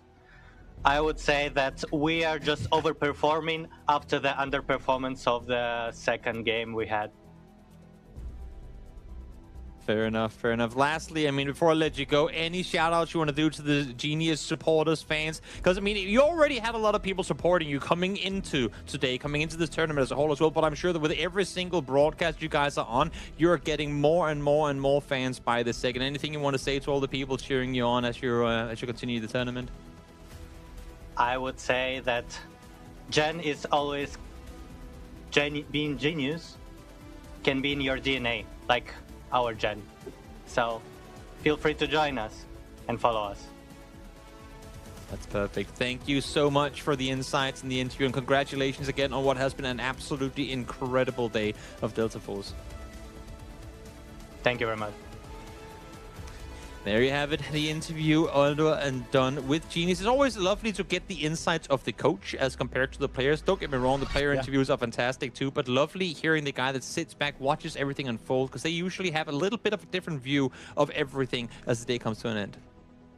And take a look at this on the back foot of their incredible performance here today. Team Genius are going to be in first place. 23 total match points. A 5-point lead over Team Gotaga and the rest of the competition. So great work from Team Genius. And I mentioned it. I mean, just look at some of these categories here. They have the most Mandelbrick amount of kill points, the most amount of supply points, like just across the board, every single category they own outright. So they are just playing to absolute perfection right now. That being said, I mean, you can see the top 6 kind of being broken down. We saw Team Alliance in the mix today. They played pretty well, joining themselves up there in the mix in 4th place. Not too many points behind the likes of Team Gotaga, so still a lot to play for there. WLG also did a great job of maintaining their 6th place spot. And FLC, I'll give a quick shout out to those guys in 7th place with 12 points. But after FLC, man, those points start to drop off quite dramatically, and I start to worry for some of those teams in 8th through 12th place. And it's actually kind of terrifying because, I mean, one thing is that you want to go out and have pop-off days like Genius had today, but in the course of an entire league, consistency is everything. Look at AGARTHA, for example. They have a win. They have a full day win with 8 points. Outside of that, they're still set in 9th overall. I mean, that is insane. Goes to show that inconsistency just won't get you there. And Genius, on the flip side of that, have been consistent throughout so far. So an incredible day, an incredible weekend of EMEA action. Also lovely to see all groups represented on the left side of the leaderboard. Go ahead and take a look at some of the individual player rankings. This is going to be for total kills. Nox still reigns supreme, as does Maxa in 2nd place, but Hannah, with a pretty good performance today, is actually going to be putting himself up into the top 3 there with 23 total, and a couple of his other members there I see in top 10. I see Kalo and Chins in 8th and 9th place respectively with 20 kills apiece of their own. So actually Team Genius are one of the teams that I'm kind of seeing the most out of, and they're very, very close in those individual kills. So nobody's really kind of out fragging anybody on that team, so that's kind of great to see. Definitely. Ushbishka maintaining that first place position just ahead of Nox and a bit of a drop off to Dickinson as we go down the list of all the damage dealers here. But overall, I mean, it's the players that we've seen continuously go out and have highlight-worthy moments that are also topping these boards, so makes perfect sense. And Maxa also maintaining that first place spot, but look at this. Kilo is catching on, just 400,000 behind. Yeah, actually, Hannah, not too far behind as well. This is actually quite a dramatic difference yesterday, because you can see it Maxa, and the difference between Maxa and Nox was like upwards of like 4 mil. But now with Team Genius kind of playing today and securing some of those assets, it's pretty close in the asset race there. But here's our schedule. We are done with week number 2, and with that being said, we're done with week number 1 as well, so we're already halfway through the group stage. All of our teams can only play, or will only be able to play 3 more times. If you have a favorite group, go ahead and take a screenshot of this, because you can see specifically when they will play. Match number 7 will be played on Friday in just a couple of days. That'll be between groups C and D. And listen, it's kind of been the theme of this competition of the Rise series. Every Friday, Saturday, and Sunday over the course of Season 1, we have games here on EMEA, and we'll have them on America's region as well. So much Delta Force when we do make it to the weekend. Absolutely incredible. So much more Delta Force to come. And of course, I mean, we can, I guess, say it already now, because it's announced that the winners of the finals will be directly guaranteed to Season 2. So there will be even more. If this wasn't enough already, we're giving you even more Delta Force action this year. It's incredible how Humble Beginnings have so quickly turned into a absolute A-tier league. Yep, without a doubt. Well, Toby, that pretty much wraps up our day here for week number 2. The Rise series has been delivering, and like I said, we're kind of approaching on that halfway mark here. Yeah. And it kind of makes me a little bit sad. I mean, it's like, oh man, we're halfway done already. That means we're on the back end of it, which means that the entertainment will run out soon. But our players have just done so well at keeping us entertained and keeping themselves into the fight. I'm excited to see what happens in week number 3. But Toby, week number 2, it was fun, man. Oh yeah. What a big change of how everything turned out as well. I mean, we get the most quiet of quiet day ones, then we slowly pick up the pace on day 2, and here on day 3, everyone just went full pedal to the metal, fighting their way through the very start to the finish line, and we go all the way to round 7 as well. Incredible weekend of Delta Force. Yep, absolutely, Toby. Well, like I mentioned, the games are everywhere. We went the absolute distance here all the way to game number 7, and at the end of it, Team Genius reigned supreme. But that is going to be enough from us here today. Like I mentioned, America's later on today, so if you didn't get enough Delta Force kind of watching this, or maybe you just want to jump into some of those giveaways that will be happening over on the Americas region, be sure to tune in just a couple of hours. But like I mentioned, it's going to be all from me and Toby here today. Thank you guys for joining us, and we will see you on the other side.